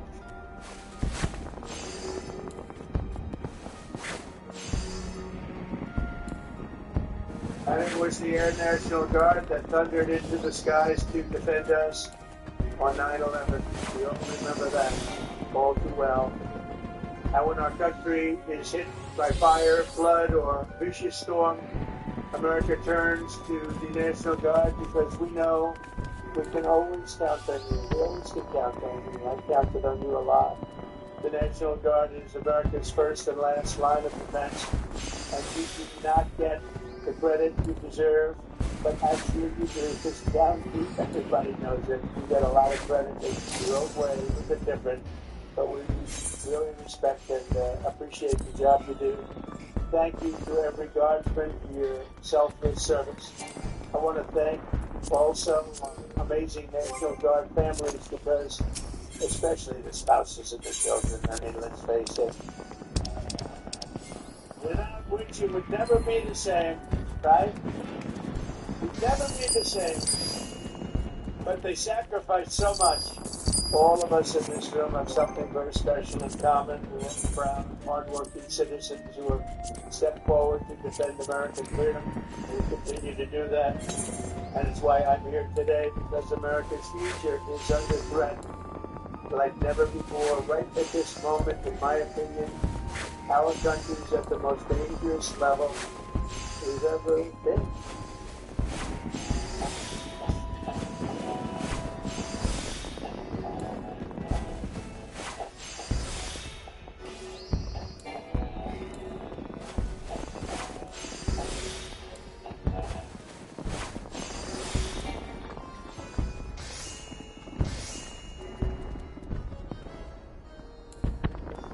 Hey everyone, today we're diving into the thrilling world of XRP. Cryptocurrency has been making waves lately. Why? Because it's so quick. As you know, crypto markets are incredibly dynamic. These constant price fluctuations create exciting opportunities for savvy investors. One such strategy is arbitrage. Profiting price differences. In this video, we'll break down how to potentially profit from XRP arbitrage. We'll walk you through the process of buying XRP on popular platforms like Bucket. And I hate to say this, but we have a president who went on vacation a week ago, and now he came back and he went on vacation again. And we have people that are fighting all over the place and threatening our country as we speak. I don't think we've ever been closer to World War III than we are right now. It's a terrible thing. Our country is being destroyed by a radical political class that sends our guardsmen and women to defend the borders of distant foreign nations while they surrender our own borders to an invasion right here at home, the likes of which we've never seen before. You missed birthdays and holidays deploying overseas in the global war on terror. Only Kamala Harris is letting terrorists come into our country at record numbers and letting jihadists pour into our homeland by the thousands and thousands and thousands. Can't do that. And while you risk your lives to defend our rights and liberties and our borders, our opponents have waged war on those liberties from the White House, attacking free speech, censoring dissidents, and trying to put their political opposition in jail. Never happened before. I'm in this fight to defeat the corrupt political class in Washington that's hurting you very badly, whether we know it or not, and to reclaim America's future as a free and sovereign nation ruled by the American people. When I'm back in the White House, we will expel the warmongers, the profiteers, and take over our government, and we will restore world peace, and it will be again peace through strength.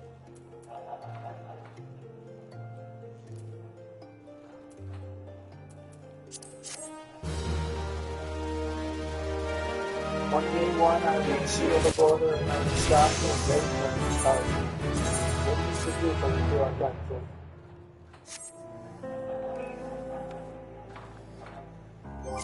We will find and remove the terrorists and jihadists who have infiltrated our soil.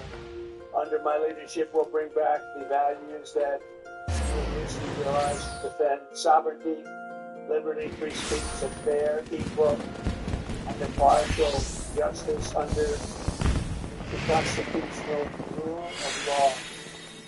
We are not just going to make America great again, we're going to make American democracy great again. We're going to bring it back. My opponent, Kamala Harris, and Tim Walz, promising the exact opposite. They want endless war, open borders, voting rights, and free health care for illegal aliens. Soviet-style price control, censorship, unlimited migration, the terrorist hotspots, and unchecked power for the deep state. This fight is no longer between Democrats and Republicans. This is a fight between communism and freedom. It's a serious fight. That's why millions of traditional Democrats, including FDR Democrats, JFK Democrats, independents, and old-fashioned liberals, are joining our movement. Our phone numbers are great. We're uniting forces to end the endless foreign wars, stop the censorship, end weaponization of our government, defend our borders, rebuild our middle class, protect the health of our children, and above all, to restore our republic and vanquish the corruption all over Washington, D.C. Again, 2 days ago, I was honored to receive the endorsement of Robert F. Kennedy Jr. We're very proud. Thank you.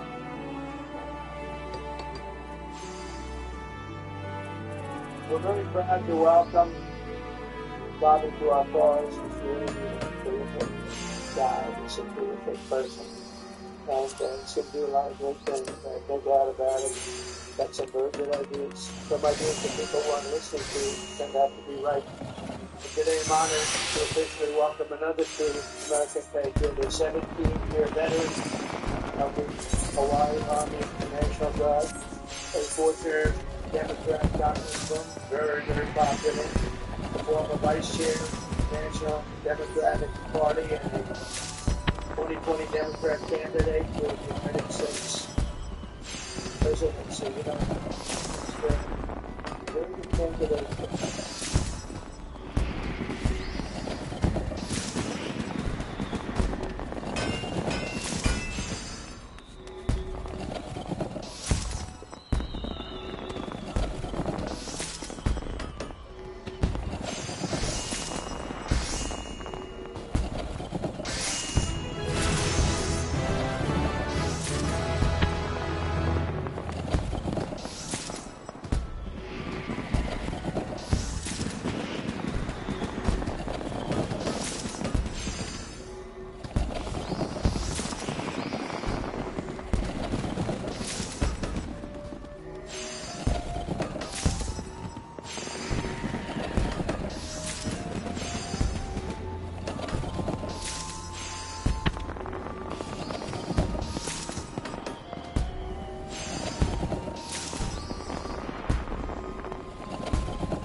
Hmm.